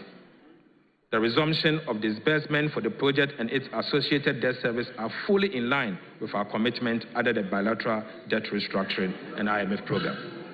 Right, Honorable Speaker, there's no room for an increase in scope for any of the projects on the priority list as agreed upon at the IMF and the OCC. Implementing agencies must take note and comply accordingly. So, Speaker, I repeat, there is no room for any increase in scope for work for any of the projects on the priority list agreed upon with the IMF and the Official Creditors Committee. Implementing agencies must take note and comply accordingly. So, Speaker, it has come to the attention of the Ministry of Finance that a number of contractors implementing some of these 55 stalled projects have drawn down on the loans with no work done to match the amount drawn down. Mr. Speaker, sadly, it has come to the attention of the Ministry of Finance that a number of contractors implementing some of these 55 projects have drawn down on the loans with no work done to match the amount drawn down. Again, some contractors have submitted additional costs in excess of what Parliament approved. The Ministry of Finance has accordingly commissioned a forensic audit into this project. Mr. Speaker, we will apprise the House when this audit is completed. And Mr. Speaker, for emphasis, the Auditor General is the one doing this forensic audit in partnership with some of the Big Four. Update on sinking fund. Mr. Speaker, in the 2025 budget statement, government announced that it will commence the operationalization of Section 37 to 44 of the Public Financial Management Act, Act 921, as amended, to build sufficient buffers in the sinking fund for prompt redemption of specified loans obligations of government. Mr. Speaker, government has set up a CD sinking fund account and US dollar sinking fund account. Beginning August 2025, the Ministry of Finance will commence the building of cash buffers to support the repayment of Ghana's domestic debt service obligation relating to the domestic debt exchange program bonds, which will fall due in the year 2027, 2028, and even 2026. So, Speaker, the CD sinking fund will specifically target the redemption and debt service harms in 2026 of $20 billion Ghana cedis for the year 2026, 50.3 billion Ghana cedis for the year 2027, and 45.75 billion Ghana cedis for the year 2025. Similarly, the US dollar sinking fund account will also target Eurobond redemption, which will fall due from 2026 of $1.45 billion $1.17 billion US dollars in 2027, and $1.14 billion US dollars in the year 2028. Mr. Speaker, the implementation of the sinking fund will provide a reliable buffers that ensures timely and predictable redemption of designated public debt obligation. This structured approach to debt service will enhance investor confidence and contribute to long-term debt sustainability of our dear country. Mr. Speaker, I now take you to Government of Ghana's liability management operations. Mr. Speaker, government has begun an implementation of an effective and efficient liability management program to reduce embedded risk on debt portfolio. Our liability management operation will, 1, reduce debt service costs and mitigate refinancing or rollover risk, extend maturities to alleviate near-term financing pressures, Mr. Speaker, to optimize the debt portfolio by rebalancing the mix of short-term versus long-term instruments and strengthen market confidence. Under our liability management operations, Mr. Speaker, we will analyze the domestic bond market to assess suitability for bonds buybacks. We will carefully sequence issuance of benchmark securities and prioritize longer-dated tenor to establish a stable yield curve. Mr. Speaker, I take you to primary dealers and bond market specialist system as we inherited. Mr. Speaker, our debt management strategy is to use treasury bills for cash management purposes only. We intend to reopen the domestic bond market to finance the budget deficit. The reopening of the domestic bond market will aim at creating a more competitive primary market that can deliver the volume and pricing to enable the government lower its borrowing cost. So, Speaker, beginning August 2025, we will commence the selection of new book runners to assist government in the reopening of the domestic bond market. Mr. Speaker, for emphasis, beginning 2025 August, the government of Ghana will commence the selection of new book runners to assist government in the reopening of the domestic bond market. So, Speaker, the selection of book runners will focus on banks and investment dealers with the ability to achieve a wider market distribution and advise on pricing and structuring. Mr. Speaker, I now take you to revised macroeconomic framework. Mr. Speaker, macroeconomic target. Economic development in the first half of the year do not warrant a revision to the macroeconomic target and the appropriations bill. Mr. Speaker, I am not asking for additional money from the Appropriations Act. We maintain the following macroeconomic target for 2025. 1, overall GDP growth at least 4.0%. At least. Non-oil GDP growth of at least 4.8%.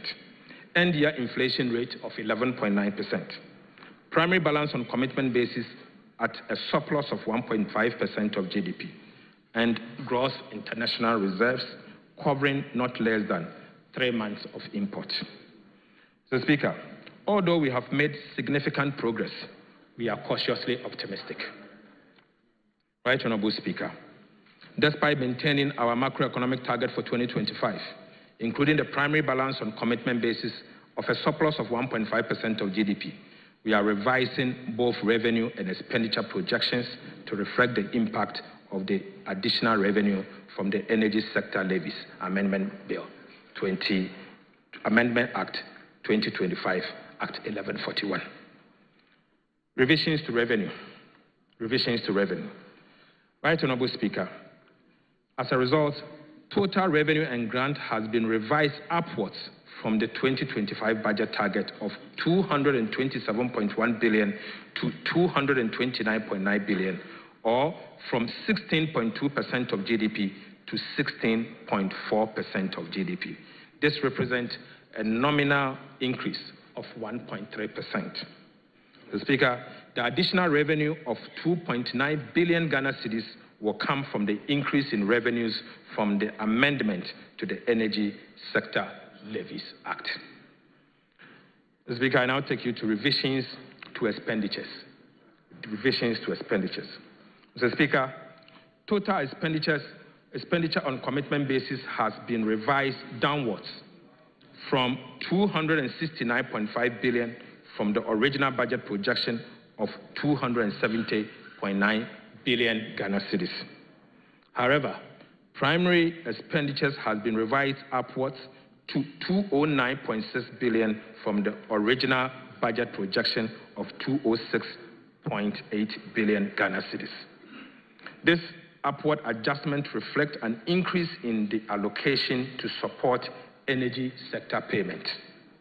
Mr. Speaker, interest payments have been revised downwards by 4.3 billion Ghana cedis from the original budget projection of 64.1 billion to 59.9 billion cedis. Right Honorable Speaker, domestic interest has been revised downwards by 5.1 billion Ghana cedis, mainly on account of gains from the reduction in the Treasury bill rate as a result of the implementation of our prudent debt management policies. However, external interest payments have been revised upwards by 795 million to make additional provision for debt service due on post-cutoff date disbursement made by our bilateral creditors since 2023. Mr. Speaker, energy sector payments have also been revised upwards by 2.9 billion Ghana cedis to provision for fuel purchases for power generation. Mr. Speaker, I now take you to overall balance and financing. Right Honorable Speaker, notwithstanding the revisions to revenue and expenditure, the primary balance on commitment basis remains unchanged at a surplus of 1.5% of GDP. Based on the revisions to revenue and expenditure, the following fiscal balance on cash basis improves from a deficit of 4.1% of GDP to 3.8% of GDP. I mean the fiscal balance. The overall fiscal balance on commitment basis improves from a deficit of 3.1% to 2.8%, and the projected annual borrowing needs of government reduced by 4.3 billion Ghana cedis. Simple put, we will be borrowing less by 4.3 billion Ghana cedis. Mr. Speaker, risk to 2025 budget, risk to the 2025 fiscal framework. Mr. Speaker, despite the robust fiscal performance, there are some underlying risks which pose a threat to the 2025 fiscal framework. The risks are as follows: shortfalls in customs revenue, smuggling of marine gas oil, mounting wage pressures, and pricing and award of contracts in foreign currency. Mr. Speaker, I'll take them one by one. Customs revenue. Right Honorable Speaker, customs revenue recorded a significant shortfall of 1.6 billion, even though the overall revenue is doing well, representing 12.7% reduction from the first half of 2025. This performance is attributed to systemic revenue leakage at key customs collection points, particularly the Tema port and the smuggling of goods across our land borders. Mr. Speaker, these developments pose risk to the attainment of our revenue target for the year 2025. To mitigate these risks, government is implementing the following measures to address the existing operational challenges to safeguard revenue. 1, we will adopt the use of artificial intelligence, AI, to minimize human interference in revenue assessment, supporting the validation of the country of origin, as well as the accuracy of classification and valuation of imported goods. Mr. Speaker, we are rolling out advanced cargo information system to ensure that the Ghana Ports and Harbours Authority, GPHA, and the Ghana Revenue Authority, the GRA, receives comprehensive shipment detail at least 24 hours prior to vessel departure from the port of origin. Mr. Speaker, this will enable pre-arrival risk assessments, reduce the need for documentation amendment, and facilitate more accurate and timely duty assessment. We will also be implementing a robust anti-smuggling surveillance program targeting both inland and maritime borders. And to those at Sankasi, we are coming after you. Mr. Speaker, reviewing the institutional setup of Customs Division of the Ghana Revenue Authority, including staff mobility. Mr. Speaker, let me repeat this. We will be reviewing the institutional setup of Customs Division of the Ghana Revenue Authority, including staff mobility to facilitate the decentralization of customs operations. Mr. Speaker, operational risk assessment to enhance transparency and accountability of staff will be enhanced. Now I will take you to the smuggling of marine gas oil, MGO. Right Honorable Speaker, tax exemptions on marine gas oil was introduced to support non-artisanal fishing fleets operating from Ghana. Over the years, the tax exemptions have created incentive to abuse and smuggling of MGO onto the open market, resulting in revenue losses estimated at nearly $500 million Ghana cedis every year. The government will withdraw the tax exemption to curb smuggling and stem the erosion of tax revenue, thereby reducing the fiscal risk to the 2025 budget. Mr. Speaker, I now take you to wages and salary, which happens to be the third risk to the budget. Right Honorable Speaker, we have seen some significant pressures on the compensation budget for the first half of 2025, mainly emanating from wages and salaries. Wages and salaries exceeded the target by 1.3 billion Ghana cedis for the first 6 months of the year.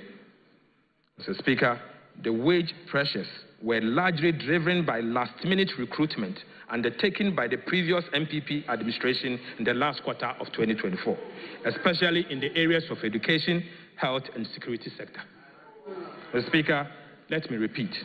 The wage pressures we are largely seeing are driven by the last-minute recruitment undertaken by the previous government in the last quarter of 2024, especially in areas of education, health, and the security sector. In addition, ad hoc reviews of conditions of service undertaken in previous years have distorted the single spine pay policy and further burdened the public wage. Mr. Speaker, the government is implementing the following measures to address this challenge. Number one, we'll conduct regular nationwide staff payroll audit to sanitize the payroll. Mr. Speaker, we'll be realigning all staff from overstaffed areas and defunct MDAs to areas with critical staffing needs. Right Honorable Speaker, we'll finalize the process for the establishment of the Independent Emolument Committee as part of the broader effort to reform and reset public sector pay. And finally, we will issue an executive directive mandating all MDAs to seek approval from the Minister of Finance or the Ministry of Finance before making any commitment with financial implications on the payroll. Mr. Speaker, pricing and award of contract in foreign currency. Pricing and award of contract in foreign currency. Mr. Speaker, pricing of goods and services and award of contract in foreign currency pose significant risk to fiscal management, with severe implications for the stability of our Ghana city. Unfortunately, foreign currencies are becoming the means of transacting business in Ghana. This trend, if not checked, will erode the confidence in our currency, drive inflation, and result in the loss of value in the symbol of our sovereignty. Mr. Speaker, to curb this unfortunate development, His Excellency, President John Dramani Mahama has directed that beginning today, 24th of July 2025, no contract awarded by government, irrespective of source of fund, should be denominated in foreign currency. Right Honorable Speaker. Right Honorable Speaker. To curb this unfortunate development, President John Dramani Mahama has directed that beginning today, 24th of July 2025, no contract awarded by government, irrespective of source of funding, should be denominated in foreign currency. Mr. Speaker, we also want to use this opportunity to remind the public that per the Foreign Exchange Act 2006, Act 723, companies, institutions, and individuals are prohibited from pricing, advertising, receipting, or making payment for goods and services in foreign currencies in Ghana without prior written approval from the Bank of Ghana. Right, Honorable Speaker, I will take you to key policy initiatives. Mr. Speaker, I now present updates on key policy initiatives outlined in the 2025 budget. Right, Honorable Speaker, since its establishment in April 2025, the Ghana Gold Board has initiated reforms to licensing regime that governs the local gold trading sector and introduced new aggregation system to effectively mop up gold from artisanal small-scale mining sector across the country. These measures have already yielded tangible economic benefits within the short period of operation of the Ghana Gold Board. In the first half of 2025 alone, gold export from the small-scale sector stood at 51.5 tons with an export value of approximately $5 billion. This figure far exceeds the 26.4 tons, which are with an export value of $1.8 billion from the small-scale mining sector over the same period in 2024. Mr. Speaker, simple put, gold export in tons from the small-scale mining sector for the first half of 2025 recorded about 100% increase over what was recorded in the year 2024.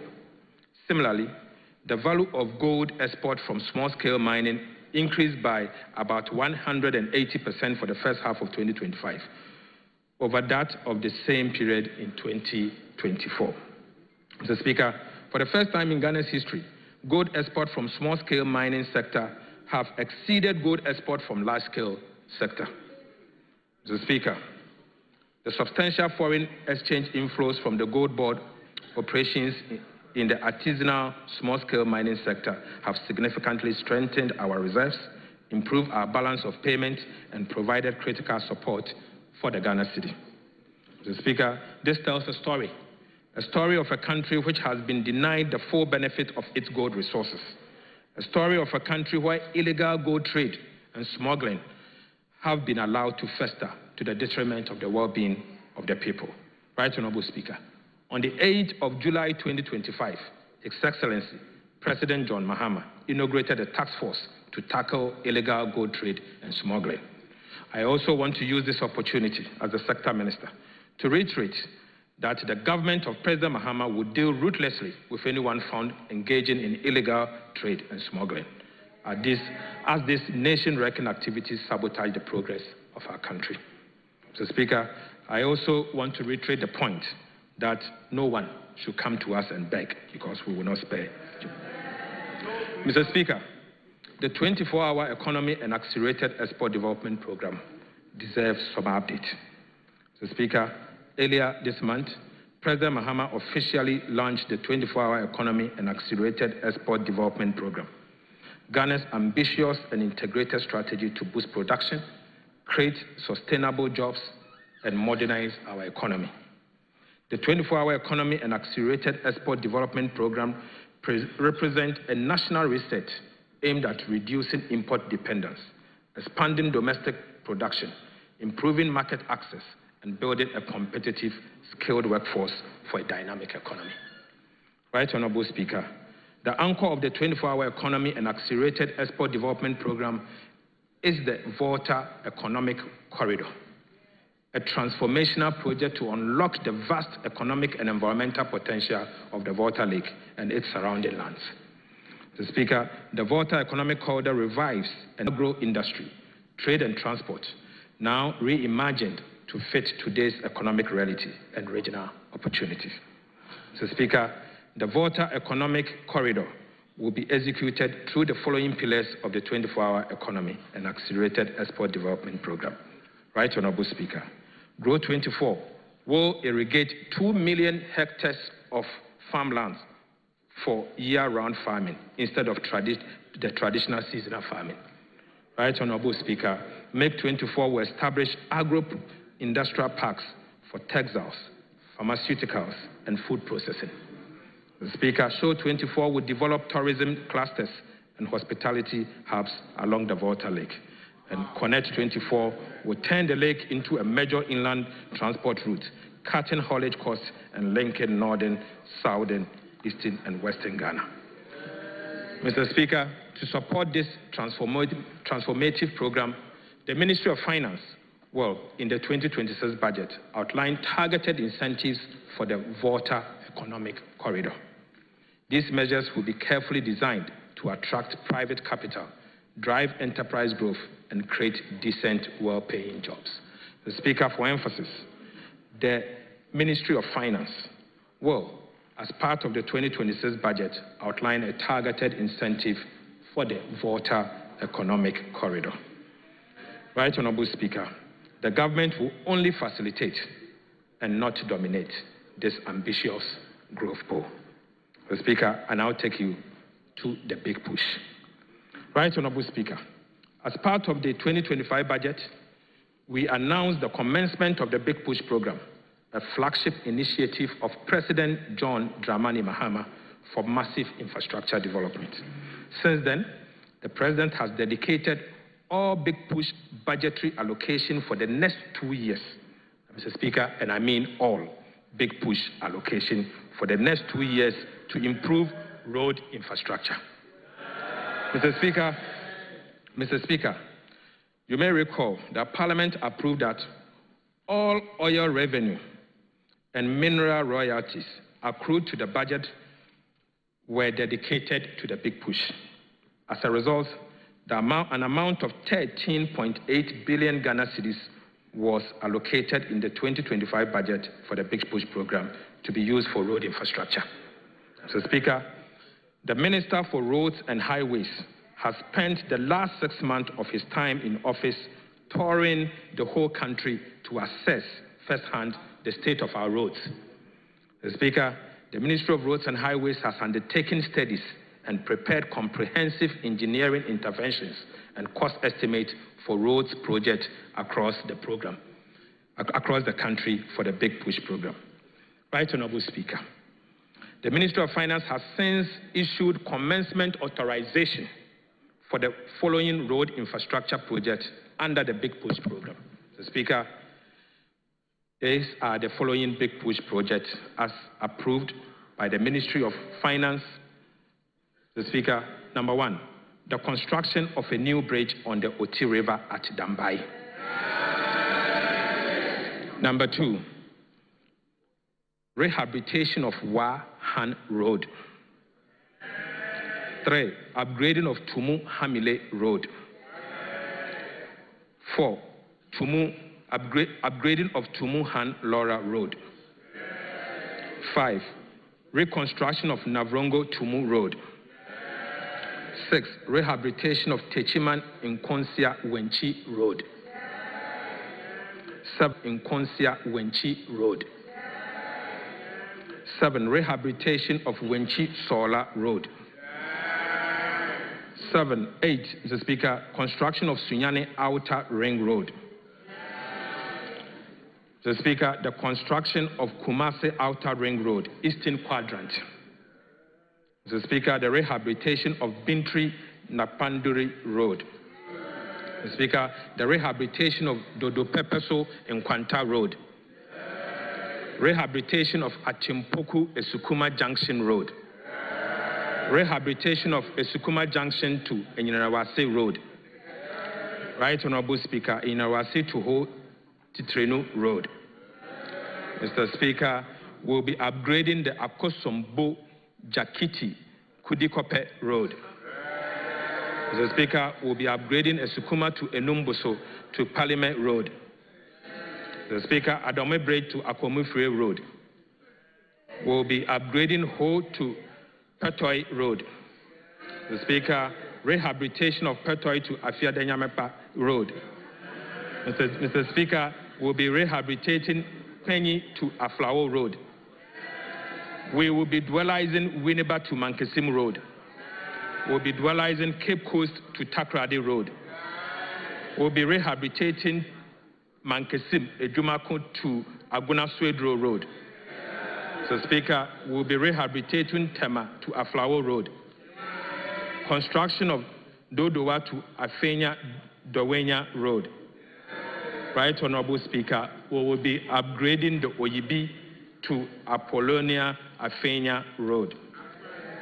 Right Honorable Speaker, we'll be constructing the Enchi to Elubo Road. We'll also be constructing the Dadieso to Akontombra Road. We'll be upgrading the Adwefua to Ose Kojokrom Road. And we will be upgrading the Enchi to Kojoru Penchi Road. And finally, Mr. Speaker, we'll be upgrading the Bediako Junction, Camp 15 to Sefi, Adobokrom Road. Mr. Speaker, as part of the Big Push program, we have also selected the following abandoned road projects for which no dedicated funding was allocated for by the previous administration to be included into the Big Push program. Mr. Speaker, the projects are as follows. Upgrading of Kasua to Winneba Road. Rehabilitation of Ofanko to Insawam Road, dual carriage. Right Honorable Speaker, dualization of Takrade to Agona Junction Road. Mr. Speaker, the construction of Swami Interchange and local roads. Mr. Speaker, we'll also be constructing the National Route 18 from Wa to Han Road. And we'll be upgrading the Tumu to Chichiliga to Navrongo, including the construction of 36-meter span reinforced concrete over the Kenyibi River and 24-meter span reinforced concrete over the Bichirunu River. Right Honorable Speaker, we will be reconstructing the Navrongo to Sandama Road. Mr. Speaker, we will be rehabilitating the Tepa to Gosu Road, rehabilitating the Hohoi to Jasikan Road, and we will be rehabilitating Nkwanta to Oti Damanko Road. We will be reconstructing the Have to Hohoi Road, and we will dualize the Adenta Dodowa Road. And Mr. Speaker, to conclude, in line with Section 33 of the Public Financial Management Act, and as part of this media fiscal review of the 2025 budget statement and economic policy, I am seeking approval for these multi-feasibility studies for four projects which are currently at various stages of preparation. Ensuring detailed assessment of their technical, economic, and environmental viability. Mr. Speaker, the projects are as follows. Project number 1, Accra-Kumasi Expressway on a completely new alignment. Mr. Speaker, Accra Outer Ring Road, Kumasi Outer Ring Road, and Adoso Echi Amanfo Bridge to connect the Afram Prince area. Mr. Speaker, I now take you to reorganization of the Ghana Road Fund. Right Honorable Speaker, this is not all. The government of President John Mahama has also taken a decision to remodel the Ghana Road Fund and refocus it towards road maintenance. As part of this media review, and on behalf of the government, the Minister for Roads and Highways will be laying before this House a new road maintenance trust fund bill. When approved, the road will, among others, provide for a new governance architecture, provide a formula for constituencies in dire need of road infrastructure. Right Honorable Speaker, the government has identified 166 constituencies in dire need of road infrastructure. In response, we have programmed to rehabilitate 10 kilometers of roads annually in each of these 166 constituencies across the country. Mr. Speaker,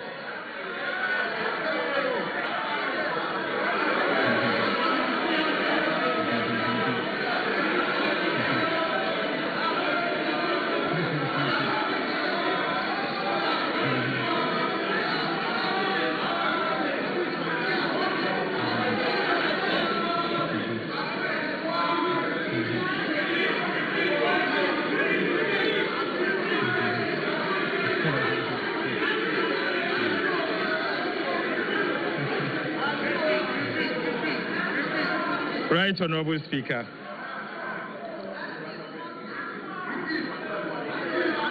The President Mahama administration has identified 166 constituencies in dire need of road infrastructure. 10 kilometers of roads annually in each of these constituencies. Mr. Speaker,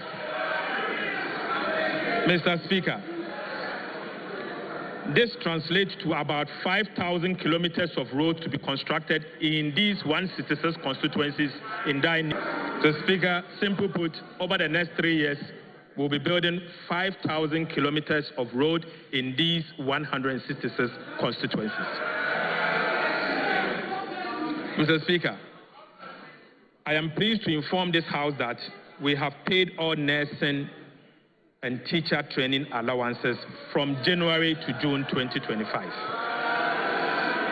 Right, Honorable Speaker, from the end of this month, July 2025, all nursing and teacher trainees will receive their allowances promptly at the end of every single month.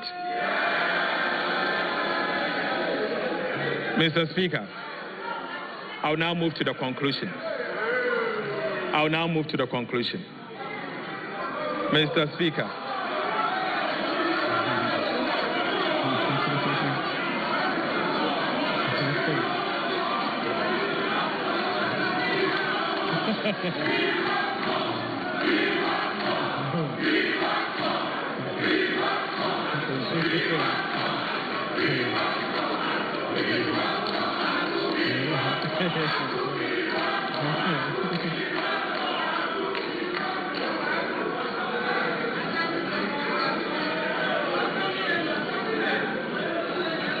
Mr. Speaker. Right, Honorable Speaker. I conclude this media fiscal policy review. We have other business. It's not only this one. Please.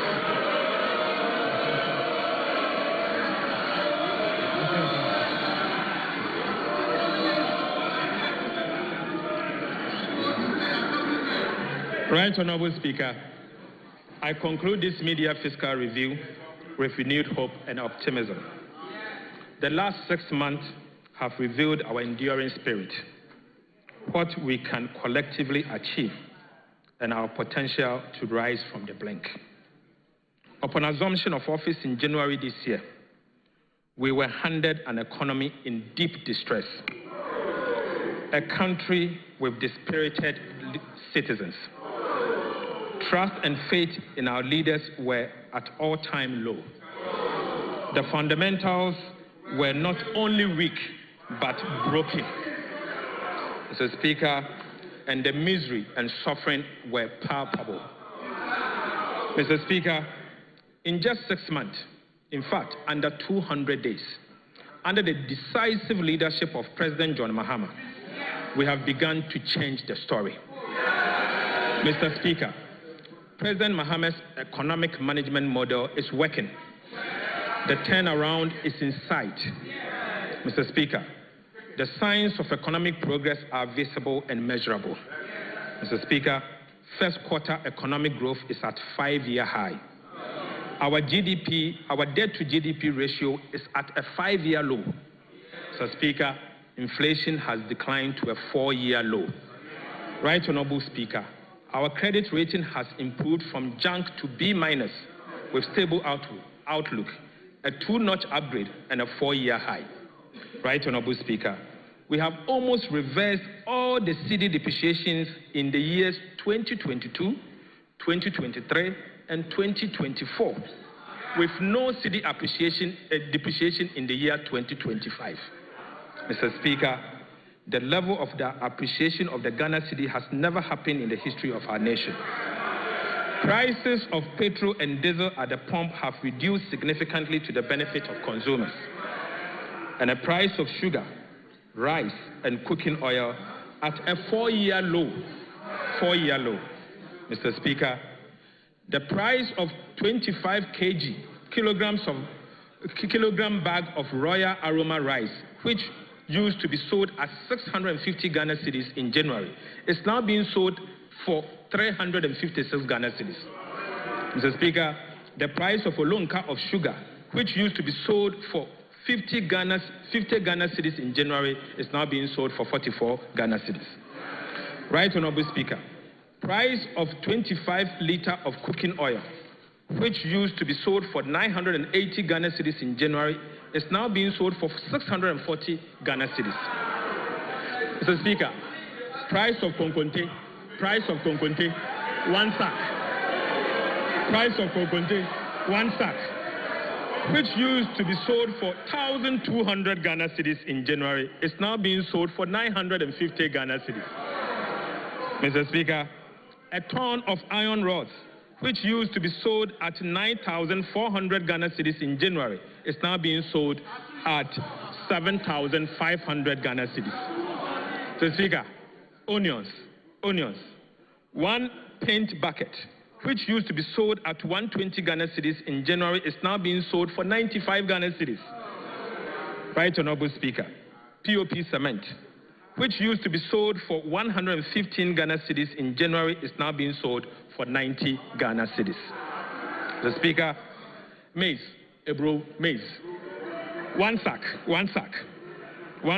which used to be sold for 1,600 Ghana cedis in January, is now being sold for 1,450. And Mr. Speaker, the Minister for Agriculture has promised that it will go down even more. Mr. Speaker, the price of Yard's sanitary pads, which was 25 Ghana cedis in January, is now going for 15 Ghana cedis. 15 Ghana cedis. Mr. Speaker, palm fruit, 1 olonka, which used to be sold for 40 Ghana cedis, is now being sold for 25 Ghana cedis. Mr. Speaker, this is the reset President Mahama promised. This is the reset President Mahama promised. It has been 6 months of hard work. We have lessened the burden on households and businesses. Mr. Speaker, contrary to the perception that we are not spending, we are indeed spending, and spending at the right places. We are making the right investment in the lives of the people of Ghana. Mr. Speaker, as we speak, an amount of $700 million US dollars of Eurobond obligations has been paid.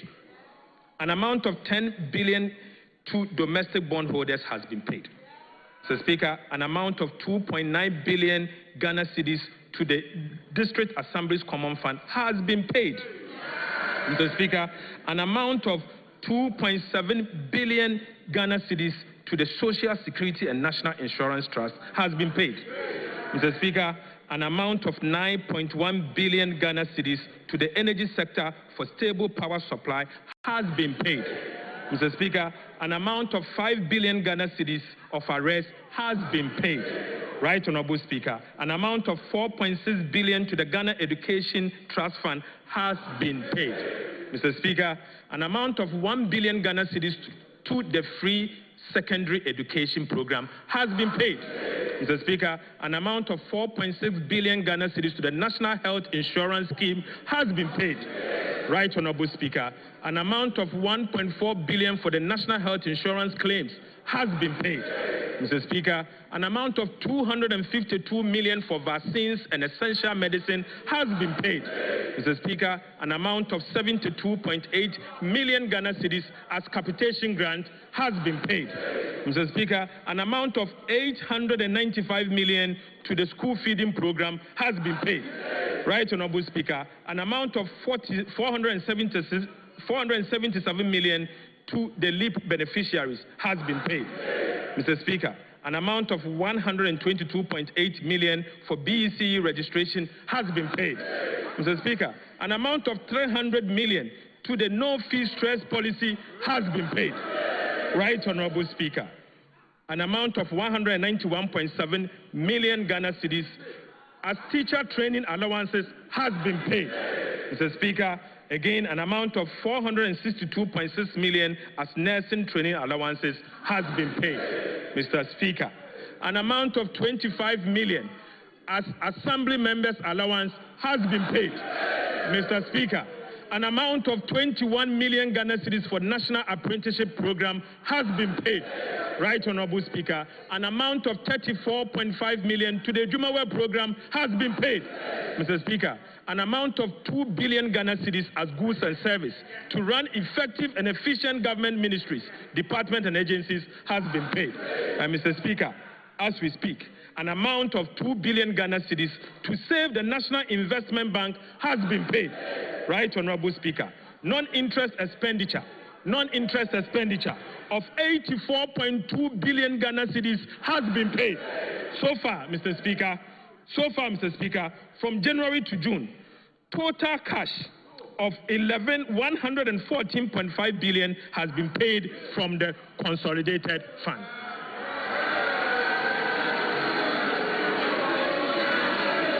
Mr. Speaker,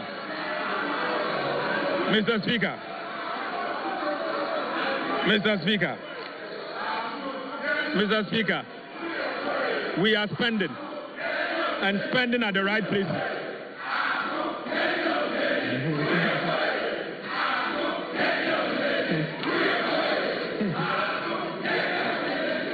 Right, Honorable Speaker, we are spending at the right places.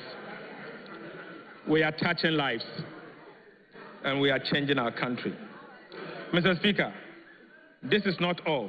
We have also worked to improve the fiscal situation. We have restored fiscal discipline.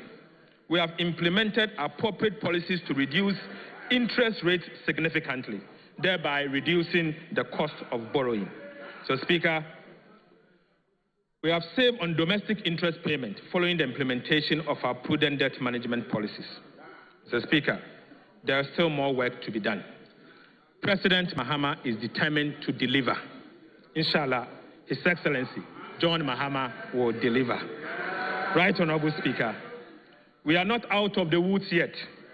It will be premature to make that pronouncement. So, Speaker, I repeat, we are not out of the woods yet. It will be premature to make that pronouncement.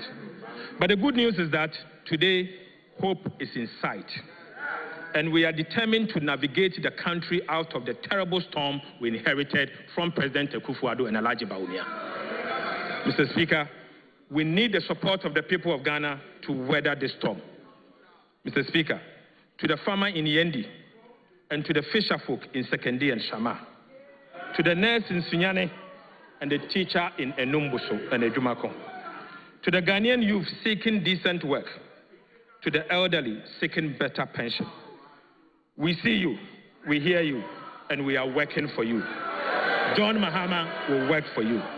The NDC will work for you. The gains we have made so far are the results of your sacrifice, your patience, our belief, and our belief that change was not only necessary, but crucial. Mr. Speaker, this media review is not just a technical report. It is the story of the Ghanaian people. A story of a nation that refused to give up. A story that echoes Nelson Mandela. It always seems impossible until it is done. Mr. Speaker, this is a story that echoes Nelson Mandela's quote, that it always seems impossible until it is done. Mr. Speaker, even as we look back at how far we have come, we are also looking ahead. This is the essence of John Mahama's leadership. He is focused and he will deliver. President Mahama is honoring his promise to the Ghanaian people. The second half of 2025 promises to be even better. We expect inflation to continue its downward trend and reach our 2025 target ahead of schedule. We will sustain the stability of the cedi through disciplined spending, targeted investment, and continued reserve accumulation. Growth will be further boosted by strategic initiatives, including the 24-hour economy program, the Big Push infrastructure program, and the revitalization of agriculture through the Agriculture for Economic Transformation program. Mr. Speaker, you may recall that during my vetting, when asked what I would like to be remembered as a minister, Mr. Speaker, I stated that I would like to be remembered for stabilizing the exchange rate, ensuring low prices, and creating jobs. Right, Honorable Speaker. ahead of the presentation of the 2025 budget, my engagement with the traders at the Mokola market revealed that prices and exchange rate stability were the overriding concerns of the business community. Mr. Speaker, I wish to take this opportunity to thank our cherished traders at Mokola for their valuable insight. Mr. Speaker, the update on the cedi and the prices, as said earlier, clearly shows that we have taken deliberate and decisive action to ensure that the challenges with exchange rates and prices are tackled head-on. Mr. Speaker, let me assure all Ghanaians that the stability in the exchange rate and the lower prices we are experiencing will be sustained. Ghanaians, Mr. Speaker, the government has worked hard to bring down and stabilize the exchange rate with deliberate policies. It is now time for businesses to bring down prices to reflect the new economic reality. We understand businesses went through some sacrifices during the turbulent economic challenges, but so did the people of Ghana. Mr. Speaker, it is now time for prices to come down to reflect the new realities for the benefit of all Ghanaians and not only for the traders. Mr. Speaker, as we look forward, more jobs will be created, confidence will be deepened, and the Ghanaian economy will stand tall again, not just in the sub-region, but on the global stage. But to do this, Mr. Speaker, we must stay united as a people and eschew divisiveness. We must continue to have faith in our country, Ghana. Mr. Speaker, most importantly, we must have faith in our currency, the Ghana cedi. For 60 years through cycles of inflation, devaluation, redenomination, and recovery, the cedi has remained the symbol of our sovereignty. It has endured, it has evolved, and it remains the only legal tender of our republic. Let us protect it. Let us trade with our currency, the Ghana cedi. Let us talk about it with pride, not as a burden, but as a badge of economic independence. Mr. Speaker, I believe in the cedi. Fellow countrymen and women, I believe in the cedi. You also have to believe in the cedi. Mr. Speaker, to all of us who have the privilege to serve in the leadership of our nation, let us unite and do this for ourselves, for our children, and for our children's children. It is our collective responsibility to reset our country. Ghana needs us more than ever. Our people need us. Mr. Speaker, I cannot conclude this address without expressing deep gratitude to His Excellency President John Dramani Mahama, whose unwavering dedication and vision continue to anchor this national reset.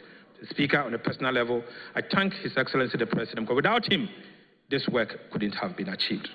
Mr. Speaker, he is indeed the anchor towards our economic reset. Right Honorable Speaker, and to you, Father, Mr. Speaker,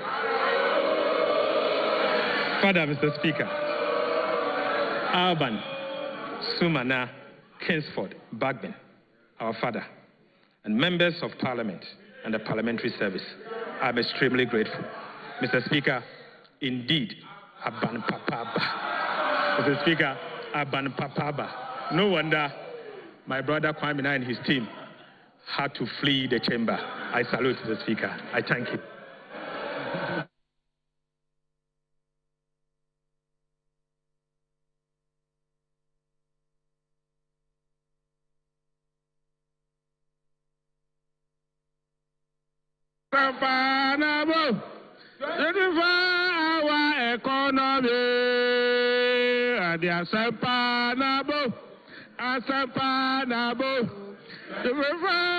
Our economy,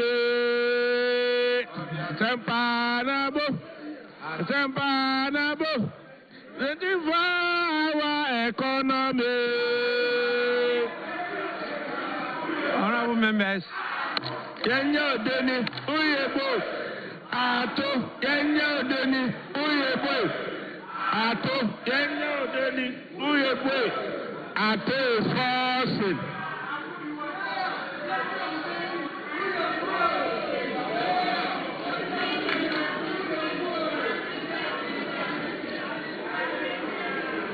Honorable members,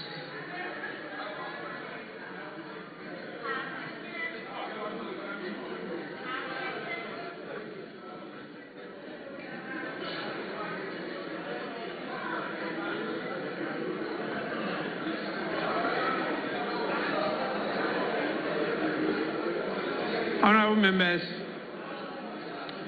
in line with the practice and convention of the House, I refer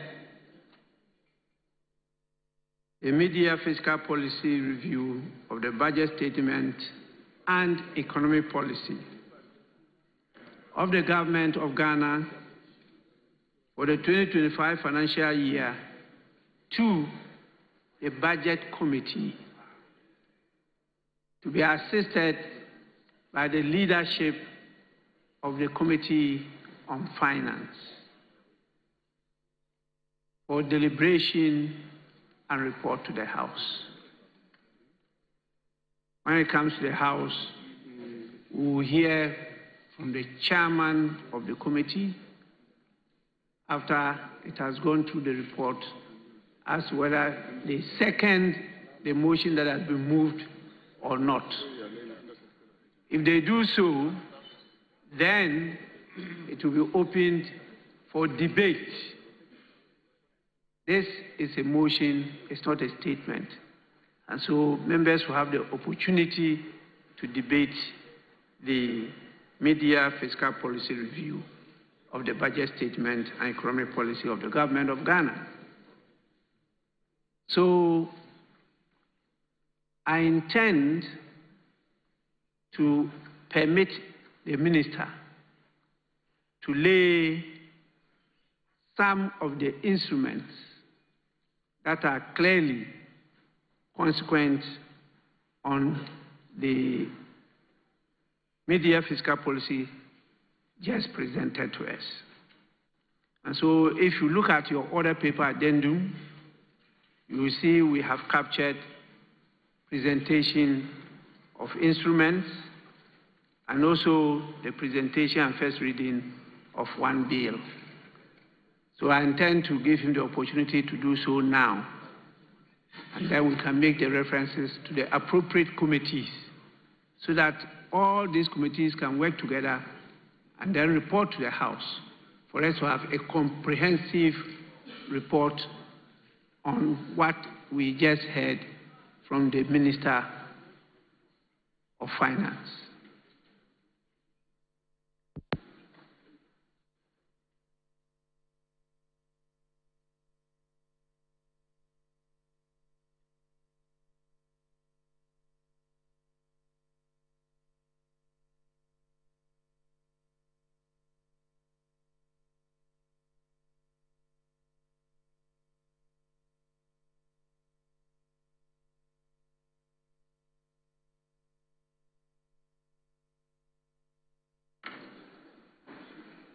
We will start with the presentation and first reading of the bill. And so, honorable members, item 1 on the order paper addendum, Minister for Finance. An act to amend the Energy Sector Levies, Act 2025, Act 1135, to increase the rate of the energy sector shortfalls and debt repayment, levy marine gas oil in order to improve compliance and curb diversion of the product and provide for related matters. Honorable members, the Energy Sector Levies Amendment number 2 Bill 2025 is accordingly referred to the Committee on Finance for consideration and report to the House. We now take item 2, presentation of instruments 2A, Public-Private Partnership Regulation 2025. Honorable members, the said instrument is also referred to the Committee on Finance for consideration and report to the House. 2B, Fees and Charges Miscellaneous Provisions Amendment Regulation 2025. Honorable members, The Fees and Charges Miscellaneous Provisions Amendment Regulation 2025 is also referred to the Committee on Finance. Sorry, that one is regulations. So regulations go to Subsidiary Legislation Committee. I amend my earlier referral of Public-Private Partnership Regulations and direct both 2A on subsidiary legislation with support, I believe, from the leadership of the committees of finance. They are needed to support at least the consideration of these instruments. Yes, Majority Leader. Mr. Speaker, your earlier referral of the joint referral of both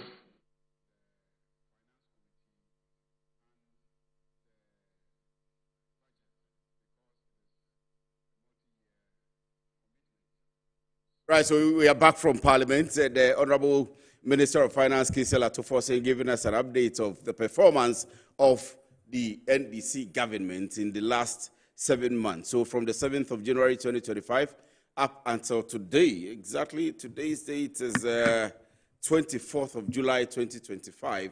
So, of course, there is enough time for us to rate and assess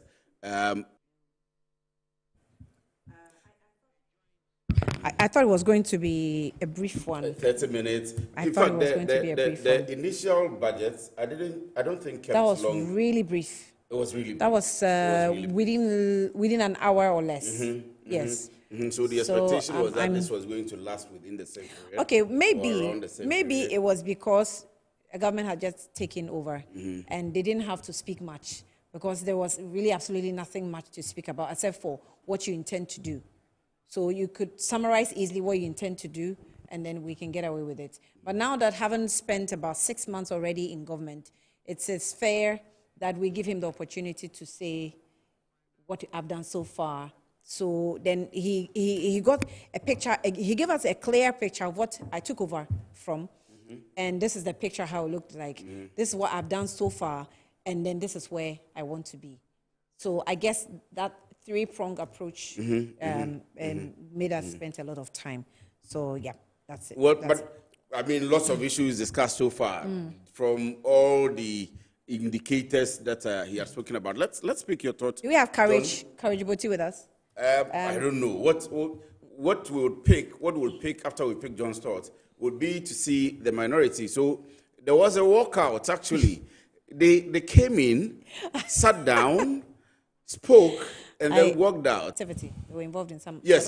So we are going to go to that. They actually went to the Jubilee House to make I think they presented a petition. Yes, to the presidency about the stoppage of violence. Yeah. And so we'll go and pick that briefly, but we are keeping this within time because by 4:30 we'll be closing. So John, let's pick your thoughts briefly on new funds. Ufuriata started it, but he used to brag about it. We have come to a point where Ato says, no, this is something we want to keep. This is something we are working with. Fiscal discipline. And so far, from the performance of the government within the first 6-7 months, it is obvious that we were not expecting that he would come. And he has shown faith that he didn't come in for new funds. And the taxes too, as we had anticipated, you had predicted, you were not expecting no any new taxes new tax. will come in. We didn't see any new one. Okay, so I think he expressed optimism, a clear indication of the successes that have been made over the period. And one thing I also liked was the fact that he mentioned we are not there yet. So we are going to keep on this track till we get to the final destination. Issues around taxes, yes, we are not having any new tax now. I also like the fact that he gave clear feedback around how the negotiations and discussions with IMF and other stakeholders on the review of the VAT regime has gone so far. Now, clearly, he has pointed out that we should expect a revision to the VAT regime. The bill will be laid in October, and then hopefully the budget that will be read for 2026, we will be expecting that to feature as well.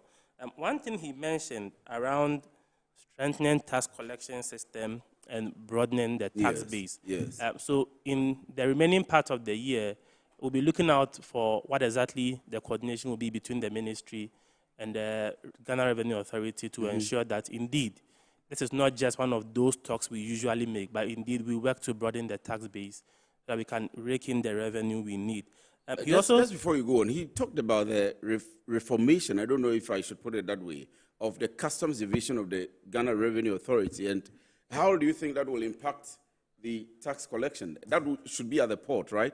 Yes. So how will it impact the port revenue mobilization? I mean, all the things coming out, revenue coming from the port to the country, those who are exporting, and then those who are importing.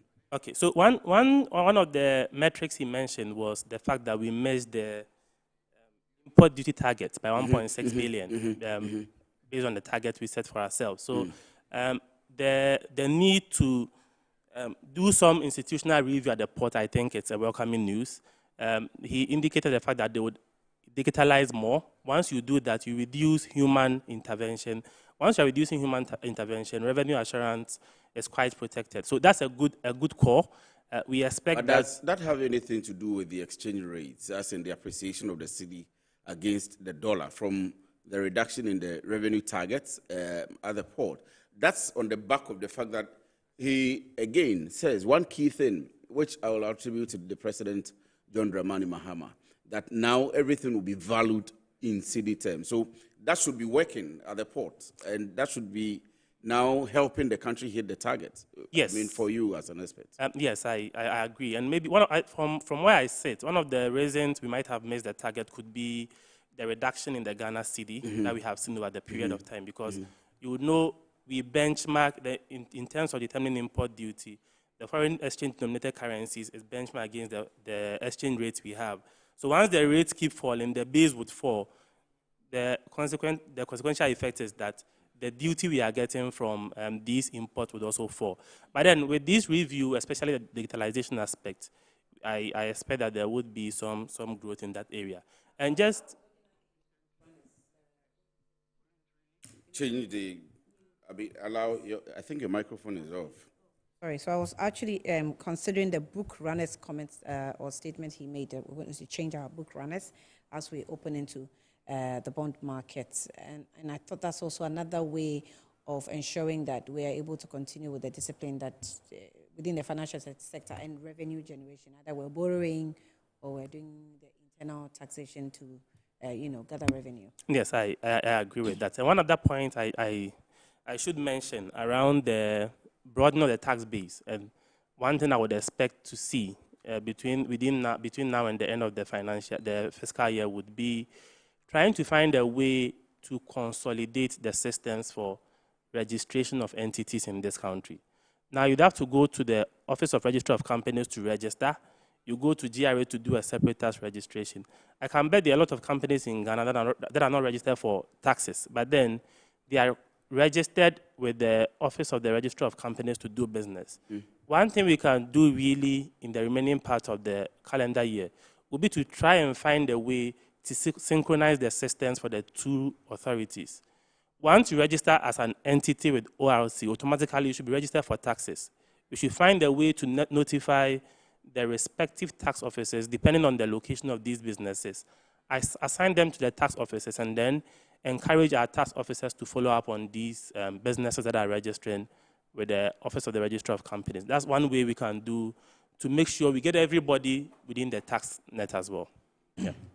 So we'll come back to all of this, and if we get courage, we'll speak to him as well. But we would want to see what exactly was happening when the minority members of Parliament actually left the Parliament House and went to Jubilee, and we could see some pictures of them getting into the Jubilee House with a banner. They staged a walkout. They staged a walkout, yes. So not a boycott.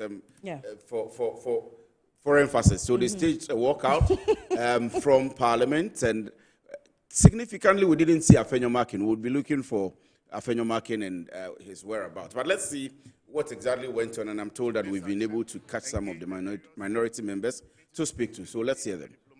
Then also at Kodeo, and the civil society groups as well. So we believe that these are good steps being taken. And we're going to keep pressing on until we get answers on behalf of the victims of Ablekuma North. With the diplomatic corps, they say that you are washing your dirty linen in public. But they are part of the system. They are witnesses to it. They attend States of the Nations. They attend our events. And when Ayawaso West Wogon, unfortunate incidents happened, the NDC also took to the diplomatic community. And make no mistake, they are also here. They represent their government. We cannot be preaching virtue and practice vice. And that's why we are clear that we believe that all these actors must get to know what happened. The government is not doing much to arrest the perpetrators of this violent incident. And we cannot allow this to be the norm. This is an abnormal situation. It cannot be the norm. And the IGP has been too quiet and silent for our liking as well. No, today of all this, why? Well, we believe that today is also another good day for us to also present our case. There's no better day than today. Thank you. Let's get on to the bus before they move.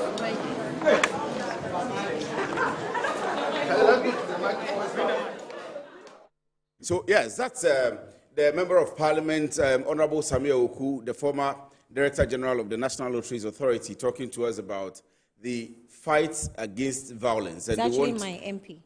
Oh, you're from okay, you're in the latter area. Right. Yeah. So, I mean, I am wondering, was that to deflate the attention in Parliament for the Honorable Kesela Tuforsen, or not necessarily was it to gain attention? Not necessarily. Exactly? If you have attention, let's share the attention. If I have a problem, and I think that I've said it on ordinary days and you're not listening, the day that you think you have to be listened to is the day I will also fight for attention, like babies behave sometimes. So it's simple. They have called for. So they think called for investigation. That this is the time they can be heard. Yes. This is the time they can be. Yes. They've called for investigation many times, and you're not listening. You haven't shown any. Anyway, some leaders from the government have indicated that they're going to investigate. There's going to be an investigation into what happened. If my memory serves me right, I think it was the majority leader on the floor of Parliament that they're going to investigate it. So why not? I mean, unless they don't accept or believe that indeed there's going to be... And knowing the majority leader, I don't think that from his poster that I saw on the screen... Today? Yes, it doesn't look like he was too excited. Happy. And I mean, rightly so, for those of us who have been following parliamentary reportings, he will expect that, as majority leader, he's a leader of the House. And so he would expect that having negotiated with the minority, at least they would give him that respect to stay in, listen, say whatever you want to say, and then go ahead and stage your protest and so on and so forth. But to walk out means some level of an undermine to his leadership. I honestly... Even though they have the quorum, they have the majority. I'm not sure. I mean, you are a tax person, so you may not understand the dynamics within the political terrain, but as far as I'm concerned, I think the majority is happy where they are. And now, with Ablekuma North, they have an absolute majority. There's nothing like undermining. I mean, if I want to stage a protest, I think they're allowed to stage the protest. They don't have a problem. As far as I'm concerned, some of the members of Parliament, even on the majority side, were surprised some of the details being given by the finance minister. So they themselves, they are happy. So I don't think that the majority leader was so sad. Oh, no, not sad. So disappointed. Not sad and not really disappointed. But of course, you would have wished that we're a house. I mean, beyond the politics, beyond what we put on screen, we sit together as committees, we sit together to formulate policies and so on and so forth, and ratify the policies of government together. We are always together talking and making sure that things happen. So in a situation like this, and usually when they were also in the minority and they had boycotted some of these, the negotiations had gone on. Please come back. So yes, the numbers are working. Yeah, but maybe they didn't come to an agreement. It doesn't look like, and that's where my problem is. But once the walkout happened, it means they didn't come to an agreement. But if they had agreed on something, they would have stayed. And obviously, you see that the majority chief whip wanted to make a point on or a statement about Ablekuma North violence. and he was not allowed. The Speaker proceeded to stop the Majority Leader when he wanted to respond. So once I didn't allow him, I can't allow you to also You give a can response. come back with your exactly, maybe another day problems or something. later so on. obviously there was no agreement. So what will happen will happen. Well, I think, John, we should give you your last bite because our time is actually up. And so for you, what are the key takeouts? And are we going to see your highlights, and how soon are we going to see it from Deloitte? Yes, so you would get the highlights. Hopefully between today and tomorrow, or early part of next week, giving a summary of the indications we had from the minister and our perception around the numbers and then the information he put out there. Well, from what he has said, we can only hope that things would get better even than what we are seeing now, and we would experience the fiscal discipline that we've seen within the first half of the year, so we don't go back to the problems we used to have. I just hope they can sustain it, because now he's mentioned the bigger policies to be rolled out, the big push, 24-hour economy. There's one that he said the government was not going to dominate. The government was only going to facilitate and not dominate the policy. I suppose he was talking about the big push, if not the 24-hour economy. I think all the major policies, and rightly so for all major policies of governments, they would facilitate the implementation of the policy, and then maybe provide a platform for the private sector to have a bigger play in the whole setup. So we will be expecting to see what happens finally. So yes, and maybe one point that was missing for me. Once we have the 24-hour policy document launched, there are some tax incentives indicated in there. So I was expecting to hear the minister tell us when we should be expecting these things or these incentives passed into law, so we can start implementing. Because once we have the policy document, it is right. But we don't have the policy document yet, do we? So it's gone to Parliament. Yes, it's not been presented to Parliament. So hopefully we get all those ones passed, and then the related incentives, the related laws passed as well, and we can get that off the ground. All right, thank you very much, John. So, John, Amwa Kusi is a tax and regulatory. Is it Amwa Kusi or Kusi Amwa? Oh, Amwa Kusi. So, John Amwa Kusi is a tax and regulatory expert, and he is in charge of the tax and regulatory services. Are you the director, or you are just the manager? You are the manager for Deloitte. You still Deloitte and Touche? Yes. Okay. All right. So, thank you very much for joining us through the analysis this afternoon. We also had on the line on Zoom, Courage, who is an economist speaking to us on the entire spectrum. We had him before the program began with the finance minister in Parliament, and then we've seen our analysis also back from the studio here. So what we have done for you this afternoon is a presentation of the media review budget by the Finance Minister, Honorable Kisela Tuforsen, in Parliament, with the analysis right from here. And so we'll say a very big thank you for doing the watching, and thank you our production team, Eugenia, Derek, Solo, and everybody in there. Thank you very much for staying right with us from 11 a.m. in the morning. Kiki doing all the rounds and the floor work for us, and our makeup artist, everybody, we say a very big thank you to you all. We are back all the time like this when there are big shows, and you want to stay with Metro TV. My name is Kwesi Efri, and of course, with your venerable Anya Fonko, right? During the week, we'll take our time to definitely unpack all the sectors for you. So stick with Metro TV as we bring you all the analysis.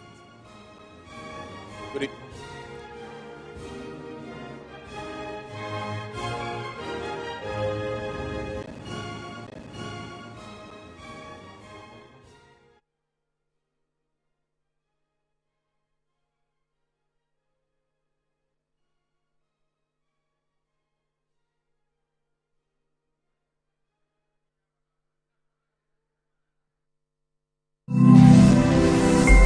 Metro TV, insightful and inspiring moments.